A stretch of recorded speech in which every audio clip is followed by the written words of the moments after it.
Now, preview time. So let's take a look at what's coming your way.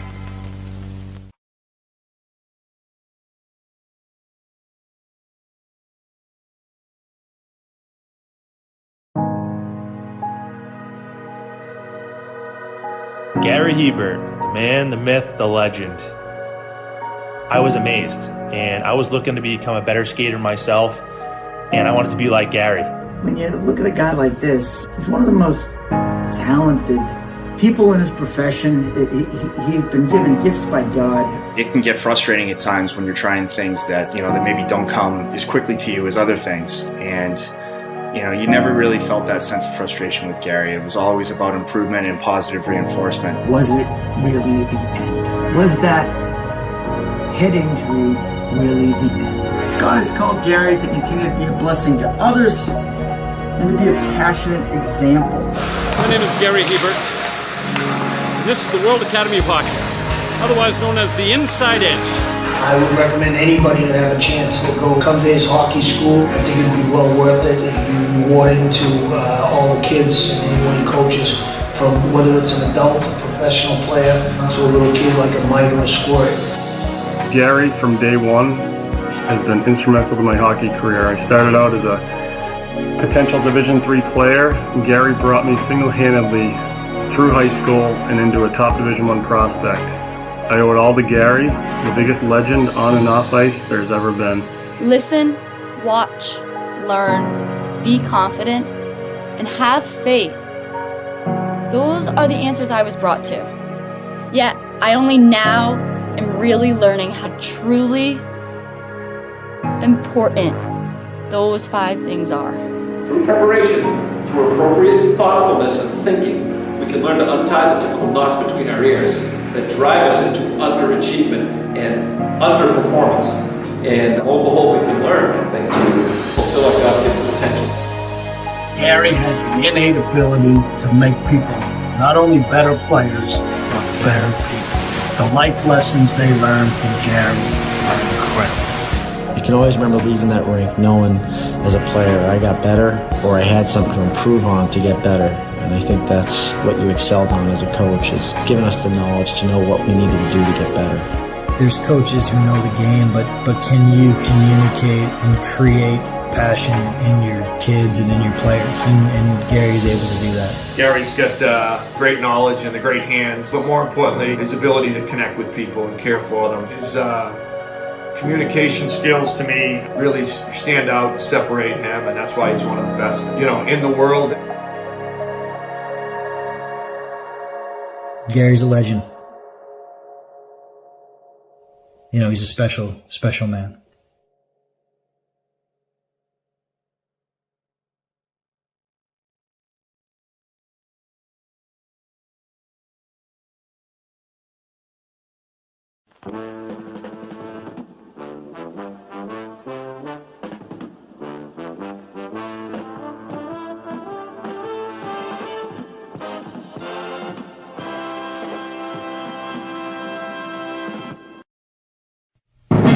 The Jeff Meacham Network's Multiverse of Media. For over 15 years, the recognized symbol of excellence and the standard bearer in coverage of sports and entertainment.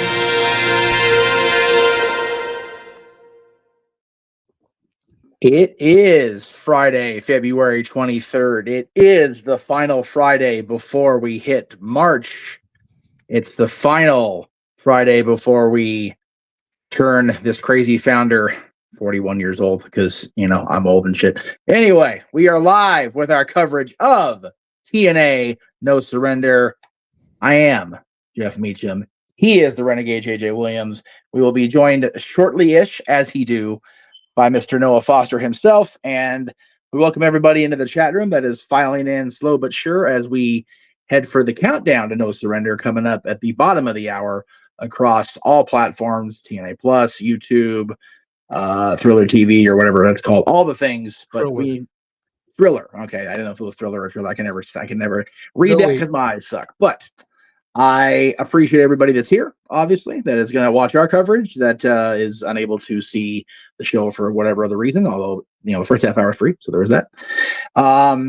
Just came off the team doing Simply Predicting. Noah and JJ, along with Christopher Rotz, were on the predictions. I was getting this shizit ready, and I admittedly have not watched a whole lot of Impact or WWE television the last month or so for personal reasons going on, but I'm very much looking forward to this show. They've stacked quite a card in front of us, Mr. Williams. What's that, sir? I'm sorry. I said I'm very much looking forward to a tweet to put out, so my apologies. It's okay. No worries. I was saying that I admittedly have not seen a whole lot of TNA or WWE television or AEW television in the last month because of, personal stuff going on around here. On you. Hey, you know what? Run a multiverse empire, and you can't find the 372 hours in a week to watch the wrestling content that is on the air. Noah manages to do it and sleep. I have taken the sound advice of our expert play-by-play man and protecting my mentality and cherishing my family. That's what I've been doing the last month. So, and I know you know that, and I'm giving you shit right back. But I don't like being over here. I like being over there. I can look this way. It's hard to turn this way. We have a great show in store for everybody. Yes. As was mentioned many times during Simply Predicting. They added a couple matches last night. So it's going to be a good card. For those of you that missed the prediction show for whatever reason, first of all, get on your shit. Like watch the prediction show. Simply Predicting is always awesome with these guys. So get on that, man. But we'll go ahead and talk about what's coming up at the bottom of the hour. We'll start with this tag team match first. Why the hell not? Because I am not familiar enough with the story to be knowledgeable of what is coming up. So maybe you can enlighten me, good sir, along with Noah when he pops in once his TV is reset, because technology is the thing. In the meantime, while we wait for that to load, we'll go ahead and say hello to the chat room. Daniel, good to see her. Yes. Good to see you, sir, Daniel. Always no spoilers for SmackDown or Rampage, especially tomorrow. Don't spoil the Chamber. We're going later than it's live. We're not actually going live with it, so let's not be spoiling today or this weekend, kids. The ban hammer will be in effect from the founder. It will be a thing. Wesley, good to see you. Sandy, our friend Sandy, is here. Hey, Jeff. Hey, JJ. Hey, Jeff. Been a while since I've been here watching you while listening to the Christian teaching radio shows. I'm an emotional wreck because of House of Torture, but I'm here ready to see what TNA can do in the era without Scott D'Amore. That, I think, unfortunately, Jay, is the tell of the night. It is the first premium event without Scott D'Amore being part of TNA or Impact in almost 2 decades. Yeah. So it's a very interesting path forward for TNA Wrestling without the coach at the helm. So we'll see what happens tonight. I'm very curious, and they're starting us off with the countdown, and one of the matches featured on that countdown will be Speedball Mike Bailey and Trent Seven against the Rascals. So I'm guessing this is coming out of the tag team battle that we're going to see in our main show, the best of 3 falls. I'm sure both these teams are chomping at the bit to get their shot at the TNA World Tag Team Champions, whoever that may be after tonight. Well, both teams are chomping at the bit to get their shot at the titles, but both teams are also involved in the world title matches. Eddie Edwards and Brian Myers. Oh wait, you're talking about the other one. My bad. Like I said, I was doing something else, so I'm looking at something different. Okay. botch. Go ahead and get it out of the way for Noah here. I find. But yeah, both these teams want to get to the title shot, want a title opportunity. The Rascals have been kind of aligning themselves with Macklin as of late. Yes. So there's definitely been some interesting dynamics here. Macklin fought Trent Seven this past week on Dynamite, and while it was a fantastic match, I do feel it was a little bit overbooked at the finish because everybody got involved. Of course. To kind of help build towards this, because the match was added kind of last minute there. So right. Yeah, the two countdown matches and the number one contenders matches were added both very late in the game, like last night on Impact. So it's good that we're seeing more talent showcased. It's good that these unbelievably exponentially talented people are getting the opportunity to compete on premium event, or in this case, free on all the platforms, Triller TV, YouTube, and of course TNA Plus. But yeah, it definitely seems like this match, along with the other match you were mentioning as you came back interview, Eddie Edwards and Brian Myers, along with Alicia Edwards at ringside, of course, taking on Kushida and Kevin Knight. So it looks like the countdown is all about showcasing the tag team division in TNA Wrestling, which, we've long touted across the multiverse of media, especially our TNA folks, Noah and Dattila, that the Knockouts division is the best women's division in North America, if not professional wrestling. But at the same time, as we bring in Mr. Foster, the tag team division in TNA is really starting to heat up. Is it not, sir? Yeah, it really is. With this feud of the System versus Time Machine, and then you have these ongoing feuds now with Macklin's Militia and the Wanted Man and his assistants. It's one of those things right now where we're seeing a lot of team warfare. It's giving me similar vibes to New Japan Pro Wrestling's ecosystem, where it's all about faction warfare, the strongest faction, strength in numbers, etc., even though everyone has their own principle. And of course, we saw Eddie Edwards and Brian Myers come together out of just, circumstance last year at Fire Resolution. Didn't go well, but since then, so far in the new era TNA, why they call themselves the system has taken control, and they've been in control. Yes. We may not implicitly trust the system morally, but it's hard to distrust them with the success they've had. So it's hard to kill. Right, exactly. It's a shame we have to trust them, by God. It's one thing to trust in, it's another thing to bet against. Fair. That's an accurate statement. I go to my tribal chief, and I'm not doing this to rile Noah up. We're not going to go there tonight. Okay. Okay. But as much as everybody is ready for him to lose the title, it's hard to bet against him right now. Yes. You may not trust in the system, but as a result of their success, it's hard to bet against the system. Therein lies the comparison I'm making. You also got to consider, JJ and Jeff, that you're looking at literally the corner men for each respective party in this tag team match. That's true. You got to figure Alicia will be there at ringside with her husband and Brian Myers.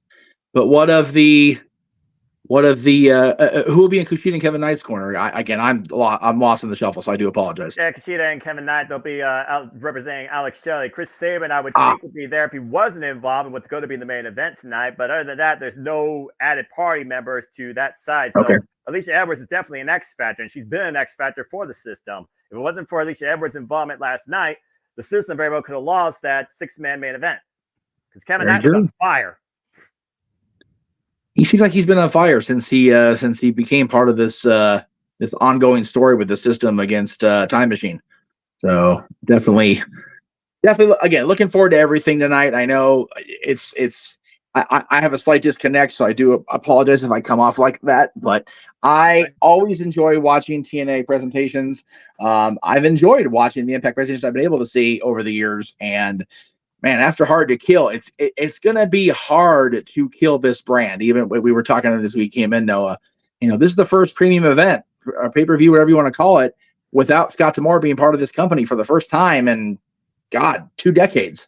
So without the coach without the coach guiding the ship, you know, will TNA be able to continue thriving as they have? That is, I think, unfortunately for all the talent involved, that's the underlying question of the night: is will TNA sustain without the coach? Well, again, the show's called No Surrender. I gotta wonder at this point. We know somebody has to surrender on behalf of somebody else, but will TNA's locker room surrender after tonight based on Anthem's answer to their friendly outcry? There's still a lot of speculation and disbelief when it comes to the outlook of TNA in this new era across the board for this company. So I am very curious to see, without Scott D'Amore there, how does it influence decisions? How does it influence the locker room? How does it influence what we see on a weekly basis? And it all could start tonight. JJ, what say you? You've not only, you know, come back to watching TNA very recently, but your overall fandom has been a recent return the last couple of years. What do you think? And we kind of talked about it a bit on open mic night. I was absent for those, so I didn't get a chance to interact with you much about it. But what say you about the coach? I know you're a big fan of Scott D'Amore. Yeah, I mean, it's really just a wait and see game at this point. You know, Sure. Just because the president was removed from office, so to speak, doesn't mean the rest of his cabinet isn't there to continue executing his vision. True. Yep. You know, if rumors that are reported by so-called journalists are to be believed, the creative team is still very much intact. Right. Gail Kim is still very much in her position. Mm-hmm. So until those guillotines begin to fall, really there's no reason to be concerned. But there's also the social media outcry from some of the talent. Yeah.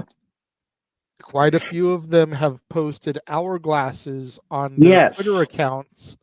Yes. You know, and I'm sure it has nothing to do with Karrion Kross. No. But, you know, they're posting hourglasses almost like time is ticking. Yeah. Almost like as soon as we can, we're gone. Because we don't want to be here without D'Amore. Yeah, that was very concerning for me as a TNA, a returning TNA fan, to see that much. Not that seeing the solidarity for the talent was amazing. I love seeing that in wrestling. That happens damn near nowhere near often enough. But with this company just now getting the buzz back, it's one of those, man, they cannot afford any hiccups. And with this many people wanting or seemingly rebelling, next show, well, 2 shows from now, it's going to be interesting how this all plays out. Agreed. Definitely curious.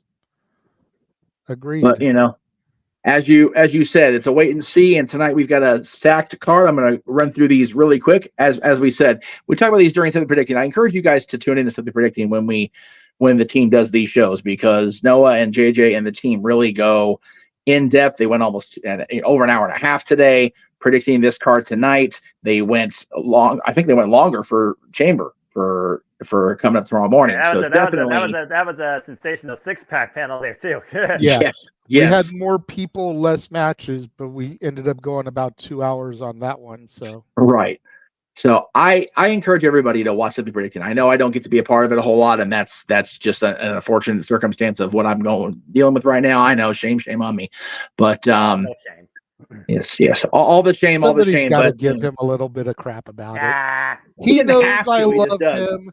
He knows I love him. He knows I understand why it's happening. But yes, you know, the people in the chat room that may not get it would want to give him some crap. So I'm just, you know, people power, if you will. I'm executing their voice of the voiceless, if you will. Okay, that's better. Okay. Good course correction. You're referencing Punk over that other asshole. Anyway, we're about to get a red flag there. Woofa. Speaking of, yeah. Ultra and Decay. Let's freaking go. Yes, yeah. We've got a Knockouts World Tag Team Title match tonight. We've got that's going the wrong way. Where am I going? There it is.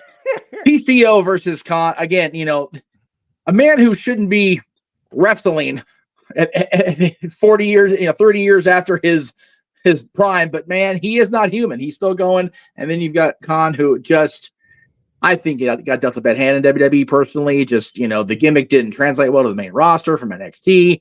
These two guys are going to tear it up tonight. This one got announced yesterday, and I'm here for it. I'm here for all of it. I love both guys. I'm not going to lie, though. Man, Frankie winning and possibly getting a world title shot and possibly going into Vegas with that elusive prize. Yeah. Might be a party after all in Vegas if we get out there. So, just looking forward to a beautiful thing, brother. I just don't see it happening. Yeah, I know. Crazy things have happened, though. I said it on Simply Predicting. I think EY is going to get this one. If Frankie's going to get it, he's going to get it at Slammiversary or Bound for Glory. He's going to get it at one of the biggest shows of the year. True. Very true. He's not going to get it at No Surrender or Sacrifice, the throwaway pay-per-views. No disrespect. Very true. He's going to get it at Mania. He's going to get it at SummerSlam. He's going to get it at Slammiversary, Bound for Glory. Well, unlike other companies, this truly has a big four. So I see one of the big four being where Kazarian finally fulfills the one thing he has left to do in his illustrious career to define his legacy in TNA. That's win the big one. I just hope it's a show that's close enough that we can go. That's fair. If it happens, that's all I'm asking for, Anthem. You're asking a lot from that, Al. This one surprised me because I was not aware that Simon Gotch was still a thing in wrestling. Again, I haven't been watching a lot, but there was a lot of controversy and heat on him when he last was on the national/global scene. It's cool to see him back involved. It's cool to see him against Josh Alexander. That they're calling this, rivalry renewed, intensity renewed on hostilities renewed. There we go. On TNAWrestling.com. So this one's going to be good. I'm looking forward to seeing both these guys do their thing. Of course, the best of 3 series, the tag team championships will be on the line. This is the final match. Both teams have won a match apiece. And, we talked, about the countdown matches. All 4 of those teams are going to be watching this with great interest. And I know the tag team division in TNA is really starting to pick up steam. And I love every bit of that because as a tag team wrestling fan, came in to fandom in the 90s when it was starting to taper off a little bit, but still really hot. I'm here for it. Got this match. Of course, the Knockouts World Championship, Jordan Grace, Giselle Shaw cashing in her hard to kill earned title shots. She earned that in the Ultimate X. Battle Royal. Yes. Ultimate X. Ultimate X. Ultimate X. Sorry. Not Battle Royal. Wrong show. Watch. I know.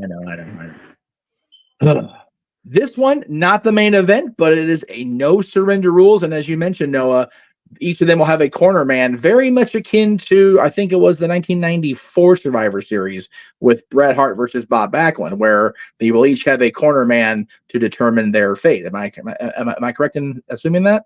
Corner men. Quarter men, yes. Yeah, as we talked about in the countdown, that one match, Kushida and Kevin Knight will be in Alex Shelley's corner, while Eddie Edwards and Brian Myers will be in Moose's corner. If any of the cornermen get involved, though, they risk causing their party leader disqualified, and that title can change hands through that type of stipulation. So there can be no outside influence except throwing in the towel. Other than that, these two can do whatever the hell they want with each other, and there's no boundaries to the rules, because at the end of the day, what matters is who throws in the towel on their man's behalf and cause them to lose. Absolutely gonna be. If it doesn't steal the show, it may steal somebody's health. That's very possible.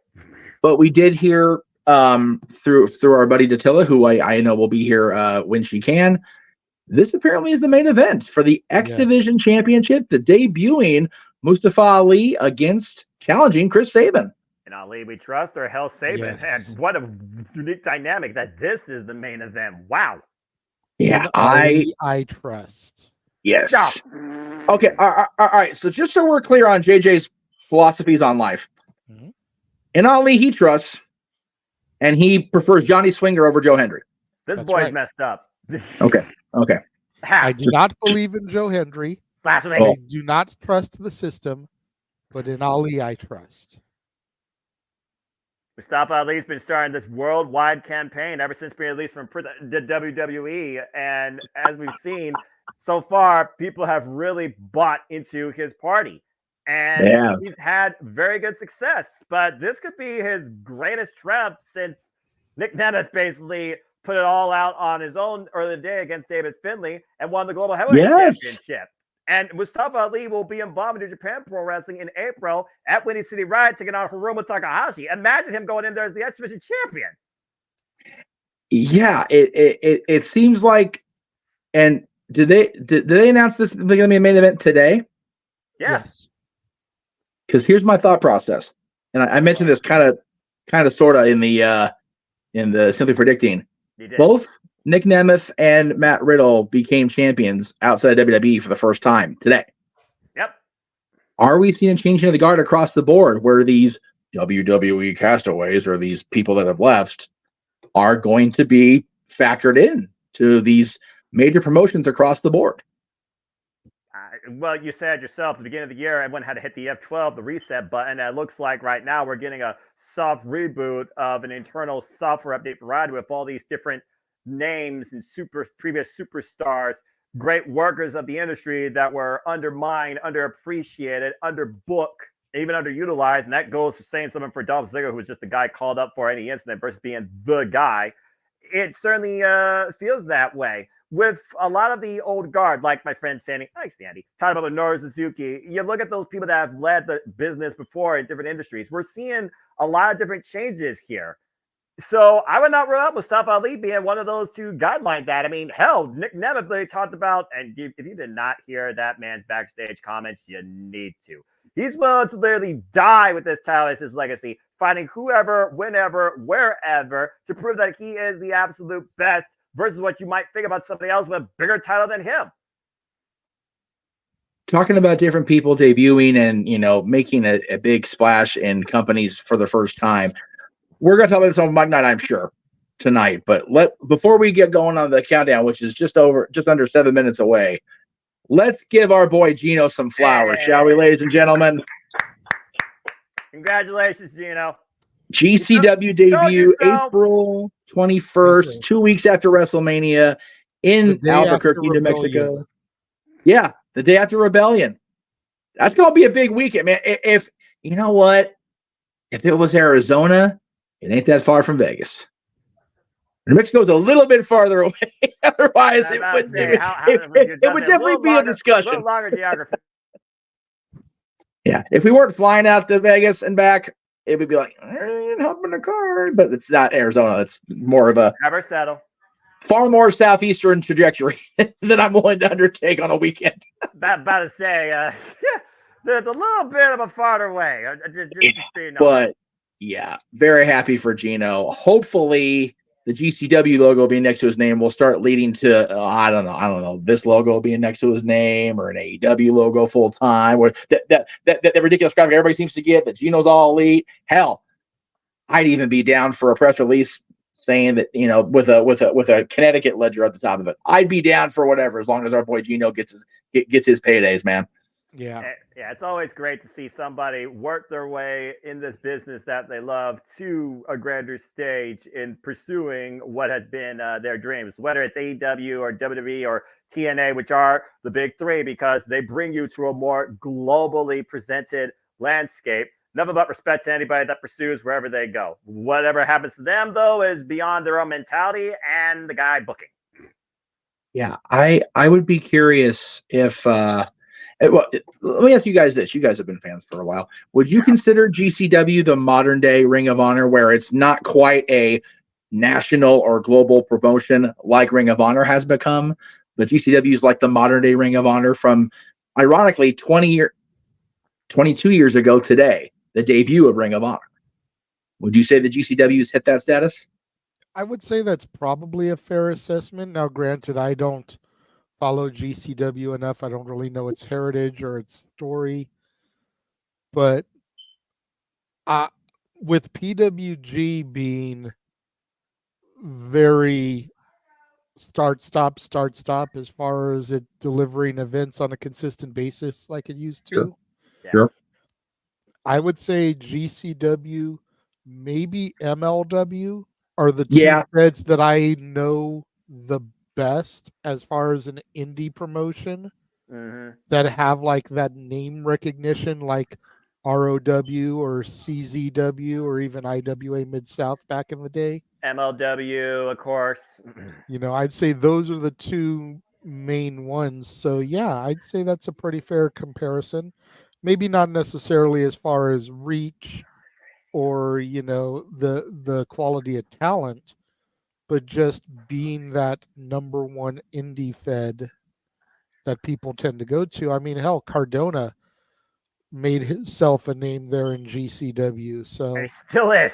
Indie God, quite literally. Can we get that, please? Can we get Gino versus Cardona? He and Steph Delana right now are ruling the independent wrestling landscape. I think it'd be a quality match, but Gino might die. Yeah, we've seen how far Matt Cardona Cardona's crazy. He is legit crazy. He's Cardona legitimately insane, that man. Right, But hey, insane. He acknowledged this guy because we petitioned forever to be Broskies of the Week during the Zack Ryder days. Mucker Further couldn't give us time of day. But when he asked for, if you take a picture of me, post it, he posted it, and Cardona liked it and acknowledged our presence. So, Matt, I still hate you for taking my hair away, but damn it, thank you for that anyway. Just had to get for old time's sakes. Little nod. Woo, woo, woo.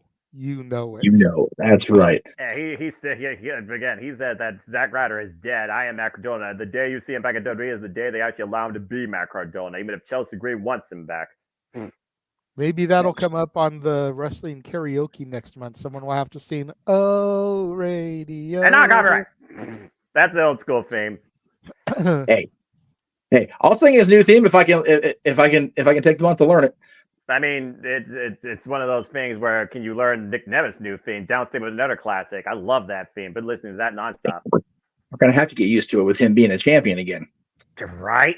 Love it. Absolutely love it. Self-vindication for Nick Nemeth. Truly the most wanted man. Right. It's like, man, I have long stated, and I've had more knowledge than probably I should have, if we're being real.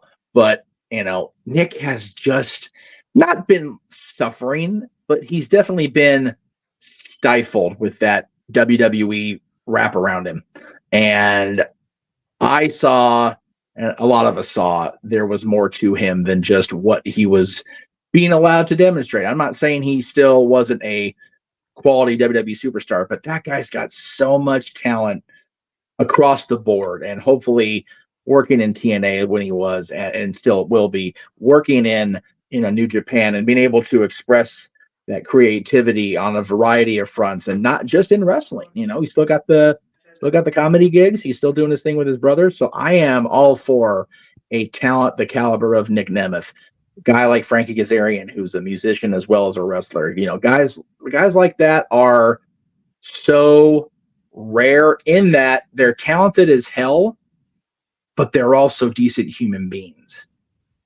Yeah, right. Which is scary, but it happens. And those two guys are proof of that. Right, none. YouTube is telling me they are waiting for TNA to start, so we'll see. Live in 60 seconds, according to what they're right. saying. Yes. Of course. I've got the countdown on YouTube here, and I've got the premium event on TNA Plus on the big TV. So, of course, I will bow out do the commentary thing, because that is all you guys. You guys are the commentary masters. I am but the director. I just have fun. I was gonna say, I don't know about commentary master for me when it comes to TNA, but I shall do my best. Yes.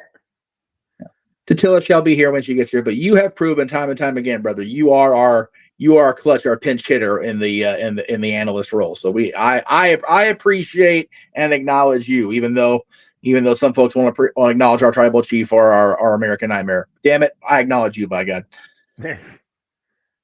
Again, March could be crazy. And March could be crazy, and it all starts with AEW Revolution. And stay tuned, folks. Time to be determined for city predicting. I need to figure that out. Actually, we've got freaking. It starts with Hard Times. If they do that, yes. Oh yeah. Assuming that it actually streams live on CW, like everything that I've read, it kicks off on March 2nd with Hard Times, if you will. All right. And the debut of the Simple Man and Mr. Reliable. Yes. Simply Reliable calling a watch along. Yes. That's fair. That's You have, absolutely. you have to forgive the director if he's a little hungover from his birthday the previous day. Okay, I'll be producing that day. Got it. It's not for sure, but it is a Friday night, and it's not like a milestone. So probably won't be a whole lot. There we go. It kicked Friday. You ain't got no job. You Well, ain't have the kid, and you ain't got shit to do. Well, I am going to request I have the kid if I can, but what we got now is the kids coming out to play here on No Surrender Countdown, baby. Here we go. Yep, as we kick things off with Speedball Mountain versus the Rascals. And hello, everybody. Welcome to the JMN Network live watch along events here at the JMN Multiverse of Media as we basically take in. Oh, wait a minute. My thing froze. What happened? As we take in our countdown match here. Hold on. Technical. I'm watching on YouTube. Yeah, I'm watching on YouTube as well. And I just saw Speedball just like frozen time, like going, which was weird. Men standing outside the ring, bowing to each other out of respect. And that's what this match really comes down to. It comes down to a foundation of respect. Respect for the fundamentals of professional wrestling that Speedball might be able to transcend and believe the Rascals showed none for. As we, of course, have Jay Chung, our ring announcer, bring us into tonight's activities before No Surrender goes live across the world on Triller TV, YouTube for Ultimates Insiders, and, of course, TNA Plus. And here come those rascally rascals. That's playing Miley, former TNA Tag Team Champions, Trey Miguel, former multiple-time X Division Champion, and Zachary Wentz, of course, who came back and helped Trey become TNA Tag Team Champion, and basically made an enemy out of everybody.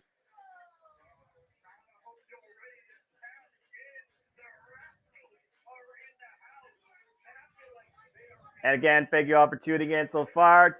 We're going to be with you for the whole night, focusing strictly on TNA. So please remain #spoiler-free for other activities, including SmackDown and Rampage. And like, subscribe, comment, tell a friend if you want to dictate the conversation. Don't need to dictate it, Kathleen Studios. Super Chat is truly as simple as that. Of course, the Rascals already have lost to Speedball Mountain back at Final Resolution in an impromptu tag team match set up by the director of Aporte, Santino Marella. And the game has changed a little bit since then as the Rascals have been running with Macklin as of late. Could Steve Macklin get involved here and help them? Or will Speedball Mountain be able to make it 2-0 in their series here against the Rascals? Well, again, straight for numbers. Right now, the numbers are even. But I also got to consider Trent's conditioning after that war he went through with Steve Macklin last night, favoring his back heavily. That may be, but you notice Speedball is going to start things off probably for that very reason. Miguel knocking Trent Seven off the apron. Oh, boy. And Miguel, oh! There you go. I just saw that bump to your point. As, again, the Rascals love to take advantage every way they can. All the shenanigans, all the tomfoolery. Go with the double tope suicidas, wiping Speedball Mountain on the outside. Okay, I'm ahead of you. As soon as they get rid of the lower third graphic, tell me, and I'll unpause it. Yeah, you're fine. Again, still the count of 9 in the countdown. Emerson Brian Myers versus Kushida and Kevin Knight as the Rascals right now tee off against Speedball Mountain. Still the count of 9, so much more. Eric Youngson, Frigazarian. Winner gets a shot at the TNA. Bang! World title at Sacrifice. Bop and bang. A shout out to one Tyler Bate. Trent Seven, former tag team champion, of course, with Tyler Bate, Mustache Mountain. Speaking of tag team championships, TNA tag team championships on the line. Our best of 3 series, match 3, as ABC defends against the grizzled young veterans. Jeez, oh, peace. Will the GYV be able to grit their teeth and upset the ABC?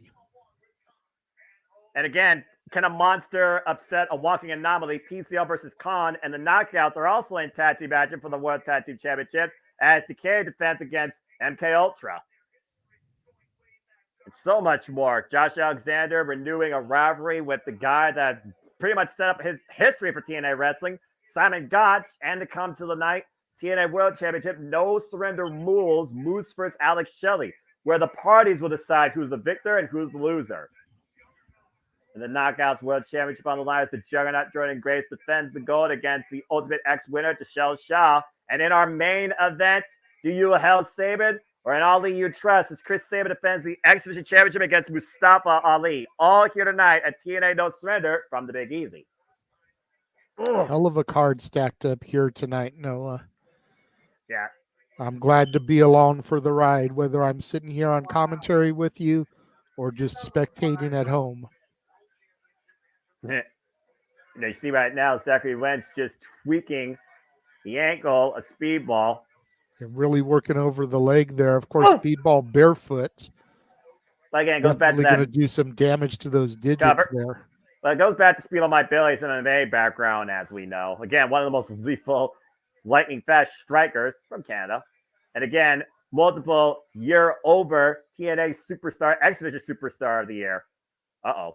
Make a wish. That's one way to do it. There Miguel splitting the uprights alongside Zachary Wentz. Very lackadaisical cover. Look at Trey trying to be his own Chris Jericho. I was going to say very reminiscent of Jericho. Right. About to say, come on, baby. Can you imagine Chris Jericho? That's the only company Jericho has not somehow invaded yet. TNA. Can you believe that? Give him time. That I don't want to. To speedball into the ropes. But we saw what happened the last time AEW invaded TNA. I'm just saying. Oh, that was a bad landing for speedball there. Yeah, the fact that they didn't utilize that when they had the working relationship just shows the fact that TK wasn't paying attention. Ooh. Double stomp combination there by the Rascals, hooking the inside leg and a kick out by Speedball. Great offense, great attacks there by the Rascals, taking all the energy out of Speedball Mike Bailey. Mike Bailey desperate for a tag here. But again, like we said, the Rascals are out for a bit of revenge also, because again, they lost these two at Final Resolution, but since aligning with Steve Macklin, they've been able to run roughshod over TNA in the tag team division. Big drop kick out of the corner by Speedball, takes Wentz off his feet and might give Speedball the chance he needs to make the tag. Looks like he may have hurt his thigh there, possible Charlie horse. You can see the way he's gripping it as he tries to get to Trent Seven. Again, Speedball Mountain has had enough of the Rascals' immature, foolish behavior. I mean, they've come up like petty children at this point. Couple of degenerates. Nobody. What? Couple of degenerates. I don't know if I would go that far, but it looks like right now Trent Seven is trying to put these kids in line. Trent Seven, respected veteran of the game, former British heavyweight champion, cover to no. Kick out. Great maneuver there by Trent Seven. Trent Seven, of course, well known more so by people prior to his time in SUK alongside Tyler Bate and Mustache Mountain. Oh, again, literally the teacher of Tyler Bate. Yeah, I wasn't aware of that because that was before my time, but just watching him a little bit since he made his debut, I definitely picked up on that without having to be told. So, and maybe Speedball at the corner, triangle moonsault. Ooh. But Bailey grabbing back to that leg to your point from earlier, JJ. Tagged though by Speedball, instinct kicking in right now. Speedball Mountain in the driver's seat, looking to take Trey for a ride with the superplex. Trey rolling into the drop zone. Speedball Mike Bailey looking for it. Can he hit it? Perched on the top. Oh, and a shooting star press the cover. Hook of the third leg. No. Whoa, great resilience by Trey. I thought he was going for an ultimate weapon, but he modified it and went for the shooting star press instead. I don't think Trey was expecting that. Only got a near fall for it. 7-star lariat kick by Trent Seven to Trey to cover. Dave comes up the leg, and Trey again finds a way out. That was almost Rainmaker-esque, was it not? Yeah, you know, you can call it what you want. Ripcord lariat, Rainmaker. Trent Seven calls it the 7-star lariat because his opponents are seeing 7 stars afterwards. I just wanted to make sure it was the same move. Pretty much. They're all the same move. It's just a different name. But here's the thing I do know. Okada has broken bats. Trent has jacked jaw lines and just got his jaw jacked with a super kick. Trey, bro, Speedball right now. And Trey, the two legal men. And Trey looking to take advantage of Speedball here. Oh! Driven down hard, a figure 4 backdrop of sorts. There's the tab to Zachary Wentz. Now Trey. Oh, and Speedball laid out across Trey's knees with Wentz with the stop. And that might be enough. Here's the cover, and Trent saves the matchup. Wow, great sequence of maneuvers there by the Rascals. The Rascals have used that to literally escape with the TNA Tag Team Championships. And again, this is just our first match. We still have more action to come here on the countdown alone, JJ. We're just getting started. Yes, sir. Trent Seven right now teeing up against the Rascals, Trey and Wentz. DDT to Wentz. The Trey falls up though with a Meteora. Trent, takes the side of the head by Speedball. Running knee strike by Wentz to Speedball. Now Wentz handspring. Got caught with a super kick. Barefoot super kick coming in by Speedball. And right now the referee being distracted by Trey Miguel. And what in the world is Speedball looking for? Oh, wait a minute! Look who came down, Macklin! With a chop block! Going right after that injured leg of Speedball. Oh, come on, the official never saw it. This is robbing. Oh, God, wrenching back. And there's the tap immediately as Trey was distracted by Macklin. The Rascals beat Speedball Mountain. Again, numbers game. Strategy in play. Macklin coming to the end of the Rascals. The Rascals have been along his side in this turf war of sorts. I should have thought about that when we were doing predictions. I was so caught up in the moment of Speedball Mountain, I completely didn't even think about Macklin doing a run-in.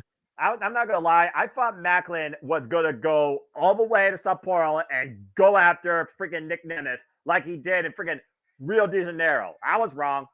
Damn it. Well, you figure Macklin knows that Nick's in Japan, so he can interfere without worrying about having to deal with Nick.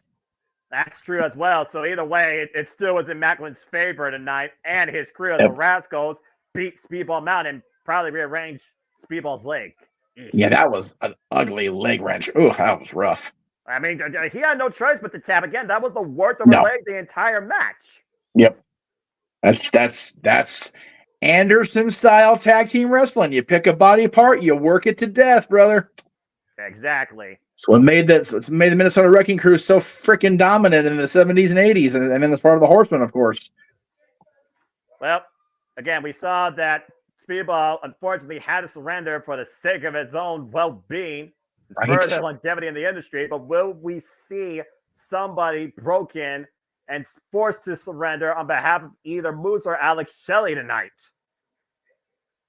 You got to wonder if the babyface contingent having to or feeling compelled to surrender on Alex's behalf is what finally shifts gears for the Motor City Machine Guns, particularly if Chris Sabin also loses his title. Yeah, about to say, if Alex Shelley loses this rematch, I don't know where Alex Shelley goes from here. I love the Machine Guns, but I really feel like maybe turning the juice up a little bit and getting a little bit of their dark side coming back out wouldn't be the worst thing for either one of those boys. Well, again, what does it do? What we got to say? What does it take to bend another man's will? How far are you willing to go to force somebody to show mercy, even if you don't want it? That's going to be the story of this. It's not just Moose and Alex Shelley. It's the system versus TNA. Speed up versus TNA. The coolest guy around, Frankie Kazarian. You guessed it.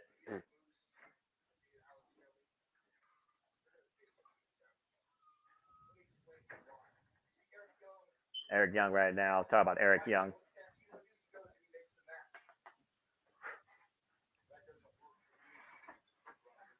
Kazarian's dictating this. I heard. That doesn't work for me, brother. I heard that. Come on. Moment of the night right there. Damn it. The TNA highlight of the night. Rewind that. I freaking watched the freaking Sting timeline from TNA also yesterday too, and I was like, damn it. Do me a favor, let me know when Frankie's promo's over for you guys. Yeah, sure. Because I'm ahead of you guys. I heard the brother line before he said it, or before you guys did. Gotta snip that for use on the shows. Stop it. Absolutely not. Damn it, JJ. Yes. And again, based on what Adam's Kazan done. said, you have my permission to hate me now. Right. You can hate me now, but I won't But stop. I won't stop now. We did the same thing in our head. I love it. Well, we already saw a little bit of tag team turmoil. Now we're going to see the other side. We talked about the no surrender match. Here's the parties colliding now on behalf of our TNA World Championship match. As the system once again looks to rule the night. Here comes Brian Myers and Eddie Edwards. I like that Titantron, though. I'm not going to lie.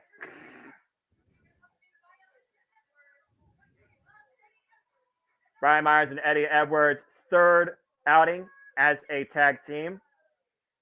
Currently 2-1.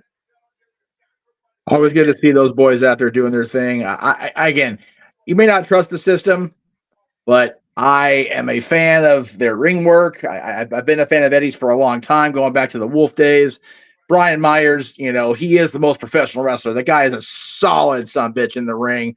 And yes, to Wesley's point, Alicia Edwards, never a bad thing to see Alicia on my television screen. Yeah, she could be a bit of an obnoxious extra player, though, and a difference maker, as we've seen lately on the system's behalf, though. And again, with Jared, it could be a huge momentum booster for later on. Yeah, I love this gimmick. I love the fact that they're using the font from Back to the Future, just totally pulling a Jeff Meacham network, ripping off the gimmick. You love to see it. Kushida and Kevin Knight, the Intergalactic Jet Setters, former IWGP Junior Heavyweight Tag Team Champions. Kevin Knight, a student of Kushida. It's funny as I see them come out. I didn't go inside because I was on a bus to a different destination, but I finally passed the museum that houses the original DeLorean time machine, the A car. So I know where it is now. It's just a matter of going inside and checking out because I haven't seen it in 30 years in person. So it'll be cool. Fair enough. You think about the emotional turmoil, though, we've seen lately across the system and Knight and Kushida with all these sneak attacks by Moose and company, especially assaulting Kushida at one point and Kevin Knight. Alex Shelley literally learning what the system's all about and how they work at the expense of his friends, longtime running mates. It's definitely become much more than about just the TNA World Championship at this point between these two teams. And again, as we talked about earlier, in our no surrender rules match, it only ends when your party throws in the towel on your behalf and cause you to lose. It's got to be a huge responsibility on these guys' shoulders. And I'm sure that's on their mind as much as winning this match and gaining momentum for their respective teammates. They got to be thinking about they have the responsibility of ending Moose's reign or ending Shelley's chase. That's got to be difficult on them. Well, also look at the other side, though. We saw what happened last night when Moose was in danger. It was the system, Brian Myers and Edwards, that pulled him out of harm's way after Kushida had him locked in a hoverboard lock. Whoa! Tag was made by Kevin Knight. Beautiful elbow drop there. Eddie Edwards now trying to take advantage. And glad Jet Setters working together. Drop down Kushida. Kevin Knight catches him with a drop kick. It's in the shoes, Jeff. It's on the shoes. Always the shoes. Curse those shoes. And Kevin Knight, friggin' private jet airliner, looking to take flight tonight. Previously had a one-on-one exhibition against Moose. One of my favorite hidden gems of TV matches in Impact Wrestling history. Exactly. You don't know Kevin Knight. Know that he's a student originally from the LA Dojo, taken under tutelage by Kushida. And we're just a little bit over 10 minutes now away from No Surrender, taking the airways on Triller TV, TNA Plus, and for Ultimate Insiders on YouTube as Kushida wrenches the left arm of Eddie Edwards. These arm and leg wrenches always get to me more than anything else because the dragon screw leg whip is the worst thing in the history of the business, even worse than diving headbutts for me. Just because you don't hear the sound, but you see the motion, man. It's just automatically debilitating. Ugh, it makes my liver quiver. That's the reason why I say then that move has to suck. Eddie Edwards right now trying to Kushida in the side headlock. Eddie Edwards thrown off though, takes Kushida down with the shoulder block. Still feeling it though. Of course, Kushida always works the left arm, looking for, of course, that hoverboard lock. Whoa! And meanwhile, going into the cross arm break, like Alicia Edwards though on the end. What are you doing there? Causing trouble. What else? The official trying to restore order. Oh, Takata punch! Jeez. KO Brian Myers. Eddie Edwards clubs Kushida on the back of the head. Terrible. The system once again taking control amongst the chaos. But they do. They work the ring, and as a result, they work the system. That's what they're there for. That's what they have come together to do, is work the system to their advantage to keep themselves on top. Yeah, but also the art of tag team wrestling, we talk about, cut the ring in half in your favor. And right now, Eddie Edwards and Brian Myers have isolated Kushida, and Kevin Knight can't do anything about it. Again, tag team 101. You isolate an opponent, and you grab a body part, and you just wreck it. It's basic shit, but it works every time. Brian Myers right now putting the boots to Kushida. Brian Myers, of course, former WWE Tag Team Champion, but has not been a champion in Impact or TNA. Cover. Eddie Edwards, though, of course, former Tag Champion alongside American Wolves, David Richards. Yeah, there's geez. Going for the headlock right now, trying to ground Kushida here. Definitely much potential in Kevin Knight. King Mike, I happen to agree, sir. Oh, Jack. I'm into that. No one cares about that. We don't talk about GFW, Paul. Shout out to my buddy Paul trying to give us the stats. I was going to say, I hear Paul's voice in the background back there. GFW is not TNA, and there's a reason why they don't No, exist. God, no. Eddie Edwards right now taking the advantage of Kushida. Much to Alicia Edwards pleasing. Again, the ride or die duo. Eddie Edwards, though, former Impact World Champion. Again, the system's all about control. They want to literally dictate the landscape. There's a cover by Eddie Edwards. The kick out there by Kushida. Kevin Knight very anxious to get in the ring and take flight. If there's another guy that could use AJ Styles, get ready to fly theme, it's Kevin Knight. If you see this guy soar. Eddie Edwards right now trying to wear down Kushida. Kushida fighting back. Shots to the body. Clubbing shot to the back. Oh, a cheap shot, Eddie Edwards to Kevin Knight, taking him off the apron. And now Kushida with a beautiful hip toss, looking for the tap, but nobody's there. Kevin Knight trying to crawl with everything he has in him to the corner. Kushida fighting off the world. Eddie Edwards looking for the cheap shot. Kushida able to stop into the plunge. And Alicia again playing distraction. And Kushida was looking for something, but Alicia was in the way. And Kevin Knight taking advantage by the rest back, taking Edwards down. And there's that PK kick to the left arm, stopping up for the hoverboard lock. Hey, turnabout's fair play, all right? Sometimes the system has to malfunction. It does. That's very true. Right there. Malfunction at the junction, baby. Tag on both sides. Kevin Knight looking to fly. Good God. That's crazy. I told you it's in their shoes, Jeff. No, it is. It's madness. It's madness. Good Lord. Freaking soaring. 2-on-1, though. Kevin Knight. Whoa. Whoa. Taking over Eddie Edwards and Brian Myers. Double overhead Pele kick. Gravity does not apply to Kevin Knight. Sorry, gravity. Clearly. No, it absolutely does not. There is no such thing. They do not interact. Knight with the Hobbs and the Frankensteiner takes Brian Myers off the top. Cover, middle of the ring. Eddie Edwards saves the matchup. I need Kevin Knight versus Montez Ford in some Worlds Collide, please. Dude, Forbidden Door, something, right? Seriously. Yeah, gum. Make it a thing, people. Brian Myers electric chair. Drop kick. Good grief. The height on that. Knight, hook of the front leg. No. Not yet. Not yet. Great resilience shown by Brian Myers, as was shown earlier by Trey Miguel, but a ridiculous show of agility there by Kevin Knight with the height of that drop kick from Kushida's electric chair position. from the eye, though, derails that momentum. Oh, implant DDT.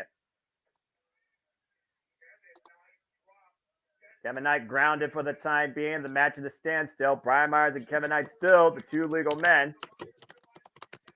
And Myers right now knows that he has to go to the high-risk district, it seems, to put away Kevin Knight. And Kevin Knight meeting him there. Oh, Lord. Going up time. Both men on the second rope. Kevin Knight inside position, but ranked by Eddie Edwards. Edwards takes Kushida off the apron. Now the system looking to take advantage. Uh-oh. Eddie Edwards with the power. Oh! Rana counter. Attempt of the powerbomb denied. Kevin Knight still fighting back against the system. Back elbow strikes to Eddie Edwards. Now creates separation. Oh! Beautiful insecurity that Eddie Edwards might be looking for that backpack stunner in the middle of the ring to Brian Myers. Elbow drop. Myers with the counter, still legal. The almost got it. Not quite yet. Not over just yet. How about the system just shut this match down? Somehow Kevin Knight survives that double team offense. Backpack stunner into an elbow drop from the top rope. Great cohesion by Eddie Edwards and Brian Myers for a 2.5. Looking for that roster cut. Takes Kushida's head off. Jesus. But again, he's not legal. Kevin Knight's legal. And Kevin Knight with the schoolboy. The run nearly steals it. Kushida right now taking out Eddie Edwards and Brian Myers once again. Taking advantage of Kevin Knight. Wants him out with the roster cut.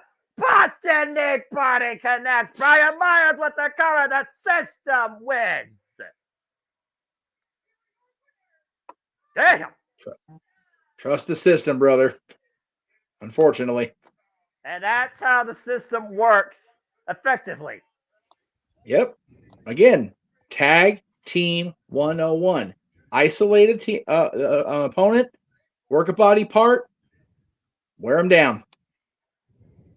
Well, we're just mere moments away from TNA No Surrender taking the airways here as we look towards an incredible card, including tonight where we wonder if the quintessential diva will finally take that spotlight and become, for the first time in her career, the TNA Knockouts World Champion after winning Ultimate X at Hard to Kill. But she has got one hell of a force to overcome in order to do that. In the history maker, the TNA Knockouts locker room leader, the juggernaut, Jordan Grace.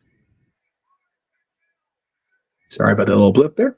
Oh, you're fine. Again, they're just playing a video package. Again, there's still so much that's ahead. Hey, JJ, what was your thoughts on that last match? Very, very good. Just like I expected it to be. You kind of figured that Kushida and Kevin Knight were going to eat the fall there.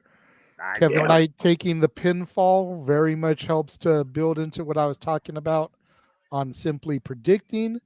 We'll just have to see if it all comes to fruition or not. All about that waiting game, boys.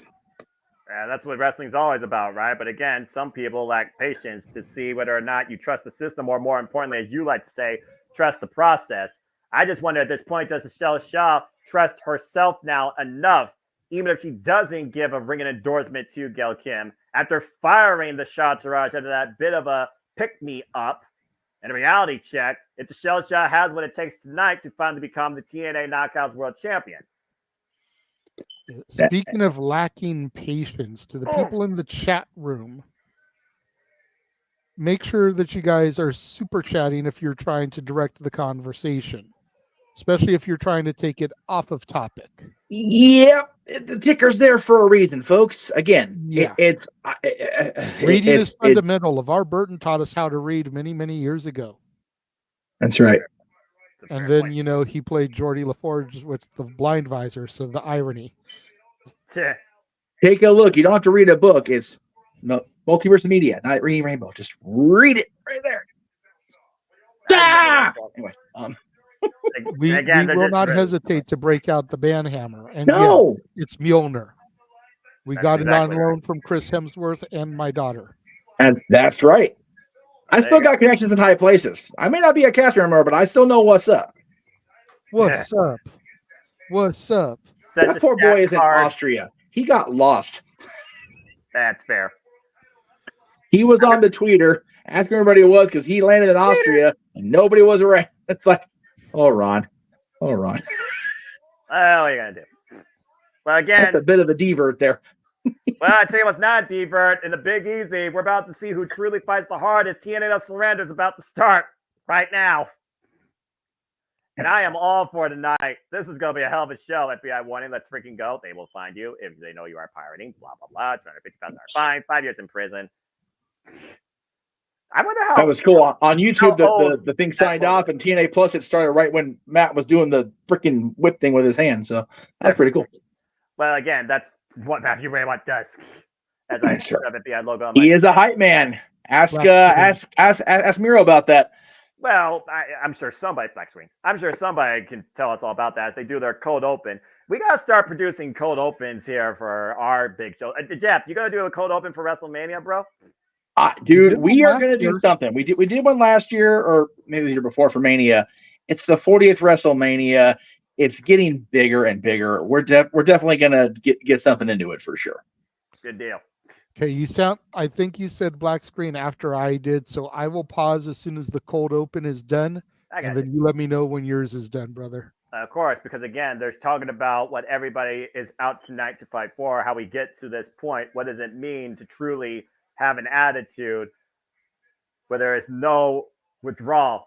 Who tonight truly is going to make sure they leave everything out there on the line with no surrender? That's what tonight's all about. Again, we got rivalries renew. We got grudge contests, monster clashes. We have a test of wills versus a test of endurance. Number one contenderships on the line, championships galore, and who knows what else might be in store in TNA if Carter Kill told us anything. Are we going to get a new face, a new signing? Do we get a new leader? Do you really trust an leader? Do you still Hail Saban?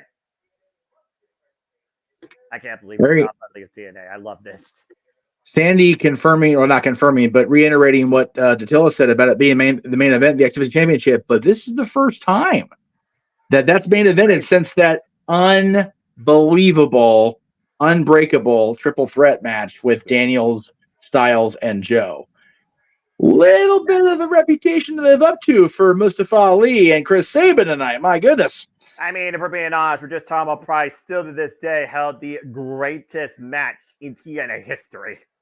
You're not getting arguments with me on that. If not the greatest match, definitely the greatest triple threat, arguably in wrestling history. That's fair too. Yeah, no. Yeah, I mean, the only ones that I think even hold a candle to that, personally, are the WrestleMania 20 main event. I'm Black Screen, by the way, so let me know when you go black. The WrestleMania 20 main event, Triple H versus Shawn versus Benoit. And the WrestleMania 2000 IC European title match, Jericho, Benoit, and Angle. That's fair. What? Yeah. I was live for one of those. And notice the common denominator in those two matches. Just throwing that out there as well. I mean, hard to argue with it. And no, there's no argument from me, and there's no argument now that we are officially virtually live from New Orleans. It's the Big Easy, but nothing's going to be one easy tonight as we once again come together to discuss TNA, and this is No Surrender. And we're kicking things off with number one contendership, Eric Young and Figazarian. So hello, everybody. Welcome once again to the Championship Live Virtual Events. You know what this is. I am, of course, the Superman, the Superbrand, the voice of JMN, forever great for professional wrestling. Damn it. And my name is Noah Foster. With me, as always, in the driver's seat, the man whose name on the marquee, Jeff from motherfucking Beach. We're over an hour. And, of course, my current in all things wrestling, the Renegade of Wrestling, JJ Woods. Shout out to the two that will join us later as we kick things off here at No Surrender. Gentlemen, are you ready to go tonight? JJ, I'll start with you as Eric Young makes his way to the ring. Definitely ready to go. Did you notice Eric Young acknowledging our tribal chief there at the top of the entrance ramp, though? Stop it! I'm not gonna go. And let me just say here, I'm gonna go ahead and get it out of the way now. TNA fans, wrestling fans, don't be the guy that's at the TNA show wearing the WWE T-shirt in the front row. Oh, right. Please don't be that guy. Like, I get it's LA Knight. He used to wrestle as Eli Drake over there, but that's a big no-no. Big no-no. We love all things professional wrestling, but man, support the brand you're at least. Yeah, and if you don't have a T-shirt, I was gonna say, and if you don't have a T-shirt of the brand, wear something generic. And bring a sign. And especially if you're going to be in the front row like that, because I'm going to be Right. caught by that now all night long. Yeah. I focus strictly what's on my screen in the ring. I'm just saying. I will have this shirt unless something around the ring. Yeah, I will have either this shirt or our Multiverse of Media polo on during both nights. We'll see how things play out. Oh, Kazarian's got a new theme. Ooh. You're the best around. I wish it was that one. Nothing can ever keep you down. You're the best around. Sorry. That's the Frankie Kazarian theme, by God. Wearing the Eddie Van Halen Frankenstrat inspired tights there. I love it. He's such an old school rock and roller, man. I love it. You can just tell by his look he's an old school rock and roller, a rebel that rocks to the beat of his own drum, as he said a couple weeks ago. Phil Campbell and the Bastard Sons, Kings of the Asylum, apparently, is where this theme comes from. Yep. Again, Eric Young, though, he's been to that dance, though, before. He's actually been the TNA World Heavyweight Champion. Frankie Kazarian has never been there, and I think that still eats at him to this day, and he's only had one shot ever at that title. I still find that hard to believe how a guy like Eric Young is a multi-time champion and Frankie Kazarian never got it. And don't get me wrong, I understand characters can evolve. But I look at Eric Young and I think, don't fire Eric. Don't fire Eric. I think the guy that would get scared when Pyro would go off. Yeah. Right? I don't see this boss level wrestler that can be a multi-time champion. Here's some history. Frankie Kazarian and Jade Chung. Do your homework on that one if you don't know. Funny enough, I actually watched those matches with... Oh, wait a minute. What? The Dynasty. Oh, goodness. Back in the day, brothers. Back in the day. Oh, good grief almighty, Kaz. Come on, man. I acknowledge Frankie. I don't think he's going to win this match, but I acknowledge Frankie. Talk about living in your own hype. I mean, I'm not going to argue that he's definitely an integral part of the fact that we do have TNA back. But he's not literally the reason we have TNA returning in front of our screens. I mean, how can you not live in your own hype that? when you were one of two people that was nicknamed the Future back in the day? Just saying, fair. Frankie the Future Kazarian and the Future Chris Sabin, like. And again, to your point, Eric Young also knows these two used to be tag team partners. Mm-hmm. Nice takedown there by Kazarian. Again, Eric Young felt a little bit betrayed by Kazarian in this new era of TNA, especially the world-class maniac that came back from the dead last year at Summerversary. Like Kazarian came back last year at Hard to Kill for the longevity to cement his legacy. Okay. I don't know how wise that is. That's not the Showtime Eric Young. That's the Eric Young you don't want to take lightly. I'm just saying. To your point, JJ, I mean, yeah, you look at Eric Young, you look at Frankie Kazarian, you wouldn't think that Eric Young would have the career or the accolades that he had. Again, he's pretty much held every title in this damn business. Frankie Kazarian was supposed to, of course, meet Need Eric to Young. get there. Yeah. He was supposed to meet Eric Young in the ring yesterday, but instead brought a ghost of Eric Young's past in Big Damo, and Eric Young was able to overcome that. Everything that has haunted Eric Young previously, Eric Young has moved from. Why Frankie Kazarian seems to hold it today as a burden. Whoa. Ooh. The intensity between the two competitors, longtime rivals. I'm about to say, it's not just about, like you said, the title chance tonight. It goes much more than that. Oh, God. Like you said, it's betrayal. Eric Young feels betrayed by what Frankie did to him.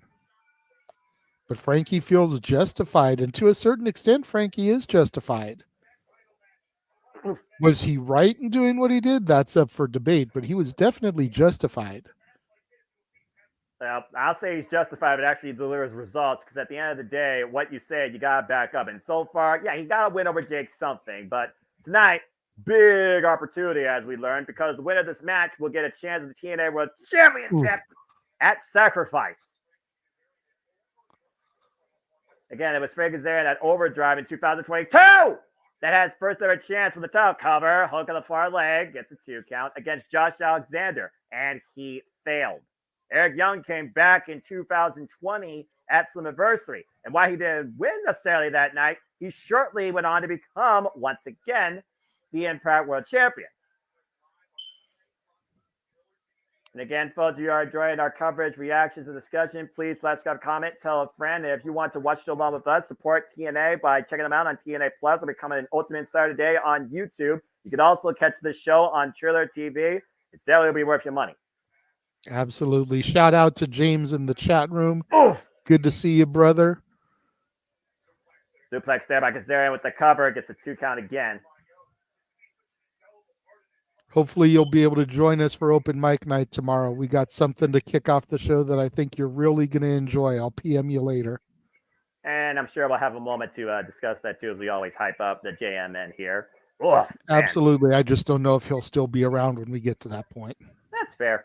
Again, the JMN Multiverse of Media never rests on content. No sleep for multiverse. And wrestling, for that matter. Right. Eric Young catches Kazarian with the kick. Frank Kazarian catches Eric Young and plants him with the power slam. Who would have thought that when I started For the Love of Wrestling, I would end up turning into you, Noah? This is frightening. Is that such a bad thing? Oh! The only things I'm still not watching are the international stuff. You will. But I am now covering WWE, NXT, AEW, TNA currently. Will I still post tonight? Tune in tomorrow to find out. And the NWA. Running clotheslines right now by Eric Young. All the wrestling. And Eric Young take control of this match here. Now hoists up Frank Kazarian. Kazarian might be looking for that chicken wing. Eric Young able to scout it. Eric Young, though, with Kazarian up on the shoulders, was looking for here. And now Young. Uh-oh. He might be looking for. Oh! Got it. Kazarian looking to counter the Death Driver was unable to. Eric Young gets a near fall. Whew. Only 2, the referee says. Again, it was 2. EY needs to stay on top of Kaz, though. He cannot give him an inch. Kazarian's the type of competitor that'll take a mile. Yeah, exactly. Stomp right to the face, though, will take away a little bit of that. Again, Eric Young's been so passionate since the return of TNA. See, EY taking too long to get to the top rope there. Frankie able to get his bearings back.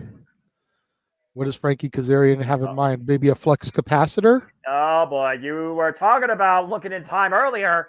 Whoa! Big shot by Eric Young, though, takes Kazarian down.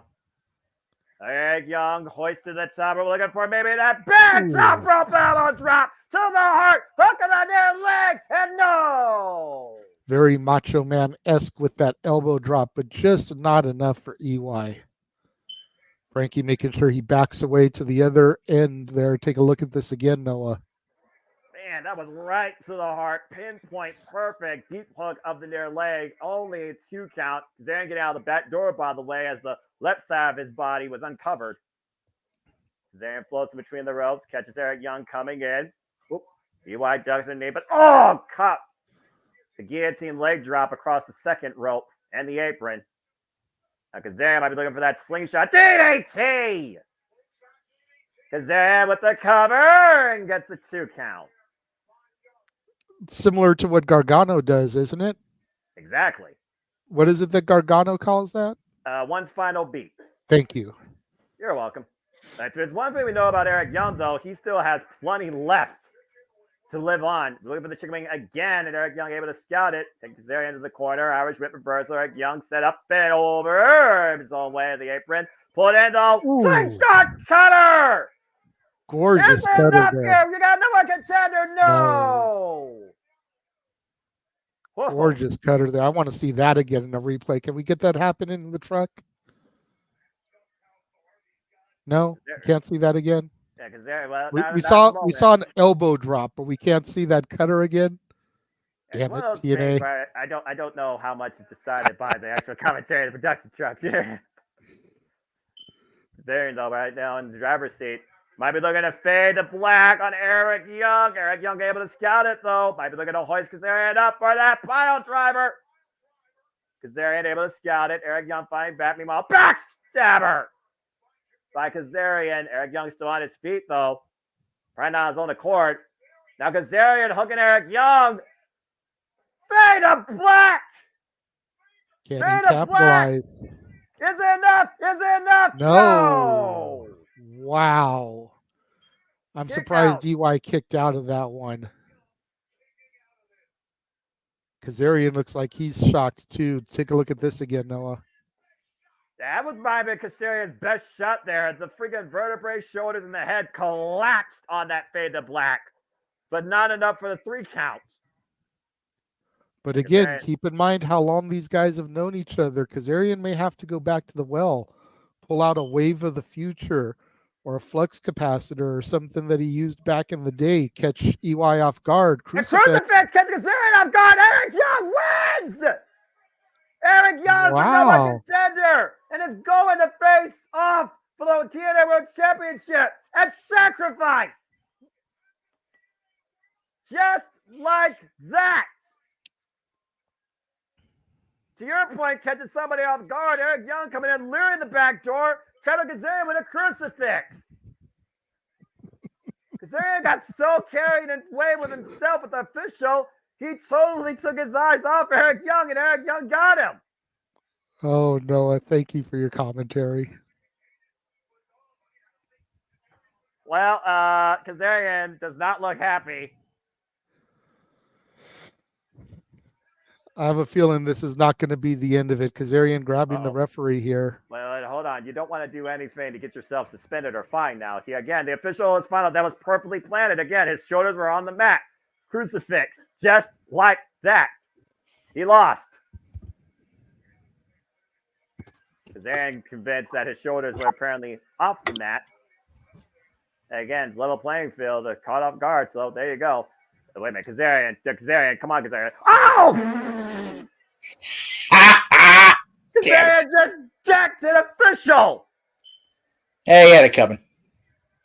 Jeff, you know as well as I do, you're supposed to respect the zebras. Ref did nothing wrong. Kazarian got caught off guard. Kazarian literally cost himself.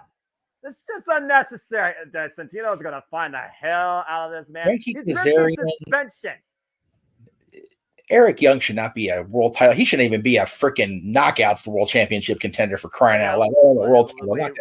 Well, you know, one former half of the tag team for the knockouts. You know that's fair, but still, Frankie Kazarian is the king of TNA. He should be the world champion forever.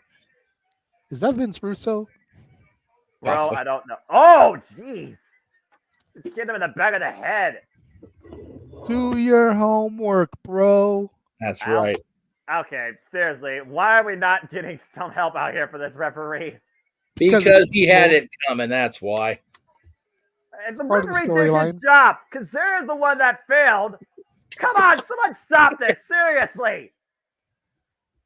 Beat him up. Literally knocking this official out. Here come the other zebras. Referees and security finally coming out here. I don't think we're going to see that referee anymore tonight. You know, it only took him about 3.5 minutes, you know. I don't know how deep that backstage area is, but seriously, Kazarian, that was uncalled for. Had to get them all out of catering. I was going to say, they're busy having that New Orleans catering, man. Oh, shit, we got to go help our boy. Some beignets, some crawfish, some gumbo. Get a little mint julep action going there, you know. I mean, we are in New Orleans, but... That's right. Well, jambalaya, man. Frankie. I mean, I've heard of unsportsmanlike conduct, but geez, Kazarian. Frankie had to punch that sign just because. Don't give him ideas. Oh no, I want him to. Of course you do. Really quickly to Tim. This is the first match of the main card. We've had the two on the pre-show, yes, and this was the first match of the main card. Yes. Well, Eric Young officially has a TNA World Championship match at Sacrifice. And he will lose. That's right. Probably with Kazarian's help. Well, as we're trying to once again reestablish law and order here in TNA, good grief. After a very rebellious, unsportsmanlike antic, that official's going to be feeling that for a while. Well, if he'd just seen Frankie's shoulders, it wouldn't be a problem. The shoulders were down the mat. It was a crucifix. It's a simple, fundamental pinfall maneuver. Lies. All lies. Well, it looks like coming up next, we're going to have our monster mash, Noah. Will it be a graveyard smash, or will Khan finally put away the monster that is PCO? Well, still, besides that, speaking of monsters, how about violent anomalies from the undead realm? As Decay defends the knockouts for tag team champions against MK Ultra. Josh Alexander renewing hostilities alongside Simon Gotch. The knockouts rotators on the lines. We're reestablishing the order, going down the card again. Jordan Grace defends against Giselle Shaw. And still the kind of night, of course. Do you Hell Sabre or an Ali you trust? X Division Championship will be the main event. Chris Sabre defends the gold against debuting Mustafa Ali. And Ali I trust. Yeah, how many other people trust him? It's a candidate C. Does he have the popular vote? And of course, TNA World Championship on the line under no surrender rules. Moves for Alex Shelley, where the only way to win is have your opponent's party surrender on their behalf. Ali would get over the other two yahoos running for president right now. Well, you're not wrong. TNA World Tag Champions is well on the line. Best of 3 series match 3 as ABC goes up against the grizzled young veterans. As we go backstage to Gia Miller. I will talk sense into nobody. That referee had that coming. You do not dictate what I speak about with my friend Frankie Kazarian in the chat room. You do not dictate anything. No. Unless they super chat, right? Donate. Unless they super chat. That's right. That's right. Which is why we're not going to provide Tim the updates, because he can just go, find out himself. No, I'm kidding, Tim. Yes. There was a winner. Part of Noah's Simply Predicting group. So yes, I know Tim was giving you a hard time. There was a winning team and there was a losing team in each match. I can guarantee you that. Yeah, well, the Grizzly Young Vets, they have conquered all of Europe, and they come here to gain the TNA Tag Team Championships. I love this duo. And again, when you see this duo coming, grit your teeth. I still maintain what I said earlier about the Tag Team Championship match. Where the hell did that comment go? There it is. We need an AI Jackson 5 for the Tag Team Championship match. Good grief. In the GYV grit their teeth and upset the ABC as easy as 1, 2, 3? That is a question tonight. Well, see, you missed that on Simply Predicting because I made that joke live. Yeah. Well, I wasn't able to be around for most of the show. I was actually doing stuff around this house and actually trying to keep my own sanity above water. And then I heard that ridiculous Johnny Swinger kind of like, all right, I got to jump back in. That's it. Yeah, I saw that. I saw the hand wave. I was triggered red flag. Triggered my Twitch there. Yes. Yeah, I made the joke that the GYV will defeat the ABC as easy as 1, 2, 3 and as simple as Do Re Mi. There you go. Wow, You got the words out. He did. But again, let's talk about the tagline again ahead of this best of 3 series match 3 finale when it comes to the ABC versus the GYV. It was Santino Marella that proposed this series in the first place, and the GYV got the better of the tag champs in match 1.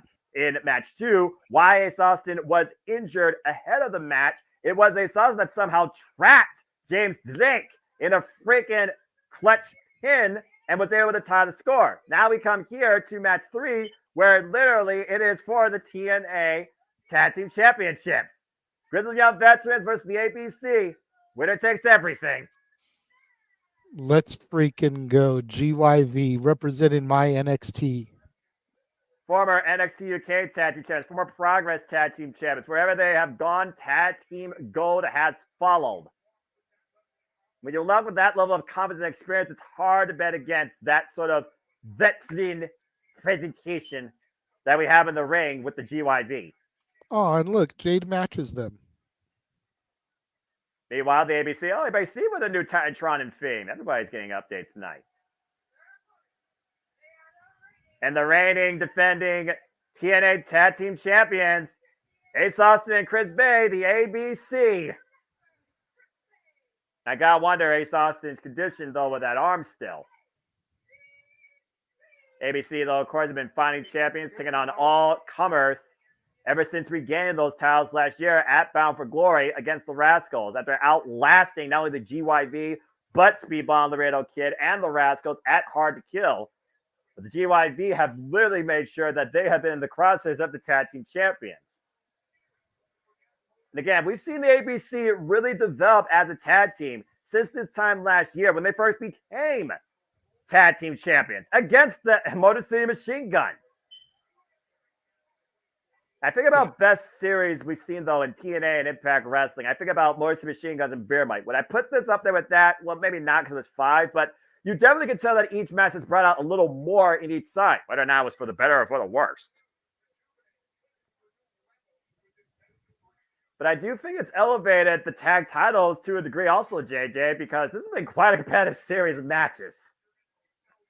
Yeah, this has been freaking phenomenal. It took me a little bit of time to come around to the ABC, but over time I did become fans. But the grizzled young veterans, like I said, coming out of my NXT, formerly known as the Dyad, part of the Schism Learning Tree under Joe Gacy, it was what it was, but they have found a rejuvenated fire in their souls, and they're making every team they come across pay. Again, it was Ace Austin that was injured prior to match 2, but he got the win for the team. But he pinned James Drake, not Zach Gibson. You can see the arm there heavily bandaged still. Again, is he hiding an injury, or is that just, a little bit of suspension of disbelief? Again, do you want to actually show a target, even if you may be worse off? I mean, how many times have we seen people working knee steel tip and people exploit it? It's fair. Also, Zach Gibson has that submission that applies pressure to the arm. Shangli Gates. Ace Austin has to be aware of that danger as he drives the boots into Zach Gibson. Good grief. Yeah, while I'll admit that the arm thing matches his tights and whatnot, so it could just simply be an aesthetic. Why would you wear something on the arm that you were previously injured? It's just going to attract, like you said, a target.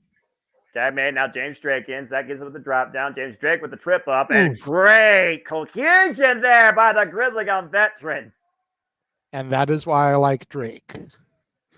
I said it before. I'll say it again. James Drake is a wildcat. He is the guy that literally explodes onto the canvas.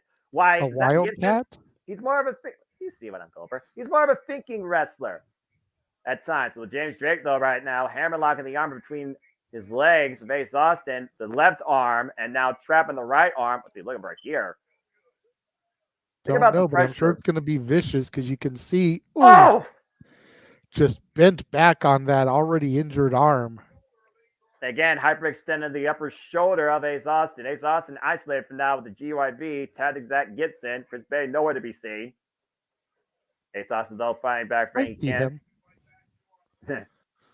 There he is. He's playing peekaboo. Oh, corner, no. Ace Austin fights off Zach, fights off James. Tag to Chris Bay.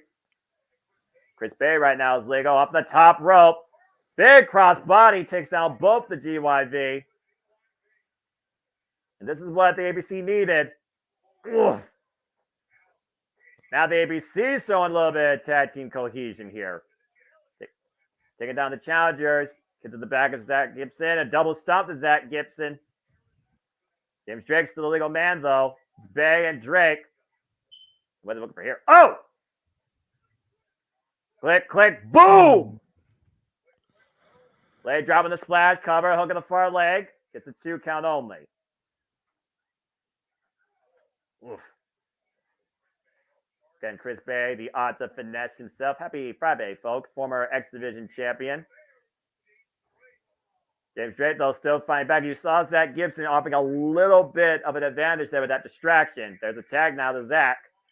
James Drake with the drop down. Zach with the agility and the GYB trying to take advantage of Chris Bay up and over. Oh! Beautiful stun gun there. I thought they were going for a flapjack instead, to your point. Just hung him out to dry across the top rope first. You think about, again, tag team wrestling. There's a certain level of communication that's non-verbal that takes years to create, let alone master. And the GYV are showing firsthand how well they are in that foundation and the creativity and innovation of their offense, catching the ABC every chance they can. How can you disrespect these vets? I mean, seriously, how can you boo these two? Come on now. Is that Gibson? Oh! I mean, unless you're booing them based off of what they used to be, because again, their old gimmick wasn't exactly all that great. I can give that to you. At least you admit that. So if that is what you know them off of, and that's why you're booing them, then great. But if you're just booing them to boo them, and you cannot respect the talent of the grizzled young veterans, then you are not a fan of what's that thing that you call it again, Noah? That would be stalling drop suplex cover 2, as we're looking at a great example of professional wrestling. Damn it! And we do not digress anymore. To hell with that. Yeah. This is my love. This is my passion. This is why I freaking love this business. And sports entertainment's okay too, but there's a reason why they're called two different things. James Drake right now, tagged, and Zach Gibson. What are they going for here? Chris Bay hung up and shot right to the small of the spine. Simple double axe handle there off the top. Yeah, and nothing fancy there, but effective. Yeah, I'll say, there's the word right there I was waiting for you to say. And you saw the little cheap shot, the little kick by Zach Gibson as he's making his way out so gingerly. A physical and mental insult. Forearms there by Drake to the face of Chris Bay. Again, this is what the Grizzly Young Vets have used to their advantage their entire career. And if nothing else, we've seen the ABC, a young generational tag team of sorts, really pushed by the GYV. Even in defeat, allegedly, they're only going to get better from this. That's fair. At the end of the day, GYV has nothing to prove to anybody. They're out here to prove a point to themselves. Because again, wherever they've gone, tag team gold has followed. I don't know if I completely agree with that, because I think they do have a point to prove to somebody based off of their old NXT gimmicks. Well, maybe they lost. They need to prove to people that they deserve to be taken seriously. Well, I think, again, it comes down to, do you look at the short-range history or do you look at the long-term history? Because, again, I look at the long-term history. I mean, every wrestler, every tag team, anybody in this business can have a bump in the road. It's just a matter of what do you do when you're down to get back up again. And clearly we're seeing what the GYV's done since coming to TNA. That's fair, but all it takes is that one mistake and nobody ever forgets it. Yeah, it's all about how you end, right? Look at that sunset flip. Looking for a sunset flip. James Drake able to scout it, though. Ooh. Not even how you end, but just you could sit there and have a phenomenal career. Look at Fred Ottman.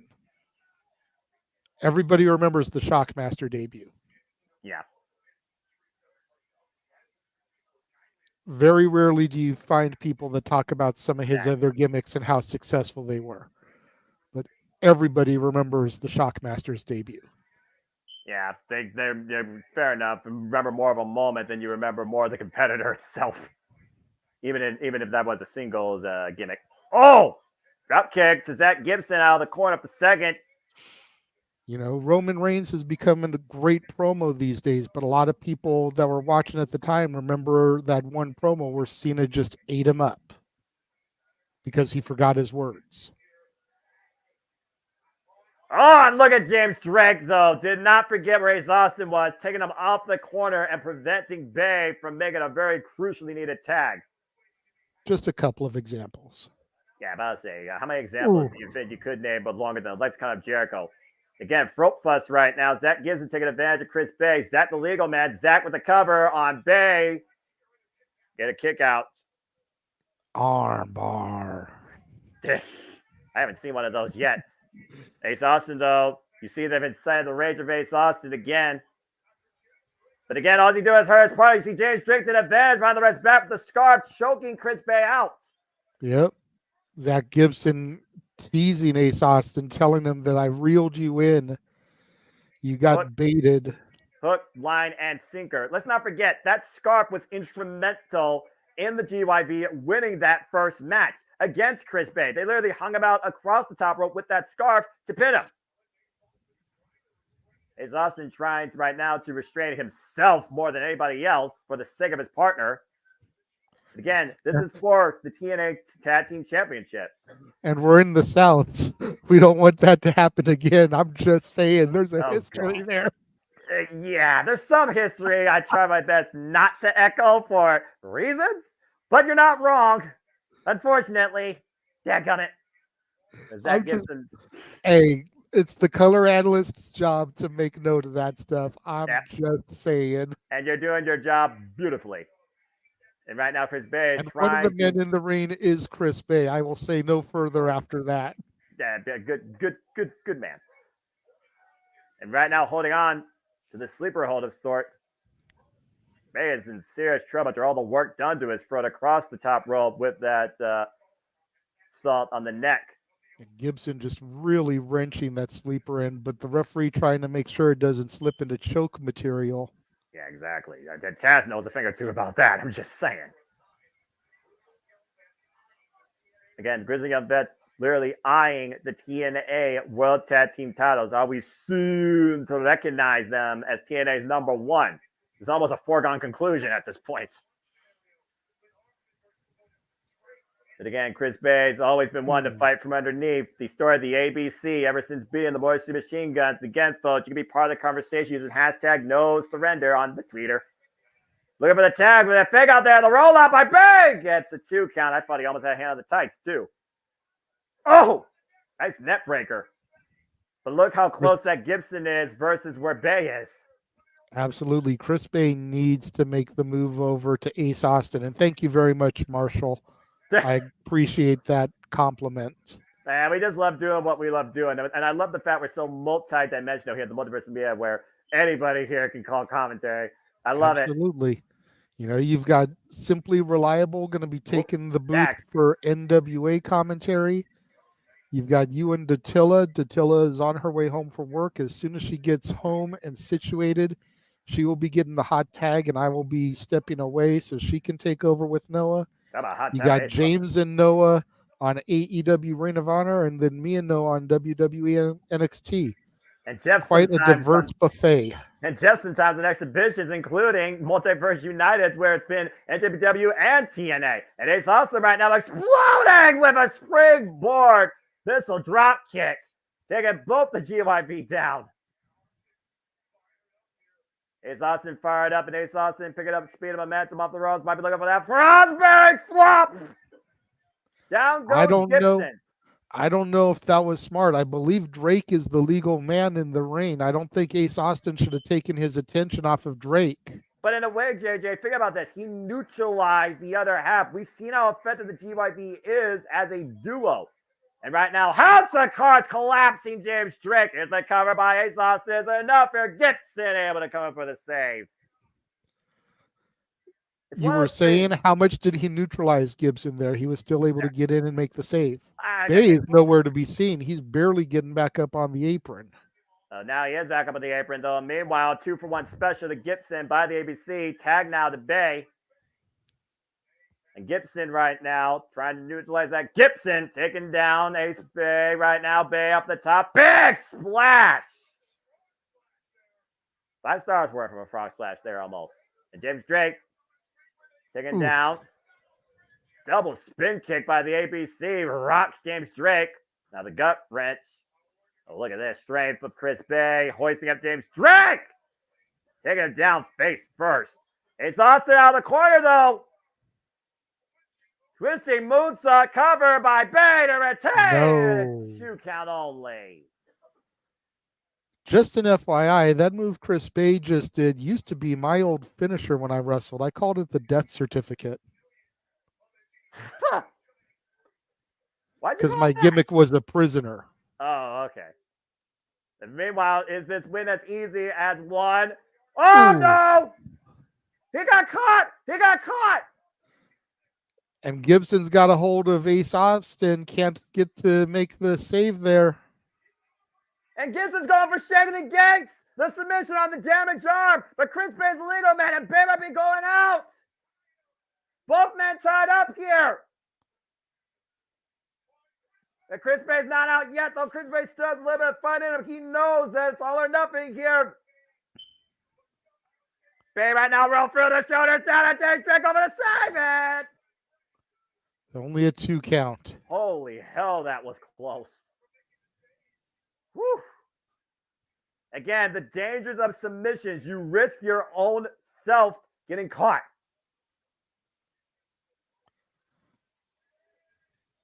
He's here right now. Zach Gibson hyping up James Drake with how close they've come. They've come so close. Trying to fire each other up. Gibson set up and over the outside, and James Drake stays Ace Austin up and over. Ace lands on the apron, though. Ace Austin, the handstand, the counter escape, the big kick caught. James Drake. Kind of an instant going, uh-oh. Oh, Lord. Oh, no. I remember this from freaking NXT UK TakeOver Blackpool. This neutralized mustache mounted James Drake with the tope. Doomsday device. Good That night. should eliminate Ace Austin. Watch this. God. Chris Bay laying prone in the ring now. The GYV just need to focus their attentions. Ace Austin looks like he's dead, Noah.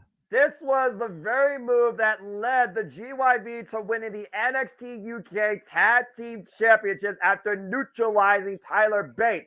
Chris Bay knows, to your point, he's on his own. And if he's going down swinging. Chris Bay defiant until the end as the ABC might be meeting their end as Tag Team Champions. Tag to Zach Gibson. Bay going after Gibson, who is legal, but James Drake coming in from behind. Again, the 2-on-1, though, the numbers game here. Meeting of the minds, though. Collision there of sorts. Again. Oh! Gets Gibson, who's legal with the instant Gurry, figuring out James Drake, but James Drake hooking up Chris Bay! Chris Bay countering with the Brainbuster. Yeah, Chris Bay off the second. The Famous Sir! A modified Famous Sir! But Bay has no one to tag. Ace Austin is still KO'd on the outside. He's got the advantage because Drake isn't in the ring either, but he has nobody to rely on. Wait for the arm from Ness. To your point, though, he has to be aware right now he's a one-man army. Oh, Gibson, throat shot. Ooh. God! Lung blower. If there was any oxygen left, oh, what the hell? James Drake opposite side! Coast to coast, Van Terminator. And that might be enough. Gibson with the cover. No, the ring. No! How in the hell did Bay kick out of that? Sheer heart of a champion, JJ. Sheer heart. To your point, that rope to rope, coast to coast, off the lung blower combination by the GYV, and somehow Chris Bay has still enough grit to avoid falling to the 3. You're going to hear the crowd starting to chant, "This is awesome," and I have to agree. James Drake legal. Zach Gibson, though, hoisting up Bay. Meanwhile, Ace Austin sent James Drake rope first across the top rope. Just in the nick of time, Ace Austin able to save his partner from certain destruction. ABC with the waist slot to Zach Gibson, but Zach fighting back. Now Ace Austin with the scarf, choking out Zach. Some payback from the previous match and from earlier tonight. Ace Austin pushing Bay. There's the 1 to bump GYV. Ace with the 2, the fall, the finesse, the cover on Drake, the 3, the chance retained. Damn it. ABC wins the best of 3 series 2-1 and still remain TNA Tag Team Champions. Wow. What a contest. Catch my breath. Grit your teeth. How about catch your breath? Holy hell. Early contender for match of the year. And the champs prove once again why they are the champs. In the end, the ABC were able to withstand the onslaught of the GYV. Congratulations to Ace Austin and Chris Bay. Still our TNA Tag Team Champions. Too sweet. Whoop, whoop. Man, what a match. As we look back earlier, you might be seeing your future tag team contenders you talked about earlier from the countdown, guys. We saw, of course, the Rascals take on Speedball Mountain, and you can give a major assist from Macklin coming in with that chop block to the already damaged left leg. And Zachary Wentz taking advantage with, you simply called Jeff a ugly leg wrench. Oh, just brutal. And he had no choice. You need to see it against those damn things. Yeah. Well, I mean, honestly, at this point, you got to consider the Rascals, who previously beat the ABC, stole the tag team champions, might put themselves right back into title contention. Any way you can do it. As we go backstage here, we got a moment to breathe. Right, yes. Macklin and the Rascals talking here. Well, of course. Yeah. May have a moment to breathe here, but there's no rest for the wicked. Is tomorrow morning, 9 a.m. Pacific, noon Eastern. We will be back here with our next watch-along of WWE's Elimination Chamber. Uh-oh. I'm not saying to that. I'm saying right now to a backstage confrontation here. It looks like Speedball Mountain still isn't done with the Rascals and Macklin's disrespectful mayhem. Again, save yourselves to fight for another day, guys. It's still numbers advantage, and that's what really cost them in the end, not themselves. Yeah, with Nemeth over, across the Pacific, bad idea. Just let it be for now. Let it be. Let it be. Not copyright. Well, as we change gears from some great tag team wrestling, get ready for, a rampage of a different sort. As the monsters collide, it's time for PCO versus Khan. Some big meaty men smacking meat here tonight, Noah. They be bumping uglies up in here, if you will, in New Orleans, baby. Yeah, look at that face. That's only a face a mother would love. You want to talk about ugly? Good grief, the ugly. I was just gonna say that you beat me to the punch. Again, if the mother loves him, she is a very giving woman, because goddamn, he ugly. My goodness gracious! But then again, this PCO is really a freaking creation and a monster. So well, he should be Universal Monster, though. To the chat room's point earlier. Yeah. Yes. Well, apparently this monster was not brought to us by design, as he says design is dead. Now Khan looking to show that he's the most destructive force in TNA. There you go. So PCO's presentation here is on the level of Timeless Tony and AEW. The whole theatrics and everything is just so amazing. Again, you said yourself, he's the living reincarnation of Frankenstein. Because you cannot kill what won't die. Looks like it's being once again resuscitated. But again, you think back to the classic monster movies, Noah. Frankenstein never was killed. He was always defeated.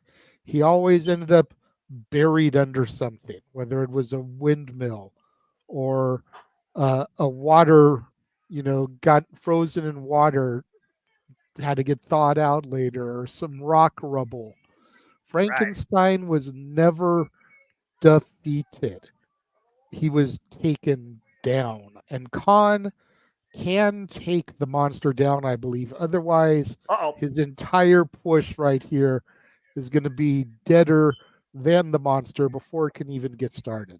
Well, you said push. I'm about to say, how far do you push a monster to the point that the rage is uncontrolled and it actually leads to result? We've seen how many times in the last few weeks these two anomalies collide, and neither man looked better on the other side. It was only the very first time these two met under unique circumstances that Khan put down PCO for a short amount of time. I guess in this case, what he's got to do is a 3 count. But I wonder at this point, is Khan trying to put PCO down for the 3? Or is he just out to prove that I'm the freaking most dangerous anomaly? Again, what have we seen PCO survive? Cinder blocks, battery acid, fire, a car ran over, buried in the desert. I mean, what has Khan survived besides being under Diener's watch and rising out of the wasteland that was the Ascension at one time? You see Khan right now holding his ground. Not giving an inch. We haven't seen anybody like this stand up against PCO. And you figure about the foes that PCO has endured and immediately gets up from that clothesline, to my point earlier. Tatilla is here. We can do better. Hey, Tatilla, good to see you. Everyone, again, go follow Raiders of Wrestling. Get her on the road to 1,000. Welcome to TNA No Surrenders. We have the monster battle here, and I'm not talking about Power Rangers Megazord. Ooh, that he took a nasty fall. How about we talk about JJ potentially being at Rebellion? Get to see him react to Joe Henry live. Yes, make him believe. Damn it! No, I don't. Damn it. I hope he does go so that I can record that moment when he sees Joe Henry live. Yeah, exactly. And I boo him out of the building. You want to waste your film on that? You know what? He chokeslammed him. Yeah, about Okay, to say, you're ahead of us. Going up, coming down. To your point, on the hardest part of the ring, the apron, he's still popping right back up. He's not human. The hell?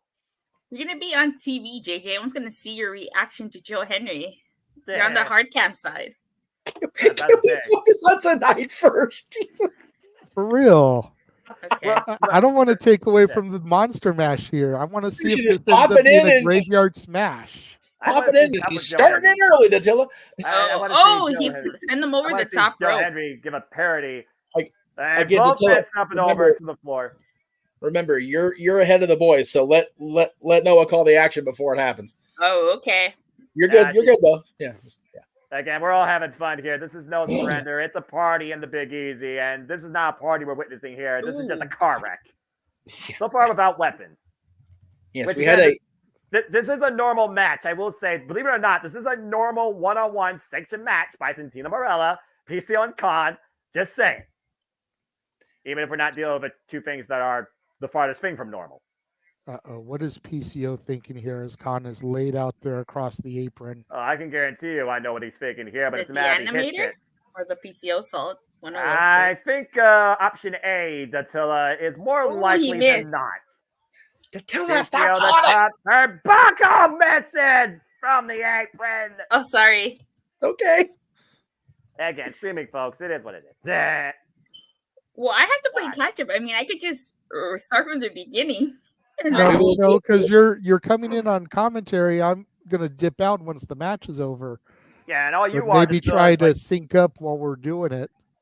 So yeah, we'll get you synced up as soon as we get it. So I'll tell you what. Once we get the 3 count of this match, you pause the and we'll get the boys caught up. God! Or have that happen first. And there's disqualification, as I literally said. I'm simply predicting. Khan loses, throwing a chair at PCO, and he don't give a damn. He's trying to keep PCO down. I told you all. Khan don't give a damn about nothing but keeping he got himself PCO disqualified? down. Yes, he did. And there's the bell ringing. Again and again and again, swinging the chair, but PCO still keeps rising. And Khan can't believe. Well, wait a minute. I think PCO's finally down for the moment. Oh, hold on. What the hell? Bell keeps Since ringing. we had a DQ finish here, maybe we'll have to sync up when the bell rings to start the next match. Oh, no. Come on, man. I thought I was ahead. You are ahead. Uh-oh. You are ahead. That's what I'm saying. And Khan now. Oh, my God. What the hell? Ah, God! Snapped his neck like he did to Diener. Damn.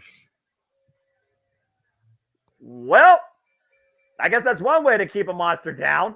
Take his head off. Yeah, I mean, And bury him under a rubble. You can ring the bell all you want. These monsters aren't going to stop doing what they're doing. But again, to JJ's point, how do you defeat the monster? You bury him under the rubble. And the time you're about to pay for it. Oh. Jesus. No one's getting saying Mariah or Ragdoll.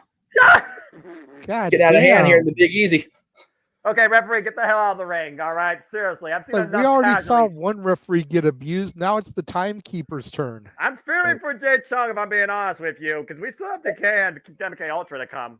That referee had to come in with Frankie, though. Frankie, back up on his face! Oh my God! The fuck! He is not human. Has risen. I said you cannot kill but won't die. Now both these men literally holding each other's throats. I wonder which one is King Kong and which one's Godzilla. I don't freaking know. And PCO getting the better of Consam up and over to the floor. Nothing's going to stop these two waging war at No Surrender. And PCO with the freaking topic on hello. They're nuts. That's a gentle word, Jeff. Well, I'm trying. Now PCO with the chair in hand. What the hell is this guy going to do with this? People are talking about Sting and his last match next weekend and how he's up there in years. PCO's been doing stuff like this for how long now? I've lost count. And PCO's been around. I think he's been around as long as Sting, maybe even a little bit longer. But holy moly! And now he's just welling away a Khan up the entranceway.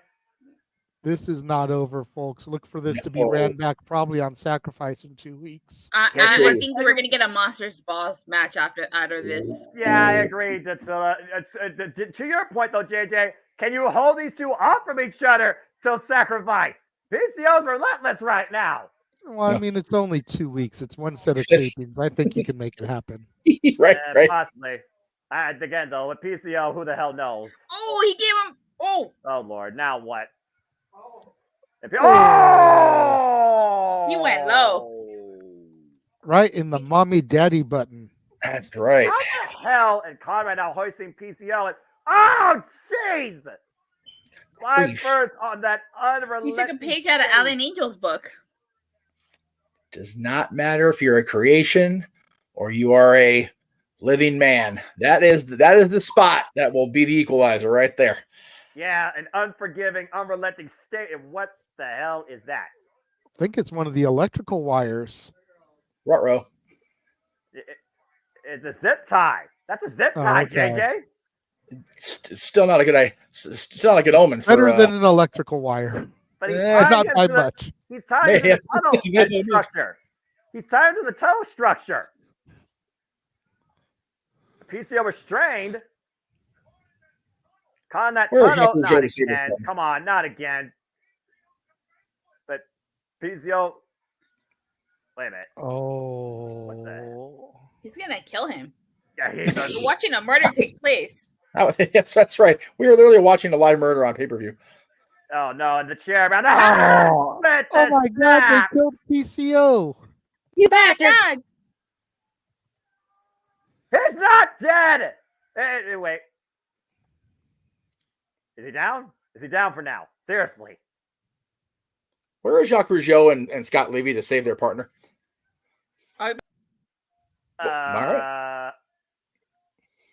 Okay. She can handle the content of something before. I think this assault in the Big Easy is finally over for now, and PCO has actually been restrained and put down for the time being. That's a sight. Yeesh. Will there not be criminal charges because PCO is already dead, or what? Goodness. I don't know what to say. Backstage brainstorming session here with Shelly, Kushida, Kevin Knight, and Saban sitting idly by. I would much rather have Monsters Ball be at Sacrifice than in Vegas, if I'm being honest, because I'm sitting real close in Vegas. I ain't having Monsters Ball up in my face. I'm good. About to say. Good on that kind of shit up in my business. Thank you very much. It's Vegas as it is. What, you don't want nails to be dug into your arm like during Six Sides of Steel? No, because they'll use actual nails. Because they crazy. Crazy. Well, again, how crazy? Motherfucker. That's putting it politely. Again, Alex Shelley literally reminding his boys, no matter how bad it gets, you have to trust them. But again, will Shelley's bond with his friends be the difference maker tonight in our no surrender match for the TNA World Championship? As we continue action here, you thought that was violent. Get ready for 4 violent anomalies of the female variety. The Knockouts World Tag Team Championships are out next. Decay defends the gold against the former tag champs, MK Ultra. Oh, I'm looking forward to this. It was an interesting surprise to have Decay not only return last month at Hard to Kill, but to become once again the tag team champions, Noah. So I'm looking forward to how this plays out tonight with the rematch that we've been waiting over a month for now. Well, again, at Hard to Kill, Decay had the surprise factor.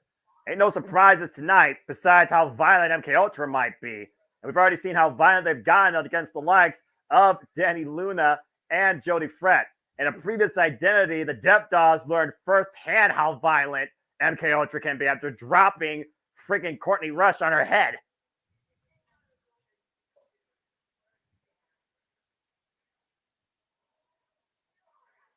Oh boy. But this is not Jessica and Courtney Rush. This is Rosemary and Jessica Havoc of Decay, and they thrive on violence, live in the shadows, and welcome whatever beautiful insanity MK Ultra are willing to bring. So this is gonna be fun for somebody. Maybe all four. I don't know. I don't know whether to be fearful or excited. But I do know what I feel like during this entrance as everything goes to red.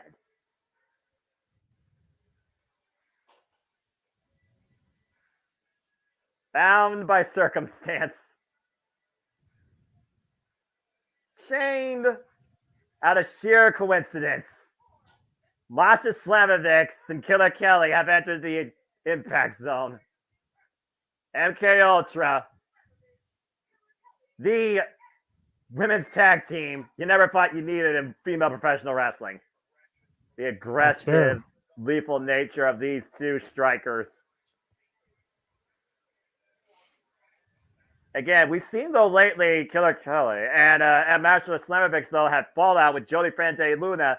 And Jody Frande Luna have already made their intentions known. They have their eyes on whoever wins and comes out with the tag team gold. Good Lord Almighty. Yes. I'm going to need to dip out now, Noah. I know Datilla is around, so she will be back in momentarily. I shall see y'all again when the show is over for the shills and whatnot. Fair enough, bro. Make sure you guys go to Rangers of Wrestling and subscribe. She is only 13 subscribers away from 1,000. Go subscribe to Rangers of Wrestling.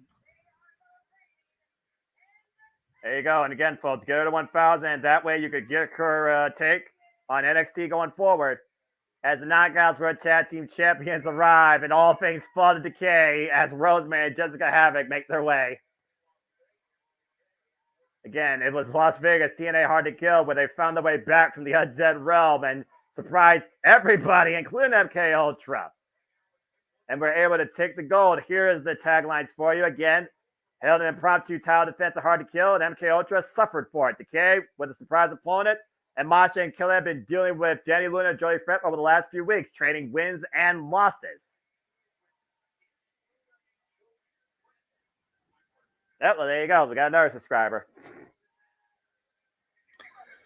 I honestly wonder what's going to be the X factor in this match. What's going to be the difference? What's going to be the decider in this match? This is one of those, like, it's a Knockouts tag title match, and it's going to be a great match between two top tag teams in this, ever evolving Knockouts division here in TNA. But at the same time, these four is crazy. So it's like, how do you possibly try to anticipate what's going to happen with these two teams when, as technically sound as they are as teammates, they're also, violent in nature, as our old buddy Cindy would say. So I'm about to say, Killer Kelly, a student of Ring Comp, first ever WXW Women's Champion. Montel Slater is one of the most lethal strikers and predominant booked individuals in the entire wrestling landscape. Yes. You see our official here holding up those beautifully newly minted TNA Knockouts Tag Team Championships. Absolutely love it. Time to get down to business. Time to get violent. Time for the Knockouts to get away. Grief. And of course, Masha Slamovic just goes right after Jessica Havoc. Because why the hell not would you do that? Again, it's going to take a lot for the official to control the intense, violent nature of these four competitors. Violence being the formula of the night. Killer Kelly right now being literally rattled by Rosemary, but Jessica Havoc is being teed off by Masha Slamovic. Oh, jeez. Big right hand there by Havoc. Rocks Masha. Havoc and Masha, the two legal competitors in this match. Yes, folks, this is a match. Yes, this isn't tornado rules. There's supposed to be tagging going on here. I mean, I wouldn't mind this being tornado rules, just saying. It might be better that way. Let these dudes just fight. Let them run loose. I don't give a damn. Nah, hell with it. Yeah, why not? Jessica Havoc right now taking advantage of Masha, bringing her in her corner, coming in with the clothesline, tag to Rosemary. Of course, these two go all the way back to Smash Wrestling if you follow their long careers, both former TNA Knockouts World Champions as well. And Rosemary hooking up Masha here. Oh! Man. Big exploder of sorts. And Rosemary with suplex gets a 2 count. They again, it's almost like they're going in the ring and trying to keep things technical, not in the ring. My! Wow. All right, then. There's nothing technical about biting the head out of your opponent. No, but yeah, that's. I was going to say that there was the underlying, they're going to start getting back into the dirty stuff, but there you go. And Killer Kelly taking advantage behind the official's back, clocking Rosemary right on the bridge of the nose while Masha springs up the top rope with the double stomp. I'm glad you didn't call it cheating, Noah, because it's only cheating if you get caught. I understand, even if I don't agree with sometimes. Cover here. Honestly, though, with these two teams, I don't mind it on either side. Kick out at 2. Because I know what these 4 are capable of and how far they're willing to go. Whether they're using their own partners, like Masha's about to do to Killer Kelly. Oh, my goodness. And look at the wicked, beautiful smile on Killer Kelly's face from that tag by Tamasha. It's always good to see that on Kelly. And in fact, these two came together after fighting each other in a dog collar match.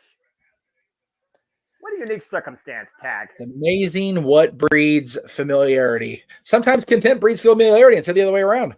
And again, Killer Kelly hoisted up by Masha.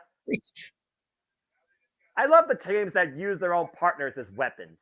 Absolutely. That's the best kind of tag team wrestling besides the Anderson style we talked about earlier. Well, it's also legal right now. It is, 100%. They have a 5 count. Yeah. Killer Kelly right now taking advantage of Rosemary. We saw what happened when these two faced off at Hard to Kill, and Rosemary rose up from the dead. Again, the bond of MK Ultra might surpass what Decay has recreated in their short return here to TNA. Kick out quickly by Rosemary, though.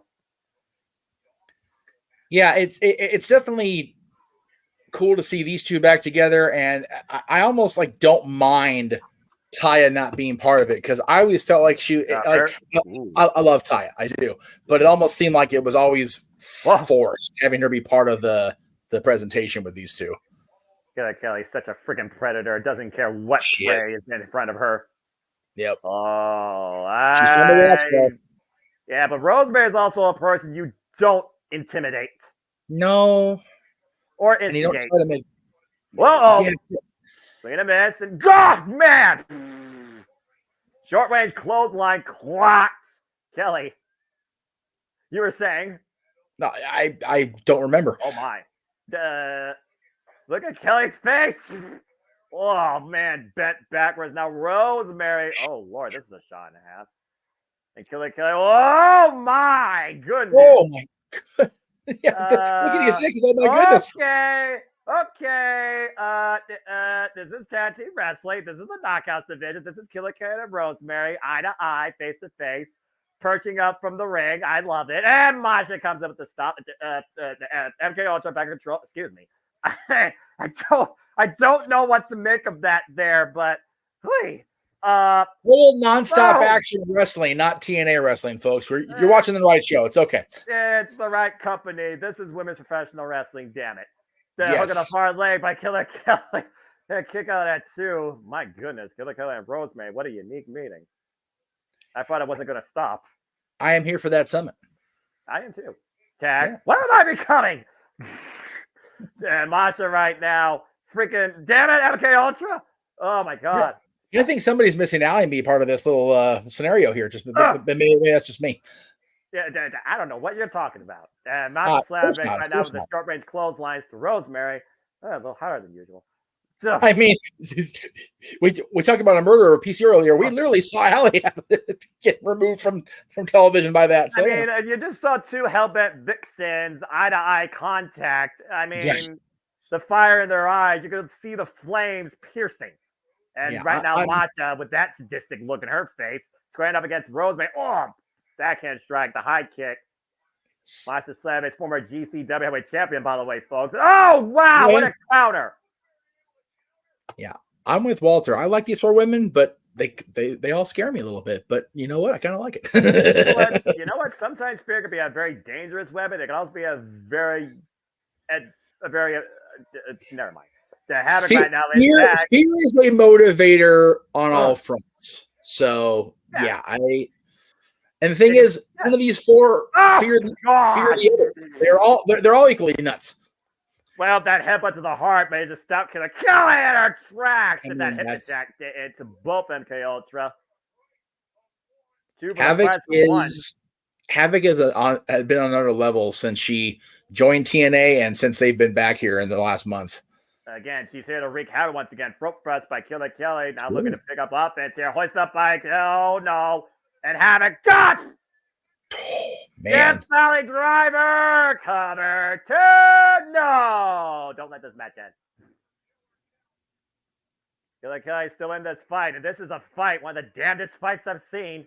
A whole different level of psychological warfare versus the physical play. God! Wow, that was double team maneuver covered by Rosemary, and Masha saves it up the last possible second. Yeah, you don't get much closer than the 3 count going down, brother. That was right there. Attack. Great awareness though by Masha though. Masha now legal. Service charging in at Havoc while Rosemary's looking for the spear, but Masha countering it though. Hook it up. It's Rosemary. Snowplow. Wow. Snowplow. Cover. Deep hook in the leg. MK Ultra once again. The champions. Wow. Fuck yeah. I mean, wow. I don't mind being wrong in this case. Yeah, no. Surprise be damned. MK Ultra, the force to be reckoned with. Dead or undead. MK Ultra wins. And once again, TNA adorned in their shade of red. Yes. Are you watching on YouTube or on TNA Plus? YouTube. MK Ultra able to reclaim the TNA Knockouts Tag Team Championships. Danny Luna and Jody Fred made their intentions known. They want that gold. Looks like they're going to get against some familiar foes and they get their way. Man. Rosemary and Havoc, though, serve their point. Like, oh, my. Well, MK Ultra not done yet. Out to make a statement. Trying to get the better of us. You might beat us one time, but we'll get the better of you in the end. That's one way to assert your authority. Oh, here we go. Here comes the threat. Jody Fred, Danny Luna. It's breaking down, brother. Hey, I'm all about this is women's tag team wrestling. This is what women's tag team right, there you go. Like, and what it's supposed to be competitive on a main stage with real teams. MK Ultra. And now Danny Luna and Jody Fred. Again, looking to set their sights against MK Ultra and what they just gained, the TNA Knockouts Tag Team Championships, as we prepare again for our No Surrender matches. We're in the Systems locker room, and I finally have a moment to breathe and cool down. That was hot. That was fun. That was great. There you go. I'm very happy. I'm not going to lie. I cheated on simply predicting while I was writing stuff down. I put down MK Ultra because I don't bet against Killer Kelly. Yeah, there you go. Okay, Anyway. so for some reason I can't get the YouTube feed to work because my TNA Plus is behind your YouTube, but significantly so. So but that's okay. We'll talk about that. Here we go. Let's see. No, you're good. But before talking about those, let's talk about the Rascals, like Noah was on earlier. Bailey 7 ticked off. Absolutely. Sandy says anyone in the Ultra on top of the mountain once again. Yep. And JJ says, I'll take Danny Luna. I can leave Jody for. Oh wow. To each his own. No, I can leave Jody Fred to jeez. I mean, I'm gonna refresh the Fire Stick and see if I can get the YouTube feed to work, so that way I can be at least mostly in sync with you. That's all good. As we get ready now for a new rivalry, again, can Moose trust his system? And can Josh Alexander defeat a remnant of his past in Simon Gotch? As we got a moment to breathe here. Again, folks, hope you're enjoying our presentation, reactions, and calls so far. That was definitely the hottest match of the night in more ways than one. And, it's definitely intense. I love it. I fucking love it. That's women's tag team wrestling, damn it. Absolutely. That's what the Knockouts division is. Singles and tag, man. They are the standard, and they have been for a lot longer than people have given this company credit for, Noah.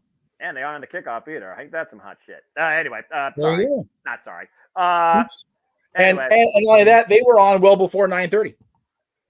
Yeah. Yeah, what a crazy concept. I'm just saying. Although I will say Ring of Honor is doing some great things with how many women's matches they're having now in this tournament. That show last night awesome. was awesome, right? And I love Billy Stark's statement. I'm young and I'm dumb, but that's okay because I know what I'm capable of. Nothing's going to hold me down. Billy Starks has even more respect from me, and so does Robin Renegade, competing in singles capacity versus tag team. They both brought it. That was a great match. And how about freaking Athena, man, coming, winning, having to win 2 straight because she lost the first fall. And by the way, for people that miss Ring of Honor, it was a best of 3 falls tables match. You had to go through a table, put your opponent through 2 tables in separate falls to win that match. That shit is another level. Like, that's crazy. And the way that they did it, too, especially that last one, the just internal fortitude and the strength of Athena to hoist her up from the electric chair and drop her from the apron through the table to the floor. That was beyond ridiculous. And this is probably going to be ridiculous so right as introducing. Oh, wait, sorry, not Bob Dylan. Simon Gotch. I never thought I'd hear this name again, but this guy actually has been around constantly. He's been wrestling all over, including Pro Wrestling Noah and TSW. And again, as we saw, it was Destiny Wrestling, the last match Josh Alexander had before being signed to Impact Wrestling and TNA. It's been nothing but upwards for Josh Alexander, why Simon Gotch feel like he was kind of forgotten. Well, I mentioned earlier there was some controversy in Simon's career after WWE. So, unfortunately, but hopefully Mr. Gotch is back on track. I actually saw Simon Gotch when he was still independently wrestling as Ryan Drago. So I've enjoyed it. Oh yeah. He actually worked out here at Epic War with us for a long while. So I'm a fan of Simon's. Whatever you want to think about, outside the ring, again, is what it is. I'm a fan, and I'm looking forward to him and the Walking Weapon going toe to toe here because Josh Alexander has impressed the ever loving shit out of me in the time I've been watching TNA Wrestling, Impact Wrestling again. And there's a reason this guy has been the focal point of this company for the better part of 2 years because he is just that good, and he brings people in the ring with him and around him up to a level they either have never been at or had not been at for a long time. Again, I think Simon Gotch will be in that category. Well, again, people compare this guy to a modern day Kurt Angle, and that's a huge accolade in itself when you consider Kurt Angle one of the founding father leaders of TNA when he rolled in and confronted Samoa Joe on his first day. Bell rings were underway. So as the bell rang, Walter's making sure you changed his pick in the pool to Gotch. Yes, I did. Very good. And again, the thing about Josh Alexander, though, that could be his weakness is his emotions. We've seen Josh Alexander when his emotions get the better of him. He loses sight. He makes a mistake. And Simon Gotch has literally made this thing quite personal. Oh, yeah. Simon Gotch looking for the handshake here. Sportsmanship. There it is. I'm gonna have to watch this back and see if Matt mentions his whole partnership with Mr. Gotch. I mentioned Blue Pants. Oh my God! Right? I miss Blue Pants. Crazy. All 3 of them are still involved. You don't see a whole lot of Lena on TV anymore, but they're all still involved, man. I think Leva's still doing some independent stuff, so good for her. But yeah, I'll hail Blue Pants.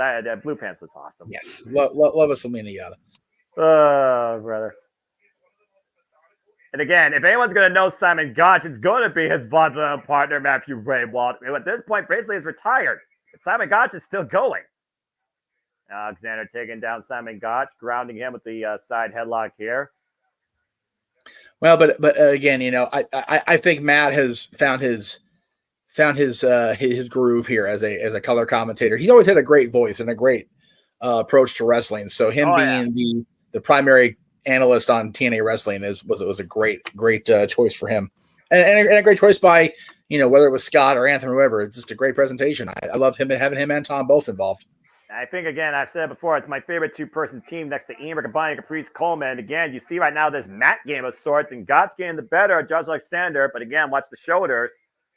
But right now he's grounding the Walking Weapon, which is a very smart strategy. Might be looking for some joint manipulation, but there's a headlock there by Josh Alexander in the legs.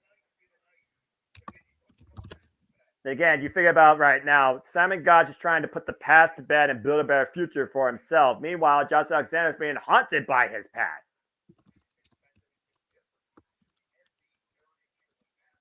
Very even match here so far. As Gotch right now trying to pick the ankle of Josh Alexander. And again, Josh Alexander, we've seen how adaptable he can be, how far he can go, how much he can endure. Again, 2-time TNA World Champion, the longest reigning champion in this company's history. Back down into the headlock again.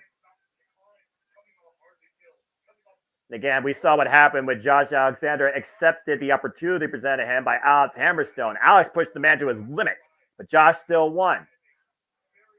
Great transition into the armbar. Looking for the cross arm breaker, unable to hyperextend again right now. Transition, almost got caught on the ankle lock, but got by the way of the ropes. Oof. You knew this is going to be a technically based type match. Oh, no doubt. Just, both these guys have just such unbelievable, in-ring chemistry with each other, and the training is there. And, they've both been around enough where they know that they're not going to get in a quick one. They're going to have to wear the other guy down. They're not just going to get some random, wacky roll-up guy style victory. They're going to have to wear the other guy down. But also before this, they were restricted from getting physically proactive against each other. Yes. And right now, they're selling it as men should in this business. Fight, punch each other in the face, or out-wrestle the other. Sell it in the ring. Right now, we got a touch of strength here in the knuckle lock. Oh, and a headbutt. That's right. That's what, Punk talked about it during the WrestleMania kickoff. It's wrestling. You settle shit in the ring. Yeah, it's pro wrestling, for God's sake. Let's go. I think some companies and some places, some people forget what the hell that means. Oh, knife edge chop. Not that I'm saying names. Another knife edge chop here. Or that's some other mind, Nick. God bless you. Josh Alexander right now taking advantage of Gotch here. Touch of strength, gets to the midsection. You see scrolling across the bomb the next time Impact. Yes. Love to see the Impact Wrestling moving all over the place, especially in Philly. That's going to be fun. And of course, I'm surprised to see Philadelphia there, the week, 2 weeks before Mania. I figured they lump in, but maybe they're, as you said, maybe we'll hear about Multiverse United here tonight at some point or during Sacrifice. Or maybe they'll present the Stardom show, and maybe please have the Knockouts and Stardom collide. I'm just waiting for that. That needs to happen. That's the ultimate summit of women's professional wrestling. Damn it! By the way, Mina Shirakawa and Mayra Tani, incredible match the other day at Sapporo for the IWGP Women's Championship. That was beautiful. As I don't want to take away anything from Josh or Simon, but who did Suzuki sign to fight? Masaru Suzuki, the young lady, the female wrestler. That boy fucking crazy. Yeah, very much so. Mikey Ito, the girl with the hard business. Yeah. They're both insane wanting to go against the other one. They're both mad people. I love mad people. It brings so much joy to me as a professional wrestling fan, seeing what encounters, Jesus, you get. I don't think Josh enjoyed that knee lift, though. Damn. Yeah, if you have the opportunity to see that match live, I have two suggestions. One, go see it. It's going to be crazy. The other one is stay the hell out of their way if you do go. About to say, this is one of the most lethal men in the business versus one of the craziest, cutest individuals in the business. Yes. Crazy people on the planet. Let's just see the wrestling. These two are insane across the board. He did the thing. Oh, yeah. I mean, it's for real, though. Again, Matthew Raywald and Simon Gotch are former NXT tag team. They're former tag champions. Yes.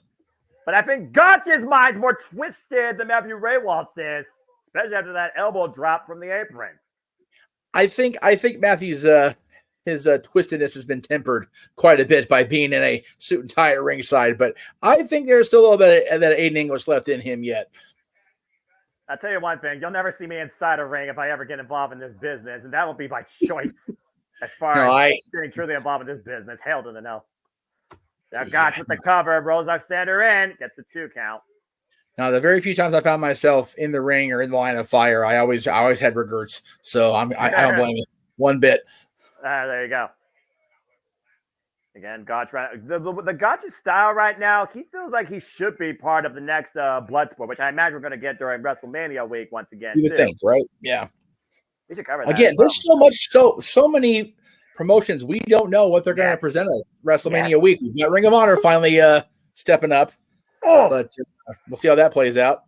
And Supercard of Honor, it's always been a great show, though. Always. I'm going to check and make sure we get a thumbs up from our person in the green room. Make sure she's ready to come back in. There we go. Once again, going Welcome for the back wrist to show, lock. everybody. Sorry. Hey, Natilla. Are you good? Everything okay, pal? Yeah, I guess so. I might have to get off in a bit too, because I might What's have up, to Bigger? go help make dinner. So we'll see how long I stick around for. As I always say to everybody here and everybody in Chicago, priorities for passions, no bigger priority than family. Wow, God, what a suplex. I think the priority for these two guys is to survive. Well, again, when you're trapped in the waist lock of Josh Alexander, kind of hard to do that. Accurate. And we know how far Josh Alexander can go with these suplexes. I think Gotch is learning that firsthand, as he just did a hat trick. Count along with me if you choose, or count along with Josh Alexander. I was surprised MK Ultra regained his knockouts tag titles. So here's the thing. Hi, Jeff. As I changed it after City predicting, because I don't bet against Killer Kelly. When I think about MK Ultra, I think about this. The only way you get advantage of them is if you surprise them. MK Ultra has been the unstoppable leading tag team force in women's wrestling, I said what I said, and the Knockouts division since coming together at Slammiversary. Again, Decay came in unaware. MK Ultra had no way to prepare. They had no idea they were in the landscape. They knew who they were going into with tonight, and they made them pay the ultimate price. MK Ultra made sense to me getting those titles back, because I don't think there's a greater threat or Knockouts tag team than them right now. Yeah. Oof. And that's women's tag team wrestling done right, damn it. Oh, a senton drop by Simon Gotch. Right the channel. Wait a minute, the crucifix is the way they're jumping Kazarian. Whoa. Nearly caught Gotch. Again, all you have to do is give Josh Alexander a moment and keep it capitalized. Now Gotch rolling Josh over after that knee to the side of the head and a 2 count again. That protective headwear probably helped Josh Alexander absorb most of that impact. You look at Simon Gotch, Dattila. What has your impressions been about his approach since coming to TNA? I never knew he was who Josh faced. The more you know. But Again, I'm impressed with so far with what I see with Simon Gotch. Well, you didn't know that Simon Gotch faced Josh Alexander, but I mean, you know damn well what Josh Alexander is capable of. Do you think right now that Josh Alexander is being tested, unlike he's been tested in a while against Simon Gotch, based on the style that Gotch brings? Oh, he's definitely going to get tested here. I'm very curious to see if Josh wins, or if Gotch is going to win, because only 2 people have pinned Josh Alexander since they started since they put the rocket on him. Moose and Alex Shelley. Yeah, it's a very small list of people that have actually defeated Josh Alexander. You could have Will Ospreay in the mix too, but he also got his win back against Will Ospreay on TNA. And we've also seen matches end in disqualification, where at the end of the day, it wasn't about who won, it was about who made a statement. In this match, Simon Gotch is here to make a statement. But is there a bigger statement in victory over Josh Alexander, or humiliating the walking weapon? And what do you think that Simon Gotch's MO is tonight? Oh, ankle lock. Oh, the chop. Again, the thud right now in the corner. Oh, jeez. Man, what a chop again. Oh, and that boot caught Simon Gotch until that missile drop kick out of the corner, creating distance. He needed that to create a little bit of separation from Simon Gotch. And again, is Simon Gotch looking for a win or looking to make a statement at the expense of Josh Alexander in any way possible? Oof. Oh, yeah, I forgot about Will Ospreay. Oh, my God, I can't believe I forgot about that. He beat Josh the first time around. So 3 people. I'll say again, it's been a short resume. And again, I know you came into TNA Impact Wrestling in what arguably was the best rebirth of this company's history. Middle of 2020. Exactly. Before the Virtuosa made her way, of course, it's Slammiversary and redefined the Knockouts landscape. Hope they redefine the AEW landscape. And Gotch right now hooking up Josh Alexander on the apron. Might be looking for a suplex here. I still feel like, though, that Gotch kind of needs this. And I also wonder if Alan Angel is going to come into play, because Alan Angel has been the instigator in all of this. He started off by speaking to Josh Alexander, and then Simon Gotch came into play. And we saw what happened in the last episode of Soundcheck, as Simon Gotch shared the story of how Josh was his last opponent before he got signed. Oh, and a kick to the knee. Simon Gotch looking over. Sets on the apron. Jeez. Back and forth elbows. Yeah, exactly. And Josh Alexander with that flying cross body to the back of Gotch. Both men down the outside. Good grief. TNA chants raining out loud and proud. You gotta love it. Another look here on the replay. That crossbody to the back of the head and neck of Simon Gotch, driving both men to the outside. Gotch right in front of the announce table. Both men, of course, have until a 10 count to get back in the ring. And again, what do you think Simon Gotch is looking for here, Datsila, personally? Like, what have you been thinking about since Gotch arrived in TNA? About what? I can't hear you. You can't hear me? Can you hear me now? This is Brian. No, I have to lower my volume. Hold on. Oh, you're fine. And meanwhile, Simon Gotch, Josh Alexander meet inside the ring, head to head, nose to nose, face to face. What did I think about what? What do you think about Simon Gotch's approach so far in TNA? Oh, ooh, warm shiver. Again, right now, both these men jacking each other's jawlines. Uh-oh, Alexander takes the elbow pad off. Again, though, damage to the right arm's been done, though, in this match. Both men squaring off here. Trading bombs, elbow strikes, side of the head. Gotch, Josh, Gotch, Josh, Gotch, Josh. Oh! Testing each other's wills here. Big kick to the side of the head to Josh. Drives into the ropes. Oh, God. Big boot by Josh. Both men collide middle of the ring on the TNA logo. I love seeing that so damn much. Back elbow strike. Oh, big shot to the side of the head. Irish whip. Now Gotch trying to fight back. The boot takes Gotch down. Josh gets the better of that exchange. You know, I wonder if Simon Gotch sticks around, we'll see an interaction between him and Matthew Waywalk. I think you already saw that subtly earlier when you saw him do the pose of the vaudevillains. I missed that. That's all good. Maybe I haven't seen it yet. I'm behind. It's okay. Big exploder cover. Two, no. Kick out by Simon Gotch. Let me know if you saw that. Jeez, oh, jeez. This is professional wrestling at its finest. Damn it. And we don't digress. This is TNA. This is total nonstop action, rebirthed in 2024. And I pray to God that no aloe half-wit ruins it. This is awesome, chance raining out here tonight. Great show by our fans tonight in New Orleans. And Josh takes the straps down. Double underhook, save for what? Simon Gotch fighting back, though. Good counter. Leverage his legs. Meanwhile, hooking him up. Trying to look for the Gotch style power driver. Josh able to overpower it, though. Meanwhile, the roll through. Here's a bulldog choke. Scissor John Moxley, but look at the way Josh has his wrist underneath Simon Gotch's arm. And now Simon Gotch has it locked in, taking the headset piece off, adding further pressure right now to Josh Alexander. The incredible aggressive tenacity and ruthless nature of Simon Gotch here might pay dividends. And that is in the middle of the ring. Is Josh going to tap out here? No. Oh, well, never say never, because they never thought Deonna Purrazzo would tap out, and she tapped out. I'm still flabbergasted by that. Echo lock counter applied by Josh Alexander. Now who's on the edge of the? Now who's on the bad end of a joke? That ankle lock's locked in deep. Gotch trying to reach for the ropes. Josh bringing it back towards center. Only way to escape is to roll through, and Simon Gotch does so. Sends Josh into the ropes. Now Gotch, back elbow strike. Oh! Wait for the instant We still got like 3 matches, no? Yeah, exactly. We got the Knockouts World Championship, No Surrender, and the X Division.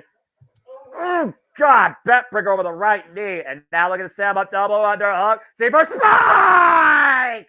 Float over the cover to Josh Alexander. Beats Simon Gotch. That was a match. Damn. I called that one. I said Josh Alexander was going to win. Again, it's hard to bet against the Iron Man of TNA. Sometimes history tends to repeat itself versus be rewritten. And for Simon Gotch, That's what happened tonight. Josh Alexander wins. Like I said, I couldn't see Simon Gotch pinning Josh Alexander, because like I said, the list of people who have pinned Josh is really small. And again, he is the Iron Man. He is the standard. He is the living heartbeat. He is Josh Alexander. All this flop dollar. What the hell is he doing on my screen? Great match, though, by Simon Gotch and Josh Alexander, as we got Flop Dollar and Rich Swann backstage. Oh, babe, this guy. I can't stand this guy.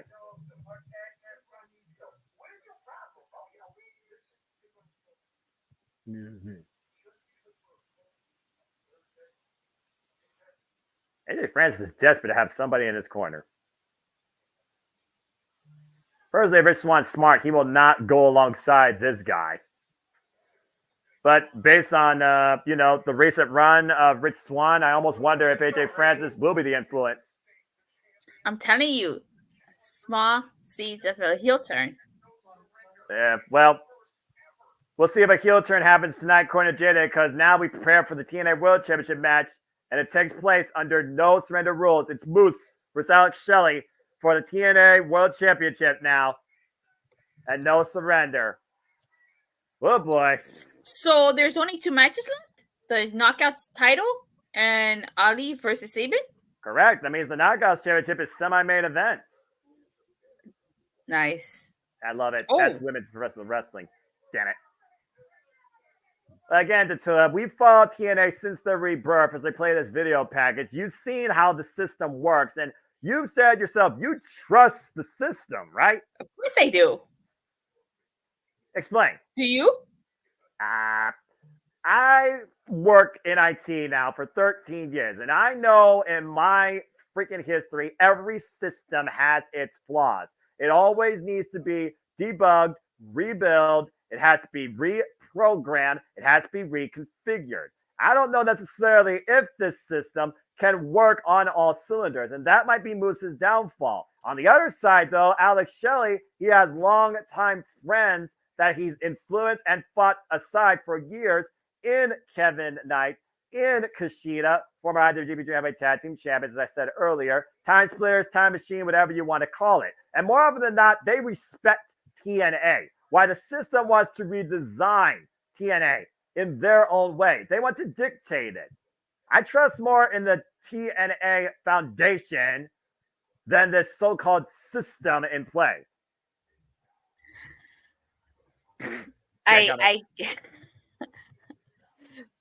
But can Kevin Knight be trusted though? Because he was the reason they lost last night. I still say Alicia was the reason. Again, though, here's the thing about this match, as I said earlier. It's not about how physical you push your opponent. It's about the mental warfare you push your opponent's quarterman. Here's the tail of the tape for you. Moose, of course, with the height and weight advantage. Of course, signature move is spear. Alex Shelley, of course, with the shell shock and Boris Lee stretch. Moose, 2-time world champion, 2-time grand champion, 2-time Feast of Fire winner, and Collier Shot Gauntlet winner 2021. Alex Shelley, TNA world champion, 3-time TNA tag team champion, 1-time X Division champion. And you gotta wonder, will any of that experience, will any of that history accomplished by either man will come into play tonight and be the influence? Here we go! And by the way, let me know when you hear the bell ring in case we are out of sync. What you seeing right now? Yeah. Oh, I'm still watching Gosh versus Josh here. I'm behind. Jeez. That's all right. You're the color analyst. You'll get the analyst take. They're all right. Again, it's one of those things where you kind of don't really watch a match. You kind of assess the actual work here. And it looks like we're going to make sure there's no controversy here. One side's going to get a green towel. The other side's going to get a white towel. Oh, that makes sense. Well, at the end of the day, you want to make sure whoever throws in the towel, you know who loses. And remember, if any party members get involved in any capacity, that party's leader loses, and the towel can change hands under those happenstances. But besides that, Moose and Alex Shelley can do whatever they want to each other. Between those two, it's no disqualification. Oh, man, that's going to be Oh boy.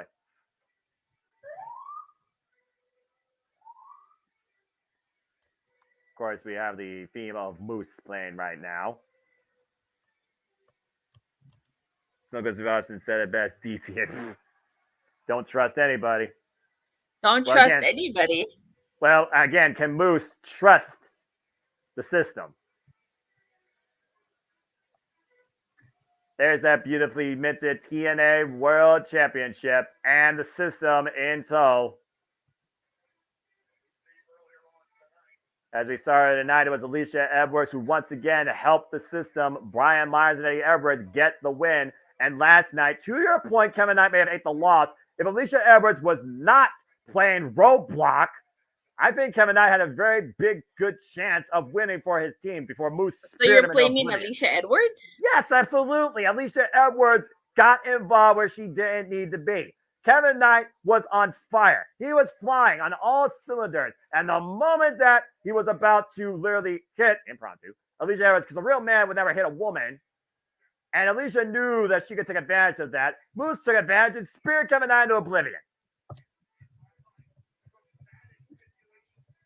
This is one of the most dramatic stipulations I've ever seen for a World Championship match. The towels in the respective corners. The system gets the green. Alex Shelley's corner getting the white. As we go down to the introductions by Jay Chung, this is our TNA World Championship match, folks. Oh boy. First ever.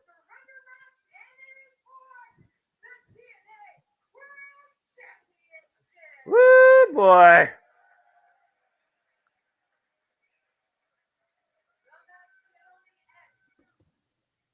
I hate to be that guy, but I can hear Jade pretty clearly through the headset. Okay, you can hear it pretty clear for the headset. Oh, I can't hear anything. No, you're fine. I'm going to mute myself for the time being. That way, Attila can talk a little bit about this match while we get the introduction. Again, you're still way too far back, though, but you can at least assess, because you know what this led to. You know what this led to. Yeah, I do. And again, Jay Chung explained the rules. The only way to win is if your party throws the towel in on the opponent, the other party throws the towel in on their party leader's behalf. Towel can change hands via that, or if any party members get involved, that other party will win the championship. Alex Shelley, the former TNA World Champion, alongside Kushida and Kevin Knight as his corner men. Alex Shelley, of course, won the title last year back at Against All Odds. And, of course, in the other side, man, look at this friggin' picture. Good Lord Almighty. An opponent, the current TNA World Champion, being accompanied by the system, Brian Myers and Eddie Edwards, reigning and defending. He is Moose, representing Moose Nation. A guy that sacrificed everything football related to become a professional wrestler, and look at where it's led him. Yeah, I heard about that. Why did he leave football? Like he liked professional wrestling, no? Yeah, he wanted to pursue professional wrestling and said once he was finished with football, he's going to put all his focus in on this. It's one thing, again, to come from the world of MMA. It's another thing to come from the world of professional sports into this world. Bell rings, and this no surrender, literal no surrender, TNA World Championship match is underway. Alex Shelley being the aggressor there, they're going, teeing up against Moose in the corner. Again, you see all these other party members too. Even if they can't physically get involved, they can still mentally get involved. Come on, JJ. That's hard. I mean, Terry Crews, I guess, has some talent. I mean, he's still the host of AGT last I checked. I don't know what he's doing nowadays. Oh. And again, the physical warfare that Moose and Alex Shelley are going to unleash on each other here, that's got to bend the party's will. I'm just wondering how far you need to go to bend that party's will. And I wonder who's going to bend first. Is the pressure more on the champion or the challenger? Is the trust deeper with Alex Shelley and his friends or Moose and his system? Right now, Alex Shelley working the arm of Moose and hyperextending it. Oh, popping it out of its socket. Again, Kevin Akashita have the white towel. Brian Myers, Eddie Edwards have the green towel. Opposite sides of the ring. And Moose hoisting up Alex Shelley. Clearly, Moose has the strength advantage. Ooh, and Moose sent shoulder first in the top turnbuckle. Again, we talked about how much work Alex Shelley did on Moose's arm, and Moose still speared the man with one arm to win the title. And now Alex Shelley bringing Moose down to the canvas, once again going for the Fujiwara armbar and looking at Moose's party, the system, adding actual insult to injury and maybe trying to bend their will. Brian Myers wearing that towel, though, across the back of his neck. Moose trying to reverse the pressure. And again, this is going to be a match of psychological warfare as well as physical endurance. Definitely, I agree. You know, I really like how you call these. You could call this whole thing by yourself. I try. I just have fun, but I appreciate that. Again, You're going to have to for Rebellion if everything works out perfectly. Well, again, hashtag Renegade Rebellion. See, we get that mission underway. It is Alex Shelley's mission clear. Break the arm of Moose. Artist Spirit Man. I just caught up. The match is just started for me. Going back to the Rich Swann segment, AJ Francis tells them that just because they're opponents doesn't mean they have to be enemies. And like I said, small seeds are being planted there. Yeah. Small seeds. Well, Rich Swann in this new era of TNA, to your point, has had a very rough start, a very rocky road of momentum. And Moose right now checking on his leg. Alex Shelley coming down the outside. Moose catching him. Oh, God, jacked his jaw with that boot. And Shelley right now down for the moment. Again, these two can do whatever the hell they want to each other. And it's all within the rules. Now Moose hoisting up Alex Shelley. Power bomb on the apron. Spine does not curve on steel. Jesus. Oh, the system has the green towel and... God! Yeah, about to say, the system has the green towel. Brian Myers with it in hand. And right now, Moose in the corner of Kushida and Kevin Knight, wrenching Alex Shelley's body across the steel ring post. And you see the system just cheering on Moose while trying to egg on Kushida and Kevin Knight to throw in the towel. Well, Shelley's just looking at the system. Again, physical warfare versus psychological warfare. This is a match of two battles, and it's a matter of which battle controls it and which battle determines it. And I still think the psychological warfare is going to be the decider here, not the two physical beings fighting the hell out of each other in and out of the ring. Alex Shelley now finding out of the... It's interesting that this is not main eventing, so that kind of tells me something. Yeah, what does that tell you? That we're not going to see a title change. Oh, I don't know. I mean, again, MK Ultra, just saying. And by the way, vicious freaking chop block. Moose screaming in pain. I have not heard Moose sound like that. That was brutal. That was nasty. Again, folks, the mission also not only Renegade Rebellion, but get the total to 1,000. Road to 1,000. 13? Where are you guys getting these numbers from?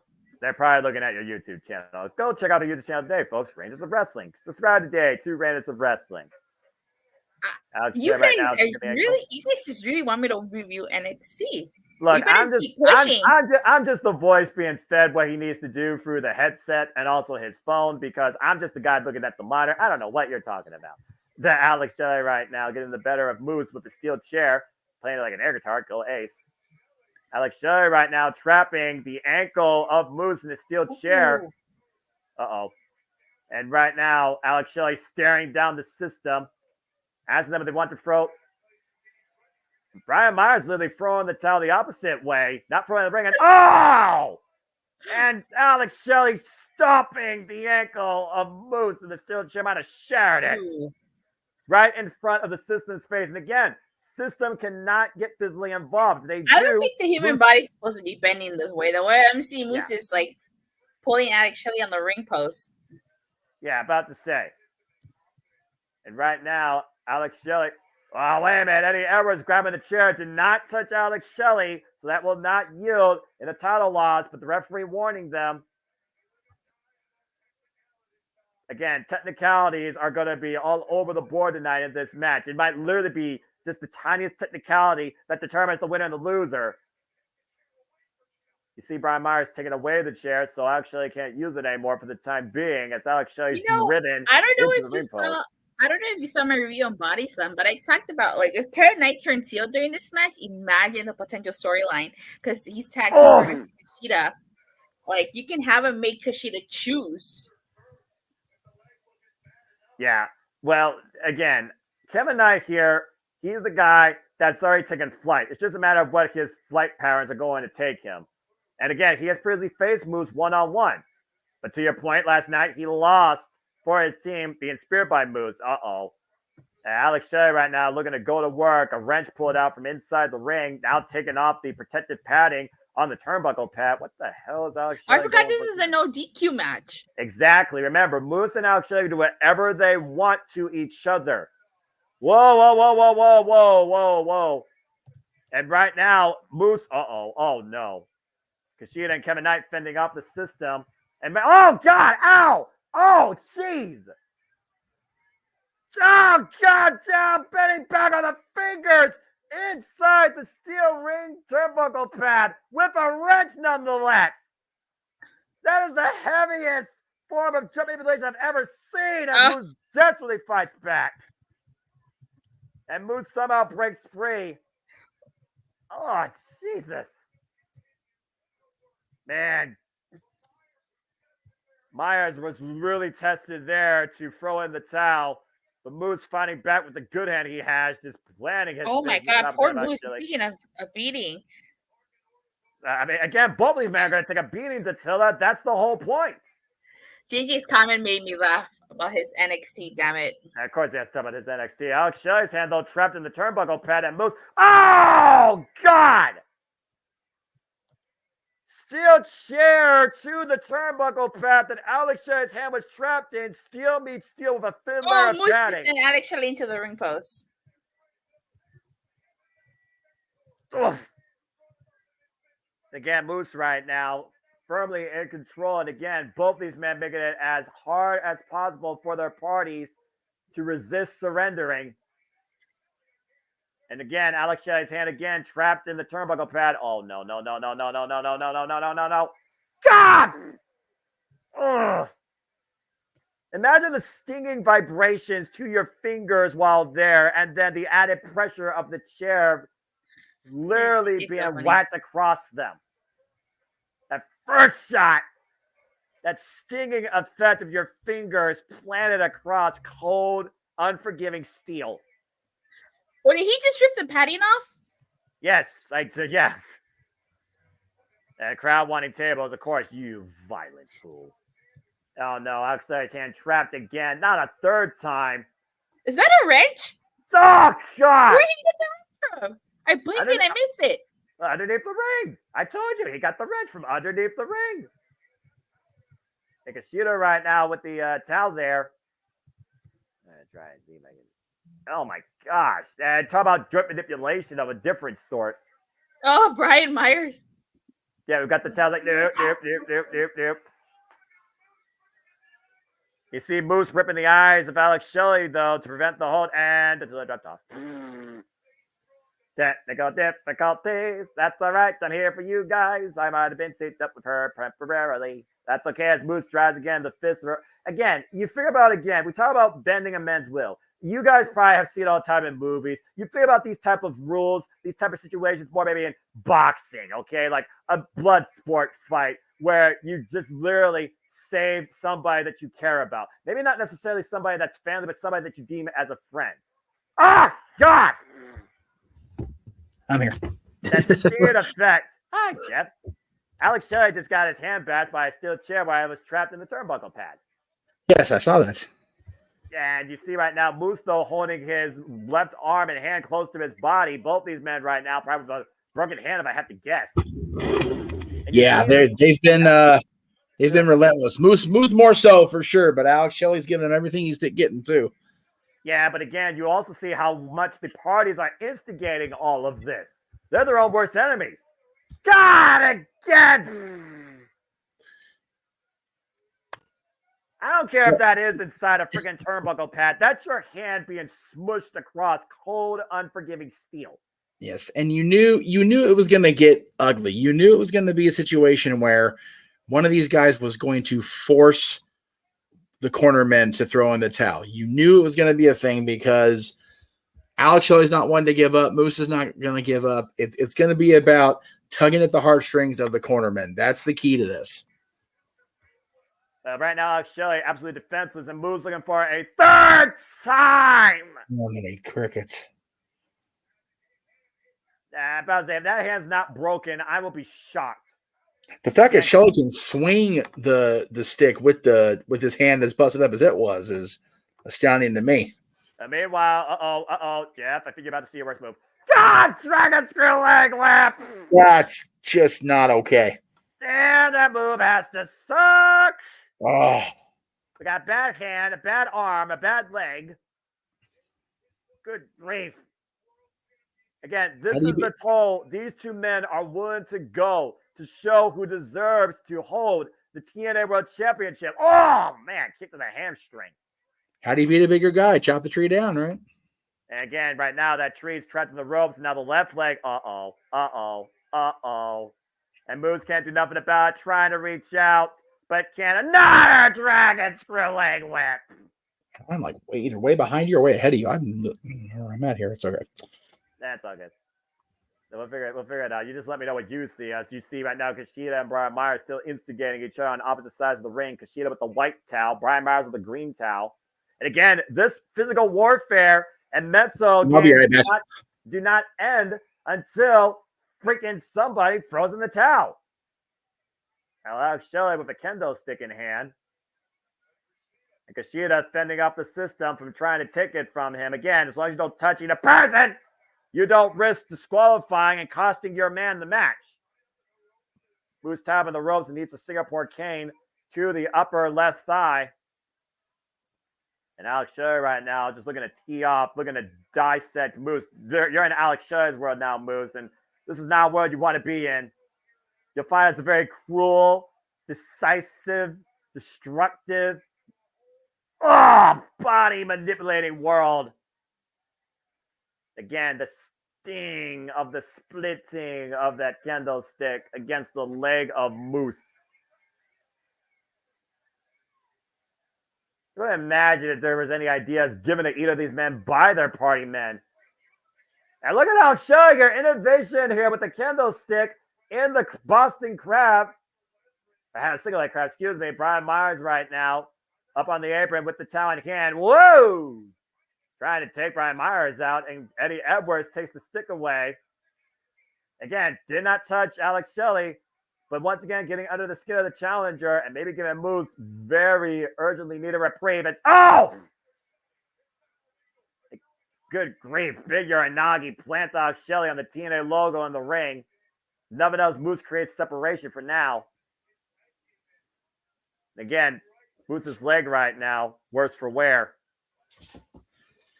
Moose I've got Shelley. Moose just turned Shelley over in a figure four. Shelley just is grabbing the ropes, but there's no rope breaks. So, but right now I got a trash can in the ring. If that tells you anything. Oh, geez, I am way ahead of you. Holy shit! I better pause this thing. Well, again, I've seen a lot of stuff, so fear for a leg lock wouldn't surprise me. But yeah, I haven't seen that yet. Again, party members right now helping their parties. Moose hobbling on one leg. What the hell is he going to do with this trash can? Alex Shelley right now hoisted up to the top turnbuckle. Uh-oh. The system right now looking very confidently on Moose. And Moose, oh no. What the hell are you doing? That's the bottom of the trash can. You don't throw it to the suplex somebody on that. Oh, yeah. Oh, God. Uh-oh. Alex Shelley right now fighting for dear life as Moose looking to superplex Alex Shelley onto the bottom of a sitting trash can in the ring. Oh, and Alex Shelley buying the head of Moose. Taking a literal piece out of his competition. Now Shelley right now hoisting Moose up. Uh-oh. God damn powerbomb! Hey. Yep. That's powerbomb. That's what it was. Yeah. Yeah, on the lower spine, on an unforgiving, unrelenting bottom of a trash can. Watch the way that trash can concaves on Moose's spine and moves out of the way. That's just horrific. That's Talk about a monster right ball, now. monster match earlier. This is horrific in and of its own itself. Again, this is body manipulation. It's fine, but this is also Alex Shelley right now who's looking to apply. Figure 4 leg lock. There it is. Okay. The damage done to Moose's legs as Moose drags Alex Shelley right now away from the ropes. And twisting, reversing the pressure. And again, there's no rope break here. Again, there's no disqualification. Only way this match ends is if your party throws in the towel. Or some party throws in the towel. And both these men right now literally tied up. And you see, once again, the system colliding with Kevin Knight and Kushida. It's a stand-up. And meanwhile, they just handed Moose a kendo stick. Now Moose taking advantage of Alex Shelley in the figure 4 leg lock. And finally forces Alex Shelley to relinquish his hold. Again, just that little innovation by the system, aiding Moose, all within the rules, almost to the point of breaking them. Yeah. And Moose right now. Oh, Moose.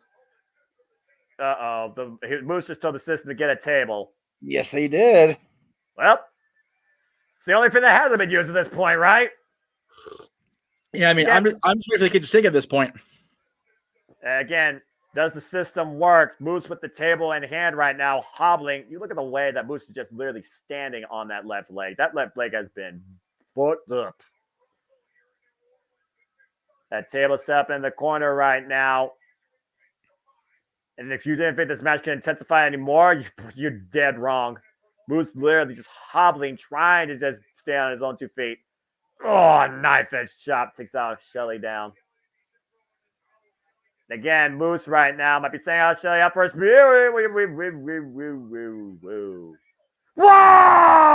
Yeah, back shot. Yep. Hold on. That's been a theme of the night. And Alex Shelley with the Border City stretch. The injured left arm, by the way, of Moose trapped in this submission hold.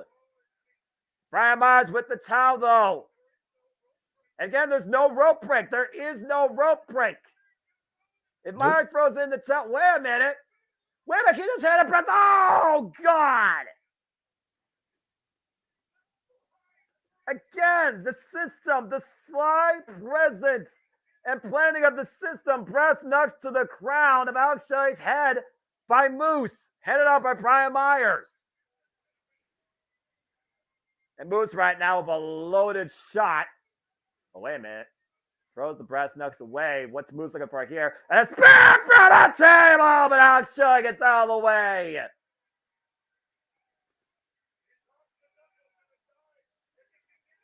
Well, that was a crash and burn. Boy, did Moose pay for that spot. That he did. Meanwhile, Kushida just handed out Shelley a steel chain. What the hell is he going to do with this? Again, how violent, how dark, how evil is Alex Shelley willing to go versus Moose to regain the title and force the system to surrender? Whatever it takes, man. You want your championship back. Oh, no. Oh, my God. No. Oh, my Lord.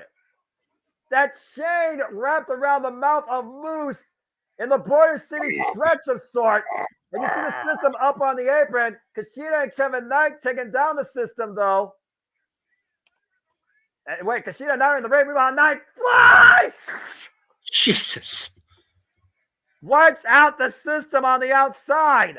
Doing his part, man. Keeping them out of this. That's good. Alicia Edwards, though, just took the towel from Kushida. What's Alicia Edwards doing here?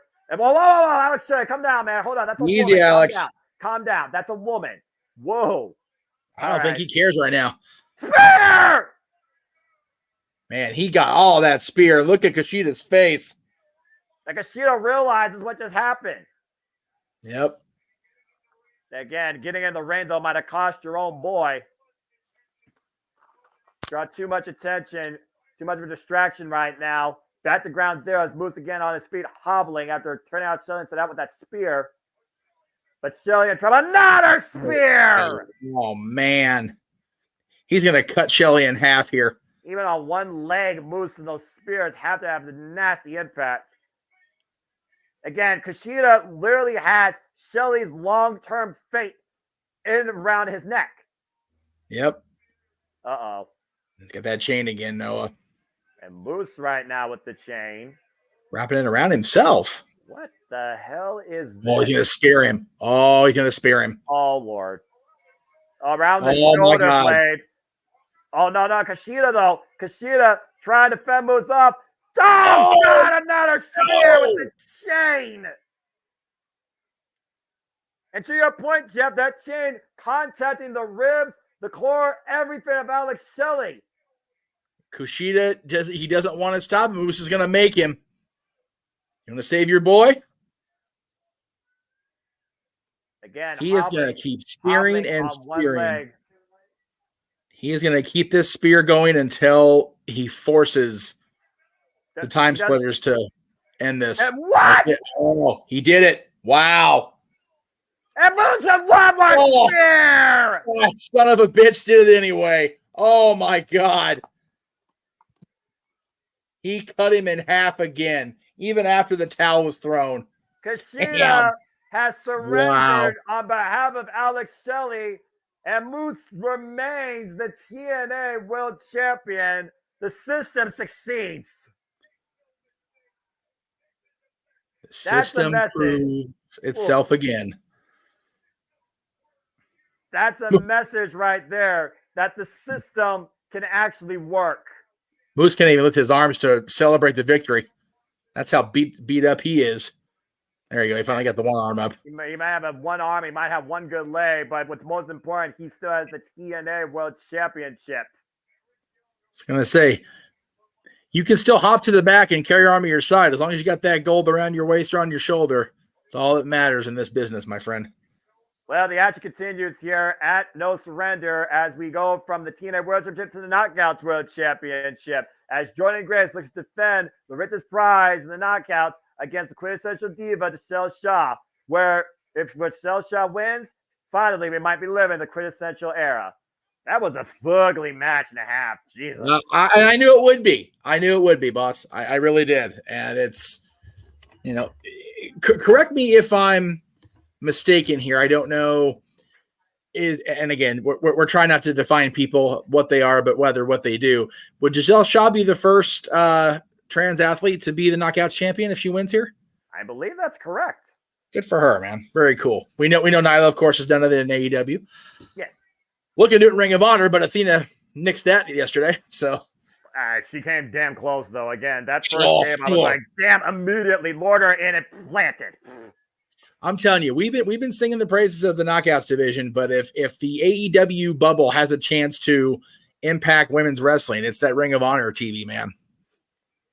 Yeah, no kidding. But also, we've seen Gail Kim's influence maybe impact Michelle Shaw's vision of a quintessential era where she rules alone and gets it done on her own after firing the Shaw Entourage after losing to Jordan Grace and Naomi. Yeah, I had to pause for a minute, JJ, so don't worry on the holding off on the commenting. Yeah, I had to rewind back because we were trying to line up again. But yeah, whatever was going on with the streams there too. I was going to say, I think their YouTube feeds having issues because I can't even get YouTube to work on my end at all. Interesting. So I'm on TNA. Yeah, the YouTube display I've got on thing. I had it on there for a while. I finally went off something else. Is just the big TNA logo and it's blurry. So I'm like, all right, we'll stick to plus. You know what? Maybe I don't know, but YouTube's been working fine for me. So there you go. So as long as everyone's enjoying the show and getting what they need out of our coverage. Oh man, that excellent face. That's all that matters. Damn.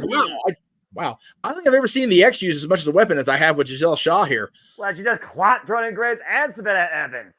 She did, man. She's not screwing around.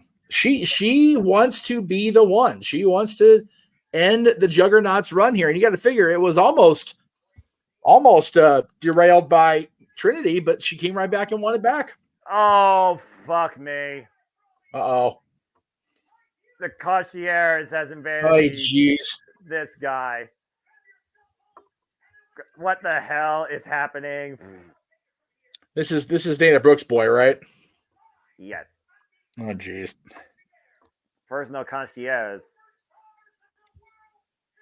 This guy's got a freaking. You know what? I'm just gonna shush up. You know what, though? I'm happy for Ash. I'm happy for the former Dana Brooks. He's just, but yeah, the presentation. You know what, though? We needed time to get used to Timeless Tony. So maybe we can get used to Ash by Elegance. This is killing. We're killing Nightlight here. That's it. That's it. We're burning time here with this entrance for no reason. She's not even in this match. Well, Ash by Elegance is making her way inside the Impact Zone.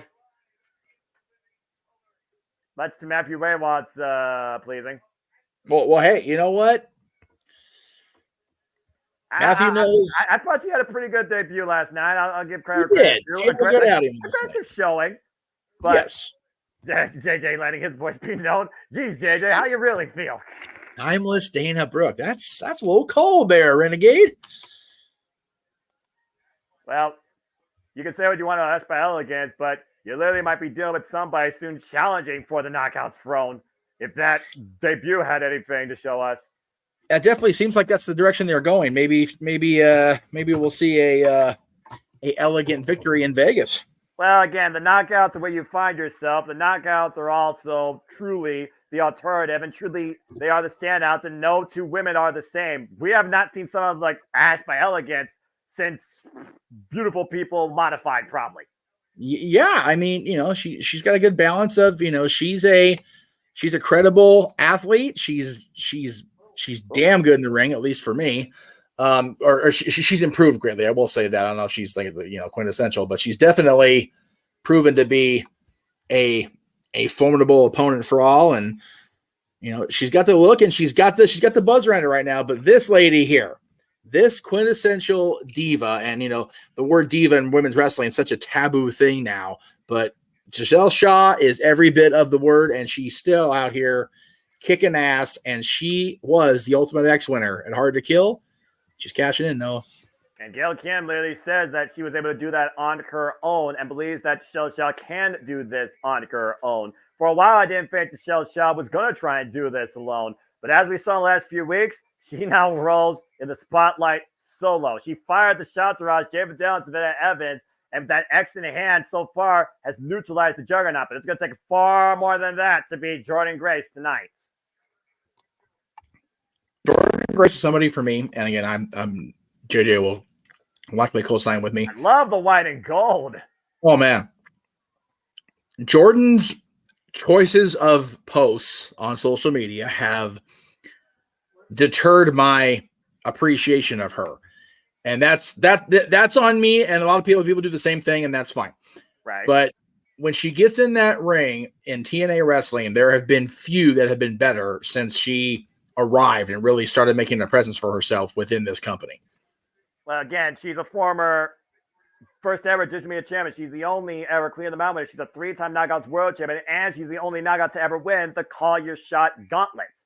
Jordan Grace, wherever she's done in TNA Impact Wrestling, history has followed, and more history is due to be created tonight for sure. Let's go down to Jay Chung for introductions. This is our summer main event, folks.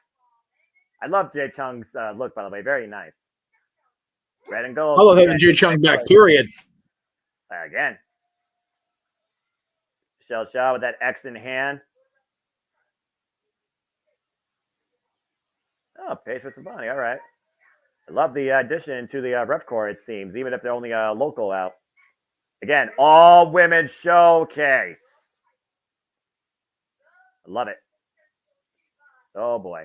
Quintessential diva, Michelle Shaw. This is not her first time trying to take this spotlight, but this may be her best chance yet.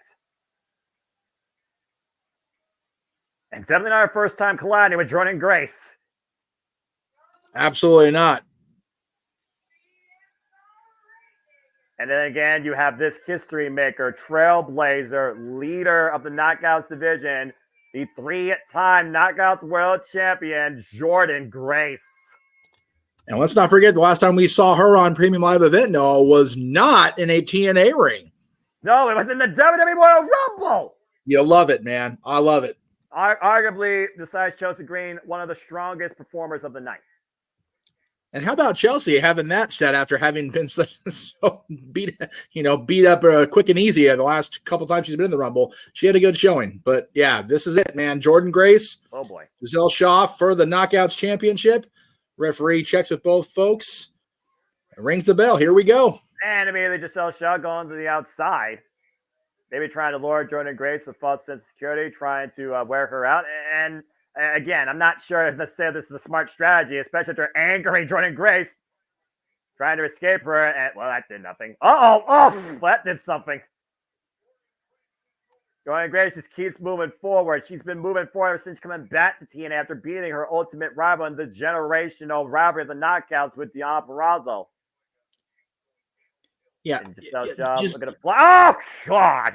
Yeah, Giselle, what happens when you try to clothesline a wall? I'm asking for, well, you, because you just tried it. What's the wall made of? Oh! Right. Far away from on the floor. And that's kipping up on the floor with a little mad aesthetic, not in the ring with some bounce. She is another level athlete, man. My goodness. Yeah, are we reminding Ash by Elegance exactly who she is? And remember whose house you're in. Yeah, trust me, Ash knows. Yeah. Ash knows. Yeah, she can have as much elegance as she wants, but I have yet to see if she has excellence in that ring to stack up against the Knockouts like Jordynne Grace and Giselle Shaw. Oof. Again, right now we're coming off that incredibly physically mental warfare of the No Surrender match, where in this case neither woman's going to surrender, but one person has to get a pin or submission. Whoa! Using the official. Again, how many times have we seen officials use his body shields as Jordynne Grace is driven head first like a turnbuckle? Now the Giselle Shaw taking advantage, the ground and pound. Again, everybody that 5 count you can, Noah. Well, again, Giselle Shaw is an opportunist. Let's just call it what it is. Ever since arriving in TNA, she's created opportunity for herself. She sees that spotlight. She's hung with the greats, but she has yet to get anything for it. She's been on the cusp numerous times, but she's not. And let's see, this is where it works against her. You can pose all you want. You can humiliate your opponent all you want, but Jordynne Grace ain't gonna take that shit.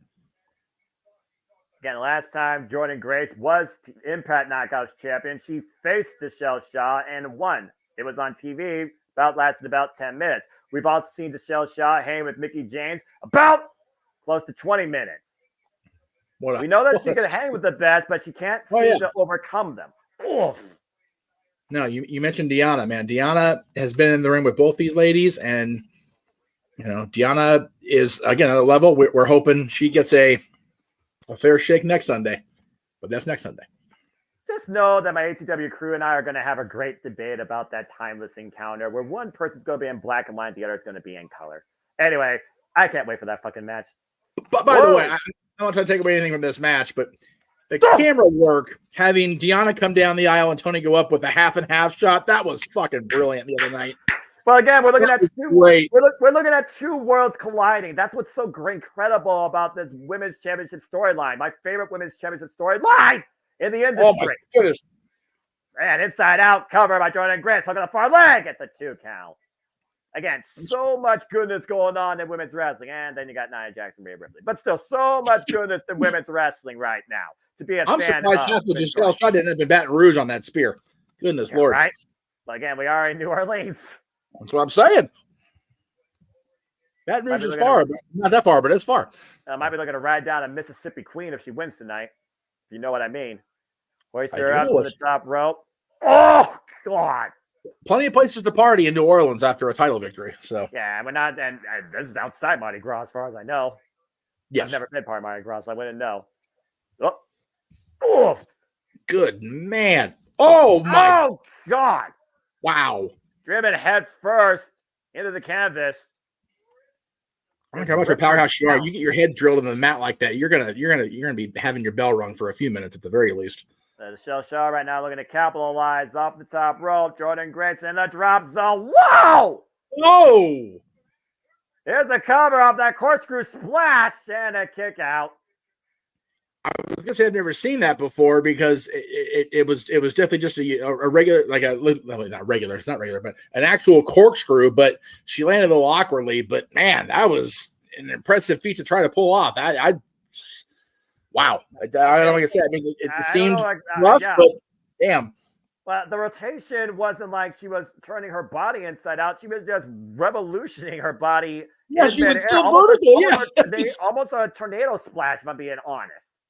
Yeah, like I was thinking maybe a spiral tap, but that wasn't even close to a spiral tap. That was just a little tornado movement, which was odd, but it was cool looking. I don't know if it added any more impact to that move either. I almost wonder if that took too long to execute and allowed Jordan Grace to stay in this match. Now, both of them on the apron.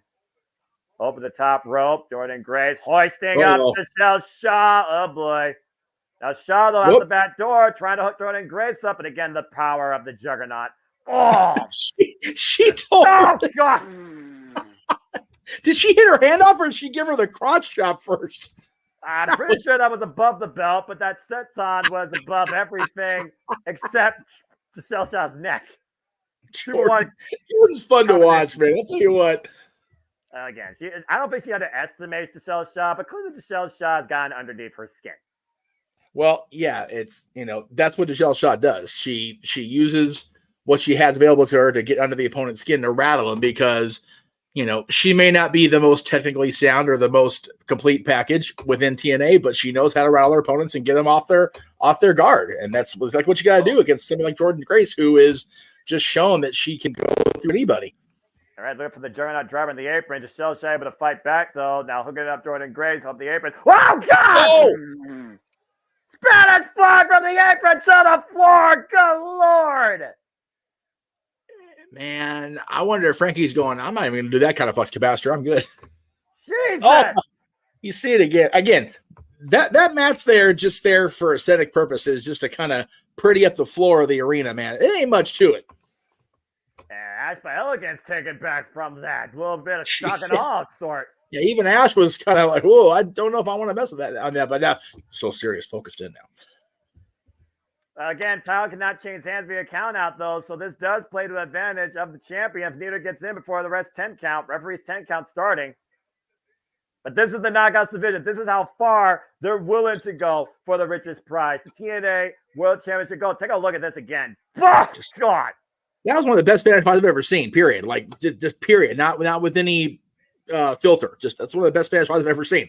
Yeah, I just literally hooked her up and took her for a ride with no sense of caution. Now bringing her back inside. Hook on the far leg is enough here. 2 count only. And Michelle Shaw again going for the quick cover and gets another 2 count, trying to wear down Jordan Grace. A third pinfall attempt here, and again Jordan Grace kicks out. There was that video going around social this week of the gymnast trying the Spanish fly on the mats and just the difficulty of rotation. And God, Giselle and Jordan made it look like it was easy peasy. Again, that takes a lot of agility right there. It is such a hard move to pull off. Just coming in the ring or on the apron's the hard part. It doesn't have a give. Plant down the spine buster by Grace, who gets a near fall. She looked for the denouement. Continue.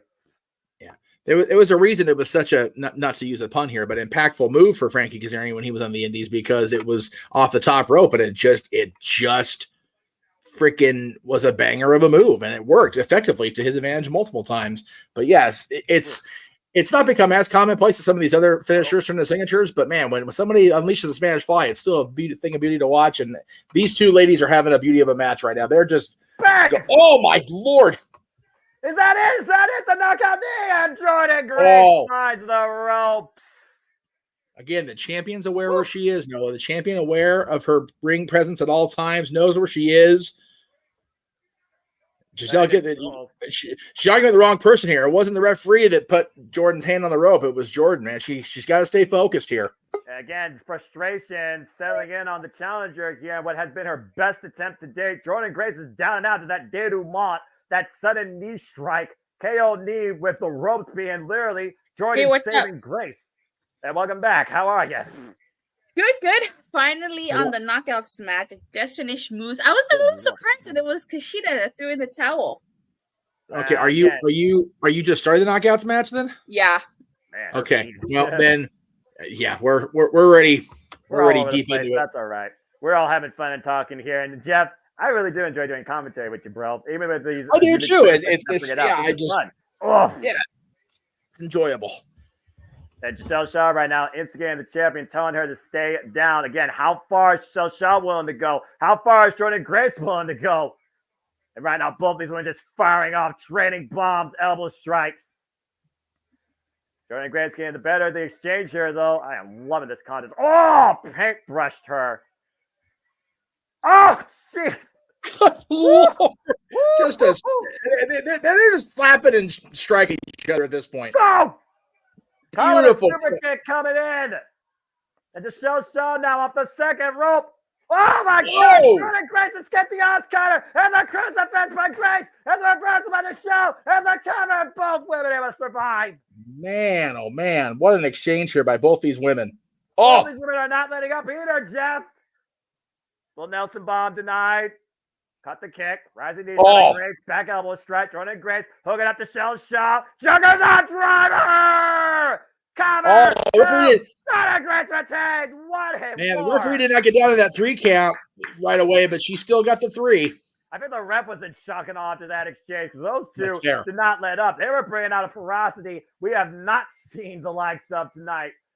Damn, that was a good match. Jordan Grace still the Knockouts World Champion, but damn, Giselle Shaw shining that spotlight. Anything far from elegant. She did. I would like to tell her to have the opportunity to call the main event. So what I will do is when the bell rings to start the X Division title match, Noah, you and I can pause, or you can pause. That way we can let Tatilla catch up when you guys call the main event together. Oh, wow. We're really good. Okay. And no pressure. We're going to have fun here. Meanwhile, Jordan Grace, congratulations on retaining the TNA Knockouts World Championship. What an incredible match. I'm not surprised that she did retain because Again, man. But again, you watch that Juggernaut driver. The referee, it seemed like she hesitated to start the 3 count. I was like, count the freaking fall. So again, I think the referees sometimes, because I think refs are even fans of this, they are shocked with what they see. Even then, I don't know if she was sure that she was down. But meanwhile, Jordan Grace still stands Knockouts World Champion, and rightfully so. How are you not a fan after that match, right? Whew. There's Jake something right now. Look to tell us something. What's his name? Jake something? You talking about Jake something? Yeah. I'm talking Something about like that. something. I'm talking about something. Clearly, Jake something. It's gonna be stuff. Oh, sorry, wrong song. Go ahead. And I got it right. It looks like something has his eyes set on something, and it's the X Division Championship. Hey, you know what? I'm here for a Ali or Sabin versus Jake something match. Somebody's asking where JJ is. And again, in the chat room, we're only going to acknowledge if necessary. JJ was supposed to leave at 6 our time, so he had to do that. So I'm filling in until we had you here, and we'll get you. We'll get the play-by-play and analyst synced up, and we'll be ready to go. But coming up, the next time we are going to see this brand on premium event. Do I have it in here? That'd be great. Of course I don't, but I can do this.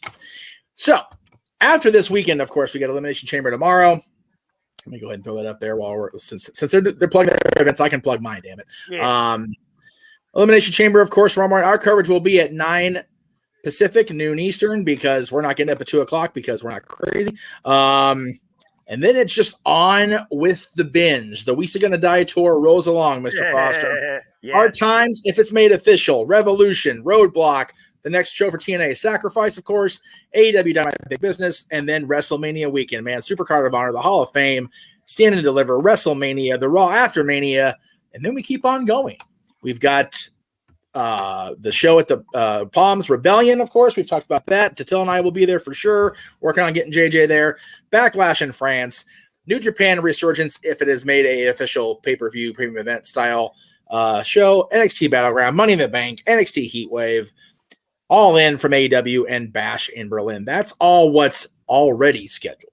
Exactly. We don't know what we're going to see coming up or what's going to be booked by the companies in the future. But what we can tell you, as we talked about, Tatil and I for sure would be at Rebellion for TNA coming up on April 20th and Impact on the 21st. So please get your donations in to JJ's PayPal. Where the hell is that banner? It's in here somewhere. I think it's under Talk Wrestling. I don't know. it's too many things to plug. There it is. All the things. Yes, again, we want to encourage everybody to help JJ join Attila and I in Las Vegas for Rebellion, for Impact Wrestling tapings, and of course, you want to see him react live to Joe Henry. He's going to be hard cam second row, so you guys need to look beautiful for that. Right. I want to see JJ react in person to Joe Henry. And again, we want to thank our buddy Walter at the Rager Wrestling for the first donation to this cause to get JJ to hashtag Renegade to Rebellion. So thank you. And again, as I pointed out earlier, we want to make sure we get our buddy Attila up to that 1,000 subscriber mark. She's just a few away, folks. She's already at 987. So get your subscription buttons moving.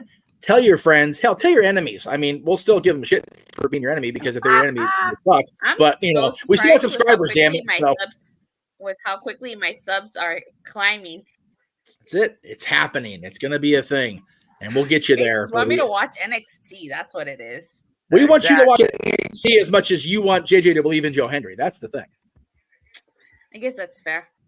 It is fair. I think so. And again, we will find out tomorrow if JJ is indeed going to continue with his TNA recaps beyond tonight, because that'll be part of Open Mic Night tomorrow night, will be the Renegades' impactful decision. So stay tuned for Open Mic Night tomorrow, well after Chamber, because we're not going to stay up on all day, because we need to do stuff during the day. But anyway, well, again, this is it, baby. Here we go. Mustafa Ali, and oh wow, he brought his Secret Service. Yeah, Secret Service is here. Like I said earlier, he gets my vote over the two yahoos currently campaigning. Protect Mustafa Ali at all costs. And there's the man who looks to make the X Division great again. For in Ali we trust. And Mustafa Ali looks to claim the X Division championship in his TNA debut. And think about this, Noah. We've already had Nick Nemeth achieve gold in New Japan. Matt Riddle became a champion this weekend. Could this be the weekend of the WWE releases, continuing the path to greatness outside of the E? And again, this is the first time the X Division title is main eventing a TNA PLE pay-per-view level show since Unbreakable 2005 Incredible Triple Threat with Christopher Daniels, Samoa Joe, and AJ Styles, where AJ Styles won the championships. Yeah, it's so hard, I have to believe, for these X Division athletes to live up to the standard that AJ Styles was the first champion. Chris Sabin's a 10-time champion. You know, the likes of Christopher Daniels, Samoa Joe, Kurt Angle, those guys have all been X Division champion over the years. Bobby Lashley, holding all the gold like Kurt Angle did all those years ago. JJ wants to remind us, we'll do it really quick while we're doing the introductions.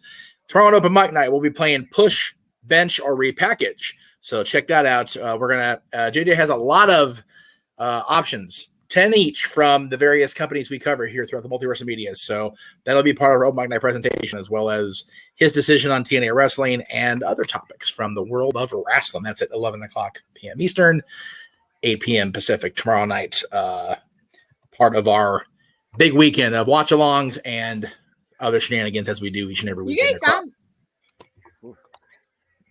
Go ahead. Honestly, you guys are really busy. Always. We never stop. All right. I'm going to get my remote ready. That way, when the bell rings after the introductions, we can let Attila catch up. You act bullshit about these two all day. So. I was saying, just do them a story. Come on now. This is the fucking X Division main event saying TNA since 2005. Wow, that was a match between Giselle Shaw and Jordan Grace. It is. It's very telling that the debut of Mustafa Ali and the 10th reign, the most reigns in history for Chris Sabin, has been deemed worthy of the main event spot. And you wonder, they didn't announce this until what, yesterday or this morning? It was going to be the main event. The main event was announced. This was going to be the main event was announced today, but this match had already been announced. Well, the match itself, yes, but as far as it's placed on the card, which means it was not a Scott D'Amore decision. So I'm curious, what the value of this championship and this match means to the folks at the at management within TNA, Anthem, of course, Anthem Sports and Exhibitions. So I'm curious how it plays out. I love that Mustafa Ali is getting a championship opportunity. He's getting a main event opportunity on premium presentation. I think this guy has been one of the most overlooked, underappreciated guys in the history. And I'm going back 60 years. I'm telling you right now, of WWE. This guy has so much untapped, underutilized potential between his ability to talk and his in-ring work. And then you got this guy, Chris Sabin, a standard bearer throughout TNA's 22-year history, most of the time within that company. Yes, he's ventured out, as has his partner Alex Shelley, but they've always found their way back home, as the song goes, to TNA Wrestling. 10 times the X Division champion, arguably the greatest X Division champion of all time. And that's me saying that with my buddy AJ Styles not listening, but still, it's absolutely crazy. I'm gonna wait for the bell here, and then I'll pause. Yeah, same too. And I also want to put this out there. Chris Sabin has held the X Division Championship in every form of its design. His illustrious career, a total of 630 days. Pause. It's crazy to think that, again, this title that goes back to being, again, the standout, another reason why TNA was always the alternative. The title that goes all the way back to the likes of AJ Styles. You think about the others that held it after him, Christopher Daniels, Samoa Joe, who redefined what it meant to be X Division. That was truly about no limits. You had Amazing Red, your boy Cass, Petey Williams. You think about those that were later on down the line, like freaking Manic in its many forms, just calling it as I see it. Sonata, even at one point. Low Key, and of course, Eddie Edwards, we saw earlier, Mike Bennett, Trevor Lee, Tigre Uno. Every sort of foundation of professional wrestling has been defined by the X Division Championship of some kind. Speed on Mike Belly, Josh Alexander, the list goes on, as Chris Sabin is the 104th X Division champion in this title's illustrious history. Definitely the most prolific number of title changes within TNA's company history. But again, it's the only championship that's sustained the entire 22 years, because they had the NWA titles at first with the World Heavyweight and World Tag titles. And then they've had, they've had struggles along the way, as has been documented by all the dirt sheets and all the podcasters about TNA Wrestling. But here we are, man. Main event, a standard bearer, a stalwart of TNA Wrestling, Chris Sabin, formerly dubbed the Future. There's no future. He is the man. He is the X Division champion. And as I said, Mustafa Ali, who is just seeming like he's going to hit that potential marker that we've all been just dying for him to hit after all this time. The Retribution stable in WWE, the return from that, literal exile, and just doing nothing with him despite how talented he was, and everything he did before Retribution that just seemingly was just banging his own head into the frustration wall. And here we are. He's in the main event for and again, I'm not underselling the World Championship or any other title, but the X Division Championship has been the championship that has been the showcase of this company since week 2 of NWA TNA. And you can talk about the management shenanigans. You can talk about anything you want to talk about in this company.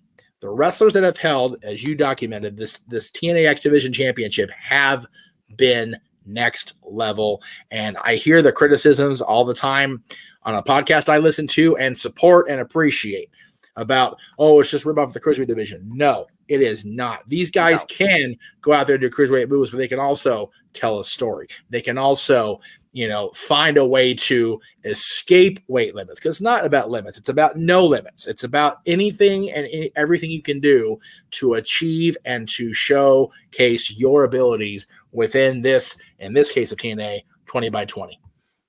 Amen to that, brother. And it's Attila right now. She's muted. I don't know what she's doing.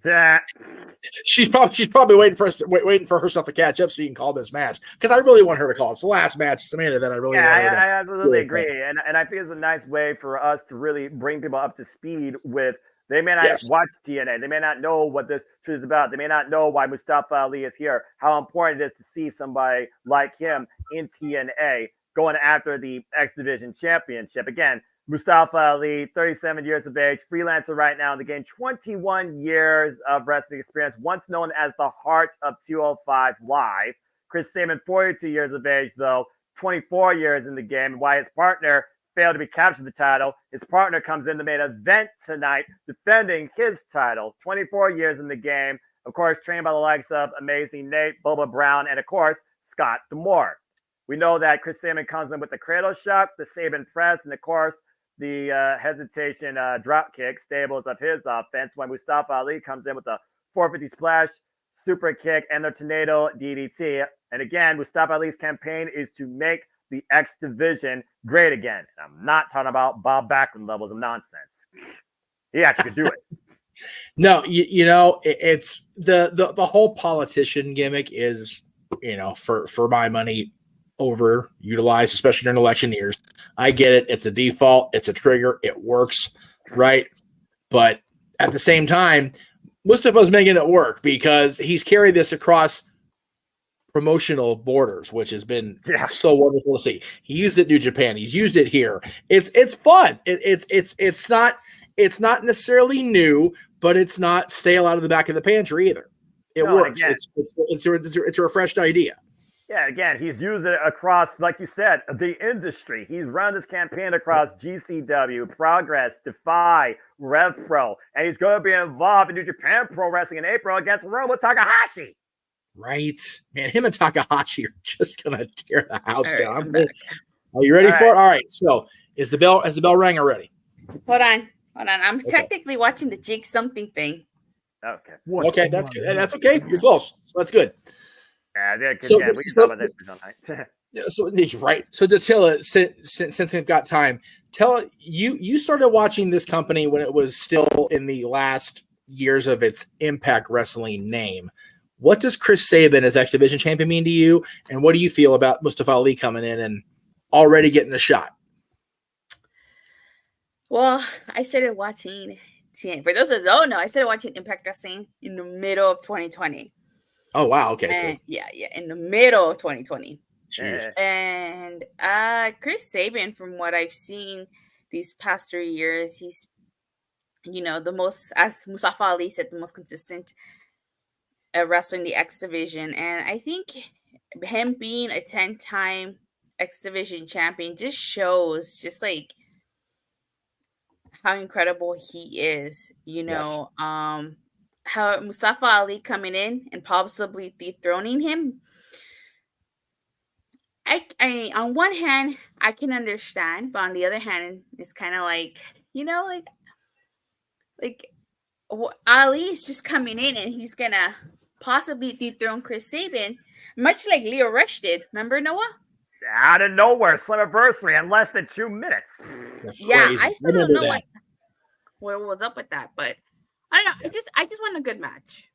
I do too, and that's what we all want to see. And I think with these two guys, it's going to be a great wrestling match. But to your point earlier, the fact that the world title did not main event, that this is, I have a feeling that we're going to see some sort of shenanigans. I thought you were going to say some good hands. Yeah, well, no. Good Hands is down in Australia with the rest of the WWE crew doing their thing, promoting that show for the morning. I got her coming back from Pirates. That's hilarious. Shit. If you haven't seen it, go find it. You'll trust me, you'll thank us in the morning. It'll be a thing. That's very fair. It's such ridiculous shit, but still such good shit. This is a great way to start off this weekend. We've got No Surrender from TNA. We've got Elimination Chamber in the morning, and we've got Open Mic Night, as we do every Saturday night. As JJ mentioned, doing that game that he discovered along the way. I just saw it. Where did it go? There it is. Push, bench, or repackage. That'll be part of our presentation tomorrow night for Open Mic Night, as well as our usual topic discussion. And we've got so much to promote and so much we got going on. Just next weekend kicks off a run of 4 watch-alongs in 7 days. So that's going to be absolutely bonkers next week. We've Hard Times if they confirm it, Revolution, NXT Roadblock, and TNA's back at Sacrifice in 2 weeks from tonight. So it's from tonight. And in between, I turned 41, so the hell with me. Next Friday, baby. Oh, the more you know. I mean, I wanted I was hoping that my buddy would get a bingo win last night. We go to Disneyland to celebrate and try to pretend I'm 5 again, but no such luck. It is what it is. What are you seeing now? What are you seeing now, Dattila? Wait, where are you at on screen, girl? Announcements for Rebellion, where JJ could possibly be there live reacting to Joe Henry, which is something we all want to see. You're gonna make him not want to go. You keep the Joe Henry stuff up. We don't even know Joe Henry's going to be on the card. I can put that out there. The same way he wants me to review NXT, I could throw that out there. Well, yes, but NXT is an overall good package. You try to get it focused on one guy. It's like, no, we want him to go have a good time in Vegas and not worry about having to stifle his Joe Henry love, because we know he does. Secretly, we know he really likes Joe. He just pleases. We know. According to the entrances, you guys. Okay, entrances. All right, that's good. To answer the chat room, no, we are not going to Philadelphia. I thought Noah had the opportunity. I don't know if he still is going or for Mania week. It's probably not happening this year. Okay. Bro. Okay. Yeah, I'm not going for a couple of reasons. One, I just went to Mania this last year, and I was supposed to have everybody come out for last year's Mania, and the freaking Eagles partner with WWE ruined that for me, so they can kiss my ass on getting my money. Throw that out there. I am a Cowboys person. I think we should have a debate on this tomorrow night during open mic night. We should ask the audience at home what they want more. Do we want to see more people review NXT as a whole, or do they want to see JJ live react to Joe Henry at Rebellion? Because either way, we're going to get it as long as the fundraising goes the way it wants to go. But NXT depends on you guys. Her reviewing NXT depends on all of you at home. Which it has to be before midnight Pacific Standard Time. Yeah, otherwise, we can forget it. That's right. Midnight, Monday night, Pacific time. That's a deadline, guys. If I go to bed and it says, I don't give a if I go to bed and it says 998 subscribers, I will not review Roadblock. It's only 13 away, guys. Come on. You can do it. I know you can. I believe in our audience. Hell with Joe Henry, to hell with Johnny Swinger. I believe in our audience and their desire to see you, Dattila, review the premium specials and the PLEs of NXT. Well, they better hope that I have 1K by Monday, March 4th at 12 a.m. Pacific Standard Time, where they can forget about me covering Roadblock. Well, we can focus more on NXT come Tuesday. That's their night. Tonight belongs to TNA. This crowd is split 50-50. Of course. Yes. Where you at? Are you on the intro? The match. Oh, did the bell ring? Yeah. Oh, well, shit. Botched Dattila. Okay. Oh, sorry. I got kind of into it. Sorry. That's okay. Dattila, you pause then and let Noah catch up to you because he's the one who's going to call it. Story of my life. All right, hold on. Let's get this going right now. But I get my freaking remote. We're all over the place here, but that's okay. We're all excited for TNA. Eventually, all of us will get 3 hours exactly. Everybody pause. If we can, if I still can. Look, I'm just going to tell you as I go, and you guys just figure out where I am. Because all I do, I just do the play-by-play. As long as everyone else understands that the product. Why are you fucking calling the match? The reasons we're underway. Because here's why, Summer Miller style. Because we're trying to all get in sync, which is freaking impossible. Because we're all level of excitement and our own stupid feeds, and we just want to watch the damn wrestling. My friend Paul's probably like, what the hell are you doing, Noah? I'm sorry, Paul, you had to come over to this, but it is what it is here at JMN Multiverse of Media as we try to get all in sync. But next time, if we're not all in sync at the beginning, we'll probably just make it official. Budget, just let Noah continue to do the play-by-play. And I'll be glad to do that because I don't give a damn. I will work across any schedule if it means calling great pro wrestling. And this doesn't get greater than this. Mustafa Ali and Chris Sabin. I finally had a collar elbow tie up at 3 hours and 30 seconds for what it's worth. Well, again, Ali reminding us, in Ali we trust. Yes, we do trust. That we're taking in the moment. We trust this moment. We trust this match to be great. Collar elbow tie up. Here we go. Chris Sabin, Mustafa Ali locking up for the first time ever in the middle of a TNA ring. I love saying that, by the way. In the middle of a TNA ring. Yes. Division that is defined, as you said, not by any limits, no limits. Nothing is impossible. Nothing cannot be unfeasible. Daniel Spencer, of course, our official here, as once again, you see him, Chris Sabin, telling him, he had the hair, admonish him, etc. You're so quiet. I love your investment, girl. But when you do these commentary things, you kind of need to talk a little bit about basically the I'm waiting for you to stuff. catch up. Oh, okay. You're actually winning. I'm impressed. Yeah. The the arm wringer right now by Chris Sabin. Mustafa Ali, the rope for Chris Sabin, reversing the pressure, up and over. I think we caught up already. What's your timestamp, Priscilla? We'll do that. What's your I timestamp? can't tell. Whoa. I'm just like 14 minutes behind. Big arm drag by Mustafa Ali and stalemate in the early going. Both these men right now setting the pace. You see that smile by Ali. Ali is loving this. I haven't seen Ali this happy since I don't know when. Since he got released from prison at WWE. Sean Garner just subscribed. Thank you, Sean Garner. Ding, there's another. That puts me at 989. God damn it, people. Tatilla, calm down. Tranquilo. Waist slap with Mustafa Ali. Standing switch by Chris Sabin. Again. Asanaya. Oh, nice leg trip there. Mustafa Ali now going to the arms, slowing down the pace. And Chris Sabin reverses. Ali reverses. Tip for tap, move for move right now. Both these men are in this incredible exchange. Let's Sabin with the hammer lock. Ali with the escape. Now Sabin trying once again. Both these men just trying to jockey for position on this arm hold. And Sabin finally catches a grip for a second, but it gets a back elbow strike. Whoa. Back elbow right to the eye socket. Headlock takeover by Mustafa Ali brings Sabin down to the mat. And now Ali wearing down the champion. This back and forth start finally at a standstill, Datsila, for a moment. Yeah. Ali still with the hold, but Sabin fighting back. Shots to the body. Ali follows in with an elbow. And again, goes back to the hold. Now off the ropes goes Ali and Sabin taken down with a shoulder block. Again, Ali showing what he brings to the table, but again, we see the savvy experience of Chris Sabin. Both men with a drop kick. Stalemate. Kip up, though, by Ali. Whoa. Ali right now saying, I'm in your head. I know what you're planning before you do. Chris Sabin right now really being taken back here by Ali. Ooh.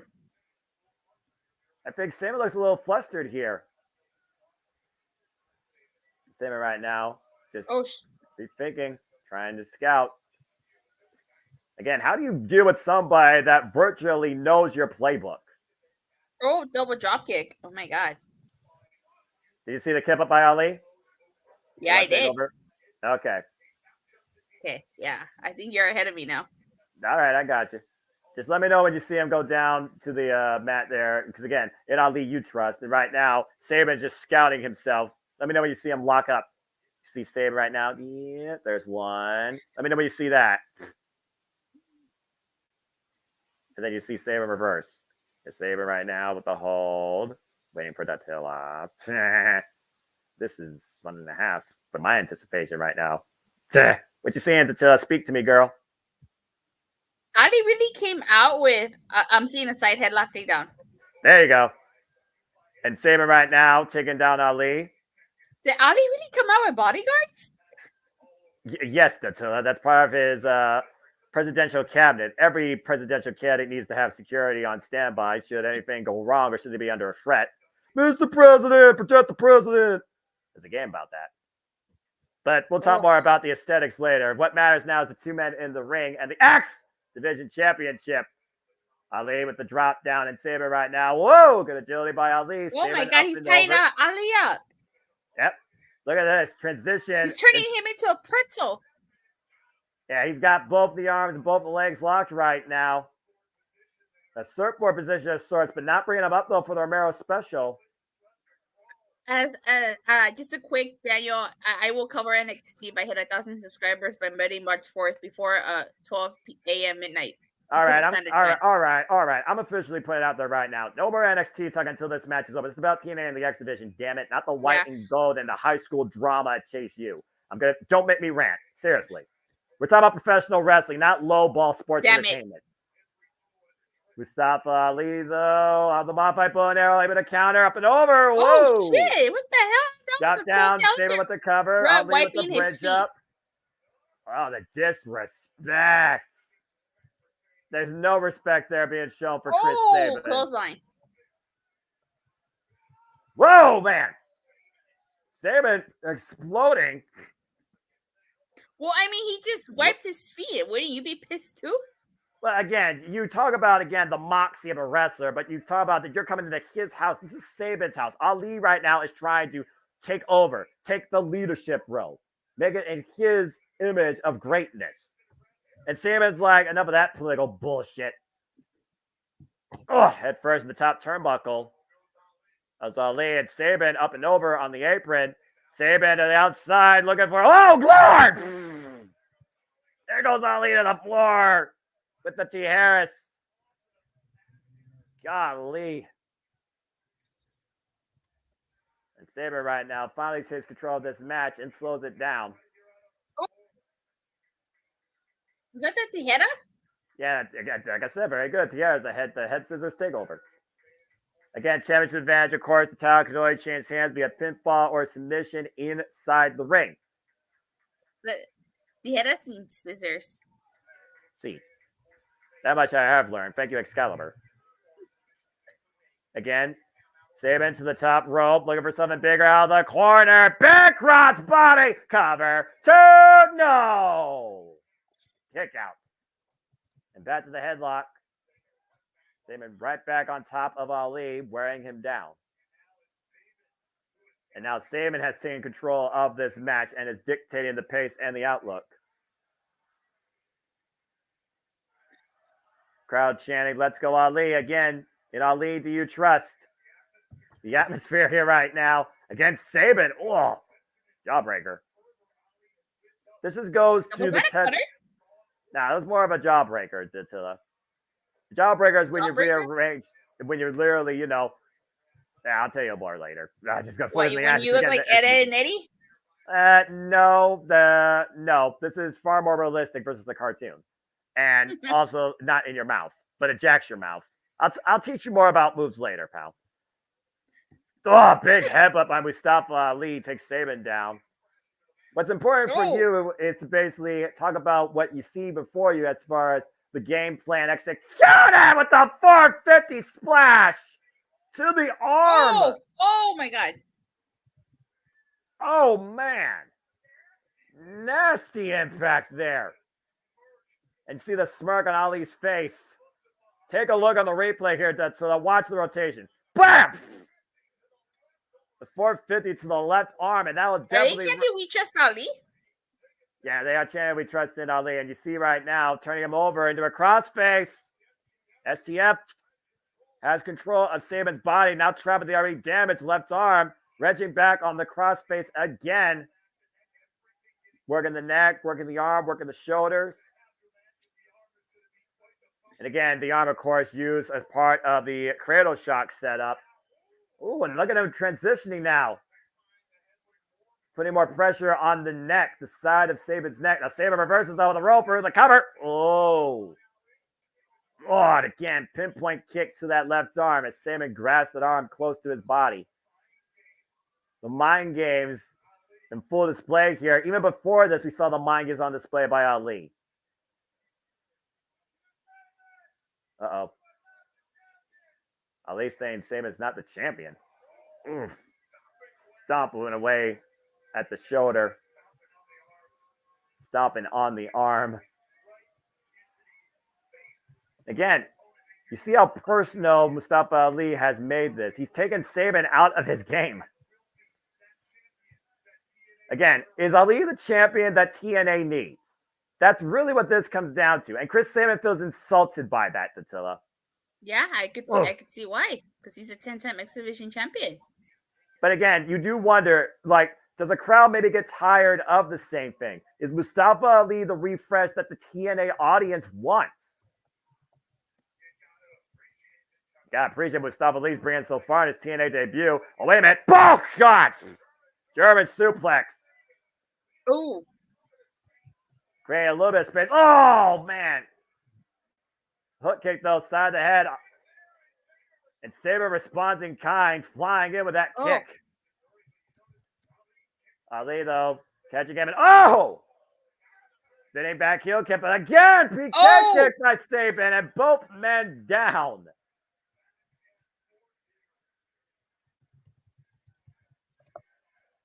TNA chance. Oh my God, this match is incredible. Yeah, this show has been incredible. Again, TNA chants raining out loud and proud. The TNA. There you go. Referee counts to 3 as we got a standstill for the moment. Oy. Up to 5. Up to 6. Got a 6. Both men up. And Sabin falls and immediately taking Ali down. Again, this is our main event match for the X Division Championship here at TNA No Surrender, where only one title has changed hands, the TNA Knockouts Tag Team Championships. All other champions have retained. Oh, spinning so much. Taking Ali off his feet. Falls him with the elbow strike. Now the snapmare, creating distance. And Sabin looking for something big out of the corner here. Ali, though, looking to follow in. Oh, and palm strike. Big shot right there, but Mustafa Ali now ascending to the high-risk district. Whoa! Lands on his feet and Sabin out of the corner. DDT! Oh. Planting! Oh my God! Cover 2! No! Ali able to kick out. How the hell did I kick out after that? The will of a champion, or a champion yet to be crowned. Take a look at the replay here. Planting Ali on the crown of his head. Beautiful satellite DDT. Mustafa Ali is still in the race to become your next X Division champion. Now Sabin looking to hoist Mustafa Ali up here. Bringing it back up to his feet. Looking to finish it. What's he looking for here? Oh, Mustafa Ali, the double leg though, by Chris Sabin, able to reverse it, the cover. Ooh, able to kick out. Now the crucifix, we saw this hook earlier, and a kick out again, transitioning now. Sabin looking to control Ali in the submission hold here, rearranging position, trapping the left arm between his legs. Not sure if he's looking for a crossface or a sleeper hold. You see Sabin right now unleashing a whole new nasty nature to prove a point why he is the X Division. Again, though, you hear the Ali chants raining out, though, that they have to be wearing down at Chris Sabin. Yeah, I'm pretty sure. Ali trying to reach the bottom. Hear that? Yeah, exactly. Ali's trying to reach the bottom rope and does so. Whew. Oh, and Sabin not letting go, though. Whoa. Risking disqualification there. A lot of pent-up animosity. Yeah, he's definitely frustrated. Yeah, exactly. And this match continues. Now he's getting booed. But again, and now he's just wearing down Ali. Sabin is rattled at this point. Sabin is facing somebody that probably reminds him of himself at an earlier time, but these people didn't know who Chris Sabin was. Yeah. Again, getting in the head of the champion, I feel can only benefit the challenger, but it does make the champion maybe a bit more dangerous and reckless. Ali right now creating distance between him and Sabin, driving him down to the floor. Ali tries to gather his win back. Sabin trying to get back inside the ring too, but Ali, though, with the dominant position, and there she goes again, technical difficulties. Ali right now up to the top rope. And Sabin, whoa! Ali lands on his feet! Somehow incredible. Block cut Sabin coming in off the apron with the drop kick. And right back inside the ring, Mustafa Ali looking to capitalize, going up to the high-risk district for the second time for 50. Oh, rolls through, though. Oh, God, and Sabin sidesteps him as Ali goes face first in the second turnbuckle. Might be out cold, went full force into that turnbuckle. Sorry. That was interesting. I hit the wrong button. Sorry.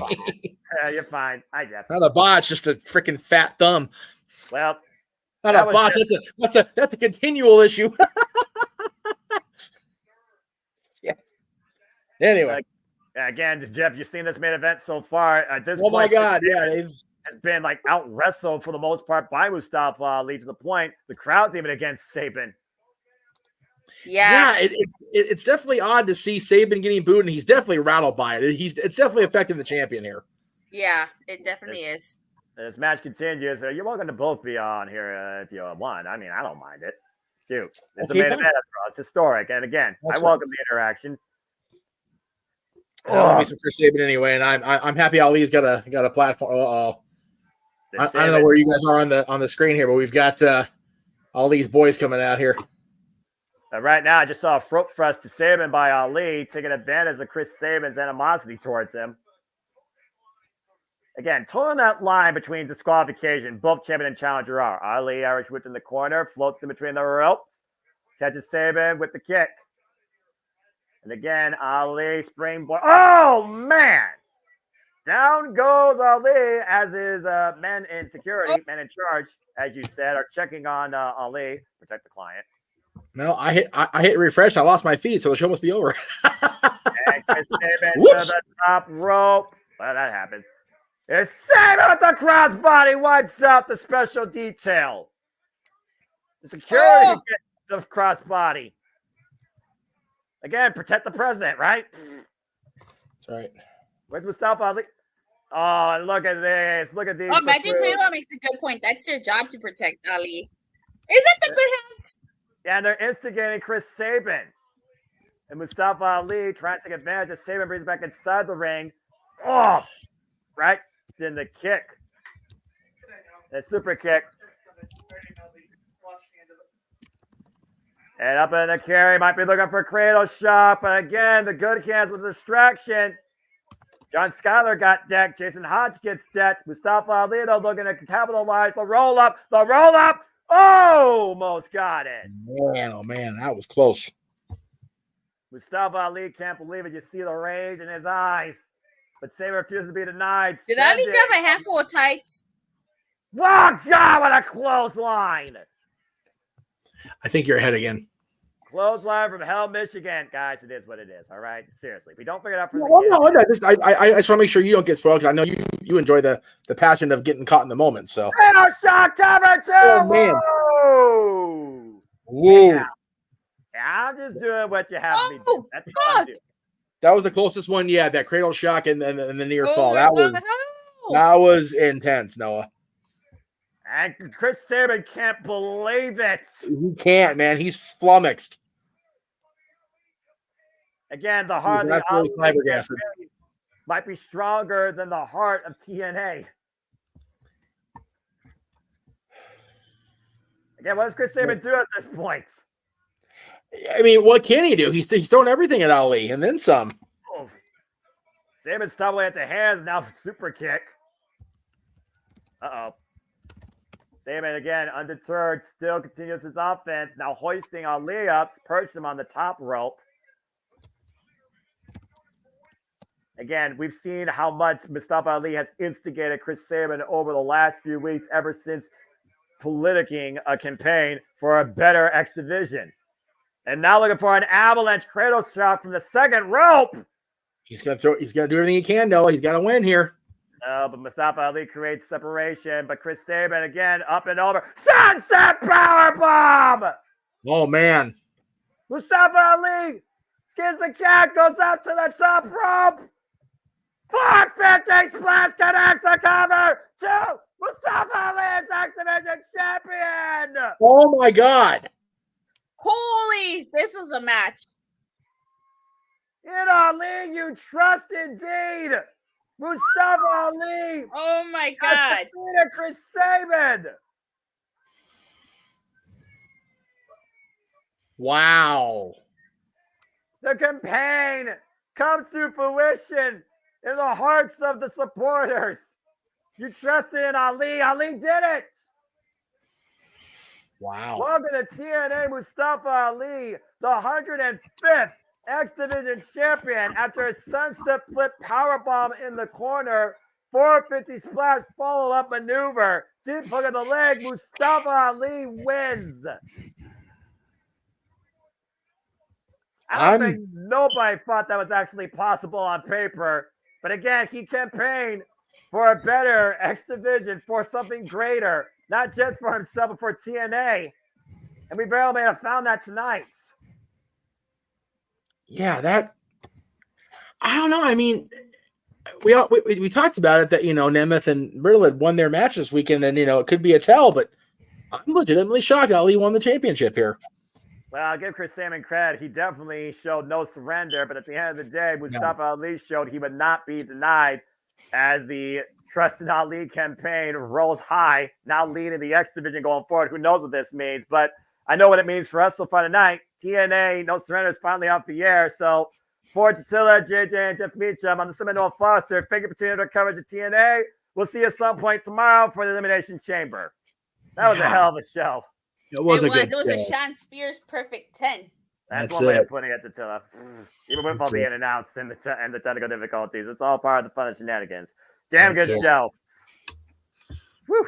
Well, that was. You know what made that a Sean Spears perfect 10? What's that? Joe Hendry wasn't on the show. Shit. I'm gonna No. leave you. I'm going. All right. I'm done. I'm done for the night. You're not. I'm done. I'm good. I'm fine. No. You're as big a part of this as anybody. Don't you dare try to cop out now, Muckerfather. I'm not doing anything. You are too. You're as bad as any of them. All right. Here's what we're gonna do. JJ has already called this audible because we're going to do he runs open mic night. Push, repackage, and bench. And yeah. Right now? No. Tomorrow during open mic night. It's going to be a multi-layered, multi-participant game. We're going to play during open mic tomorrow. However, I say with a little over a week to go in another campaign. What's the campaign? We want to see what the audience thinks. Tomorrow night, everybody tune in. We'll put the word out. Do you, the audience, believe more in Datilla's ability to call, recap NXT? Or do you want JJ to believe in Joe Hendry more? That is the question I have for the Multiverse of Media as the founder.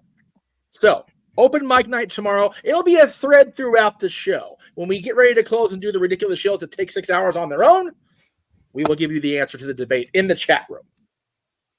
There you go. I mean, at the end of the day, she just wants me to like a wrestler. I know. I want her to expand her horizons and give thoughts on a product that she herself said was better than she thought it was going to be. She did. Otherwise, she wouldn't have even made the stipulation. This is fair. Now that she is 11 subscribers away as of my last refresh on her page, because yes, I have a tab open that has been keeping track of your subscribers. Oh, shit. That way, when I go out there and try to hustle for you and promote you like the good friends that we are here at the Jeff Meacham Network Multiverse of Media, I can give the most accurate count possible. That's right. Because as you know, JJ, in a campaign, votes count. Numbers count. Exactly. Numbers are important, right, Stepboy? You should be happy, because I know Noah is. I'm dragging him in on this one.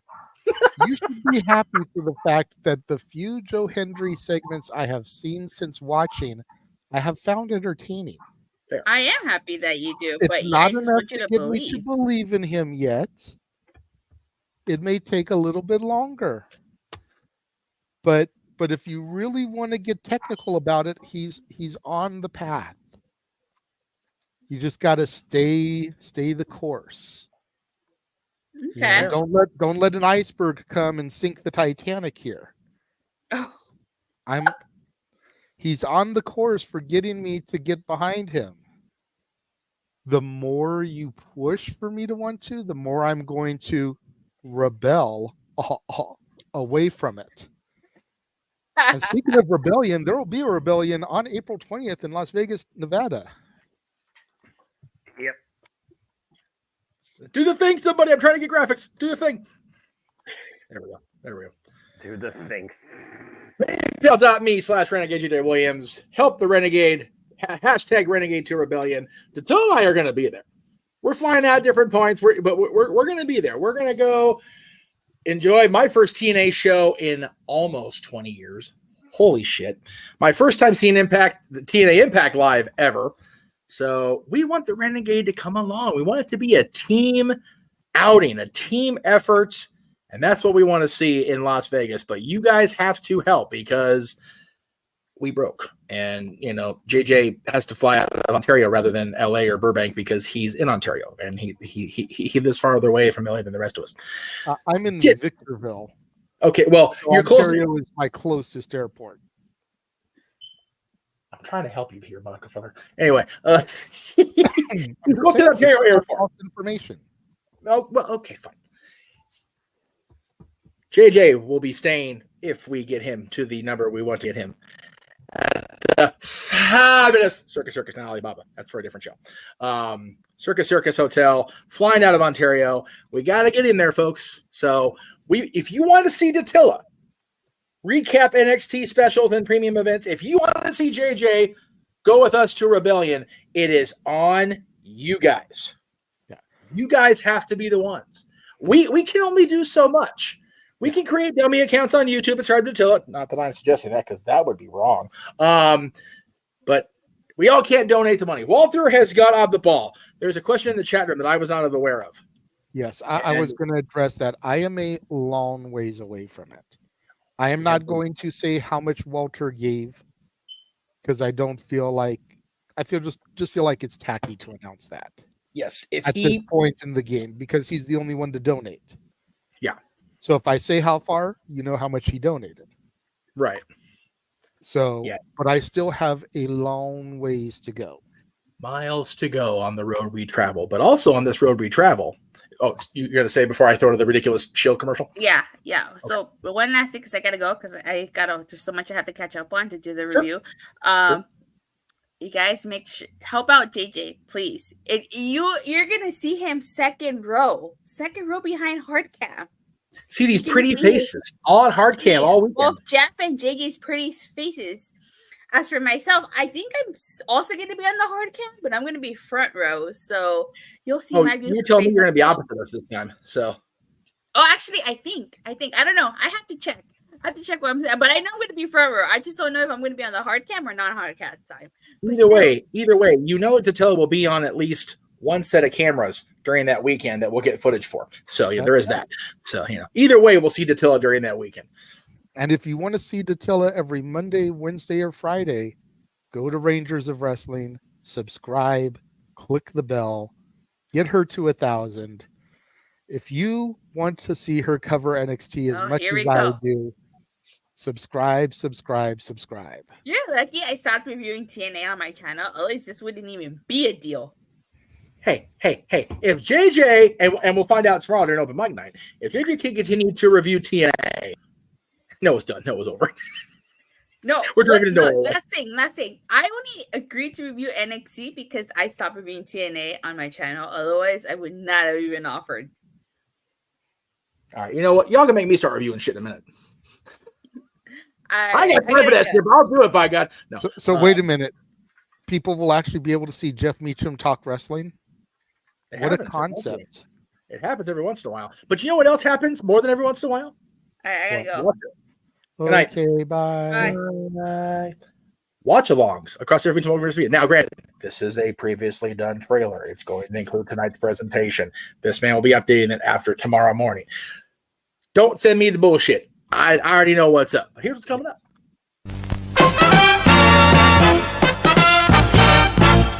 And now, preview time.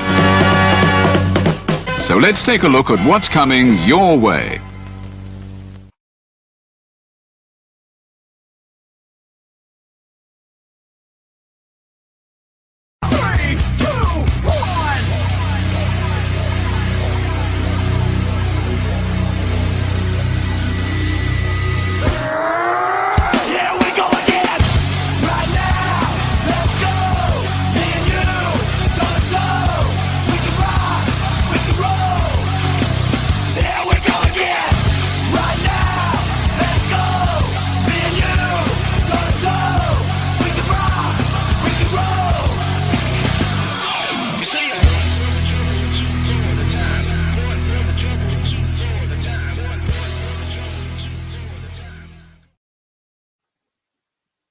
And again, that all kicks off tomorrow morning with our coverage at noon Eastern, 9 Pacific of the Elimination Chamber.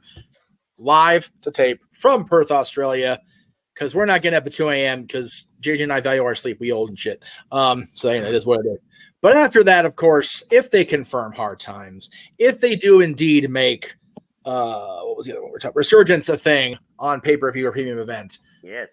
NWA Hard Times, AEW Revolution, NXT Roadblock, TNA Sacrifice, AEW Big Business, WrestleMania weekend with Supercard of Honor, the Hall of Fame, Stand Delivered, WrestleMania, and the Raw After Mania. Rebellion, of course, in Vegas. We're hoping the entire team will be there that's able to be there. Backlash in France. Resurgence here in Southern California from New Japan. NXT Battleground. Money in the Bank and NXT Heatwave in Toronto. AW All In. And Bash in Berlin, of course, in Berlin, Germany. That is what are all those events? Those are premium live events or pay-per-views based around some sort of genre that I know that somebody's familiar with. Sorry, I had to go, relieve myself for a moment. That is professional wrestling. Damn it! At least he's not a simple man about having to go do his thing, because we all just kind of bail out of here when we do that anyway, so it's all good. Anyway, big stuff coming up, so please check out all our watch-alongs. And, I agree with Daniel's statement, because Lord knows the negativity has been a swirling, and we have persevered in the Multiverse Media. We have soldiered on, and it's thanks to guys like this reminding me to protect my mentality, cherish my family, people like JJ and my sister and everybody keeping me in my Woosah frame of mind, despite not able to go inside the big gates in Anaheim, because that is the Woosah place. It is appreciated, and I appreciate everybody tuning in tonight. I also highly encourage everybody, if you're in Southern California, check out my buddies, the LA Dolls. They're going to be in Santa Monica on March 8th. I need to get that graphic out of the way. Logo. Thank you. March 8th, Friday night, the week after my birthday, the night of Sacrifice. You can do both. Sacrifice will be over by 8 o'clock Pacific. It'll be a thing. Doors are at 8, shows at 9:30. The ticket link is there in that QR code. If you want to book the Dolls yourself for your event locally, or, depending on where you want to go, you can click on this QR code and bring the LA Dolls to your event. Also, after seeing what I saw at the Mint on Wednesday night and seeing how awesome the band truly has become, whether they're my friends or not, you got to go see Jesse Fury and the Sound. They will be next at the Hotel Cafe on Cahuenga in LA. However, I will not be able to be at this show because us crazy yahoos are going to be singing wrestling songs that night. So wrestling karaoke will be there. But if for whatever silly reason, after a year of knowing it's coming, if you have an excuse, you're going to get smacked upside your head. However, if you're going to be in LA, go check out Jesse Fury and the Sound. There's the link for that show. Again, I've known two of these people their entire life. I met a third member of the band a couple weeks ago, and then I met the other two Wednesday night. I was so impressed at how far Jesse Fury has come in his talent. JJ and I saw him on the outdoor stage, a decade ago, outside of Staples Center prior to one of our playoff games for the Kings on the road to the Cup. And they have a sound, man. They're called the Sound, and I understand that. But, man, they have a unique original song sound, which I'm not used to these days with all the covers I've been hearing out live over the months. But definitely go check them out. And, again, please sure you tune in tomorrow night. Open mic night will be a thing. After the Elimination Chamber, we've got our game. We've got a debate, although I really don't think it's bad. I think people should do both. They should encourage JJ to believe fully in Joe Hendry once we get him there. I'll tell you what. I think if we get him to Rebellion, it's just my personal opinion. I think if we get you to Rebellion, he will find it within him to stand at the mention of that man's name and believe in Joe Hendry. Because if he can be shown that you guys can get him to Las Vegas with the power of your donations and the power of your desire to see him join us in Vegas, he can believe in anything at that point. Maybe that's just my old Disney heart coming out. I don't know. It's a hell of a speech. Thank you. I appreciate that. I didn't even rehearse it. I just came out of here right now. Every once in a while, some good shit comes out of this brain. But you know what else comes out of this brain? The desire, the want to see our buddy the Tiller recap NXT specials. That's what we want before Monday night next week. So get the subscriber count to 1,000, folks. That's it for us. This man will be with us, as will this man, tomorrow morning, 9 a.m. Pacific, noon for you kids on the East Coast, as we cover the Elimination Chamber. It is the final premium stop for WWE on that epic road to Philadelphia and WrestleMania. Any parting words, kids? Be excellent to each other. I agree. Noah? Hey, been a fun night for TNA Elimination Chamber. Let's see what you do down under. Looking forward to it, guys. I'm going to be up doing my binging, getting ready to watch the Chamber, and cleaning this house up with Wiener Schnitzel trash because that's what I have for dinner. Amy. If you have not seen the presser from last night yet, I highly recommend people watch that. Okay, I will do that. I also watched SmackDown when it comes on 24 minutes ago. Well, shit. Maybe not.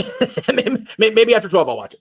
But everybody check out everything going on. It's WWE is doing the full court press for this show as we head into Mania and, come back from Australia tomorrow morning afternoon. So it's a fun time. It always is. It's like Christmas season for the wrestling fans. So, and we're being given gift after gift. Tonight was a great example of that. Thank you all for tuning in tonight across the Multiverse of Media. I am Jeff Meacham for Noah Foster, for JJ Williams, for our buddy Dattila, who was in and out. We will see you guys in the morning for the Elimination Chamber. Night. The Jeff Meacham Network's Multiverse of Media. For over 15 years, the recognized symbol of excellence and the standard bearer in coverage of sports and entertainment.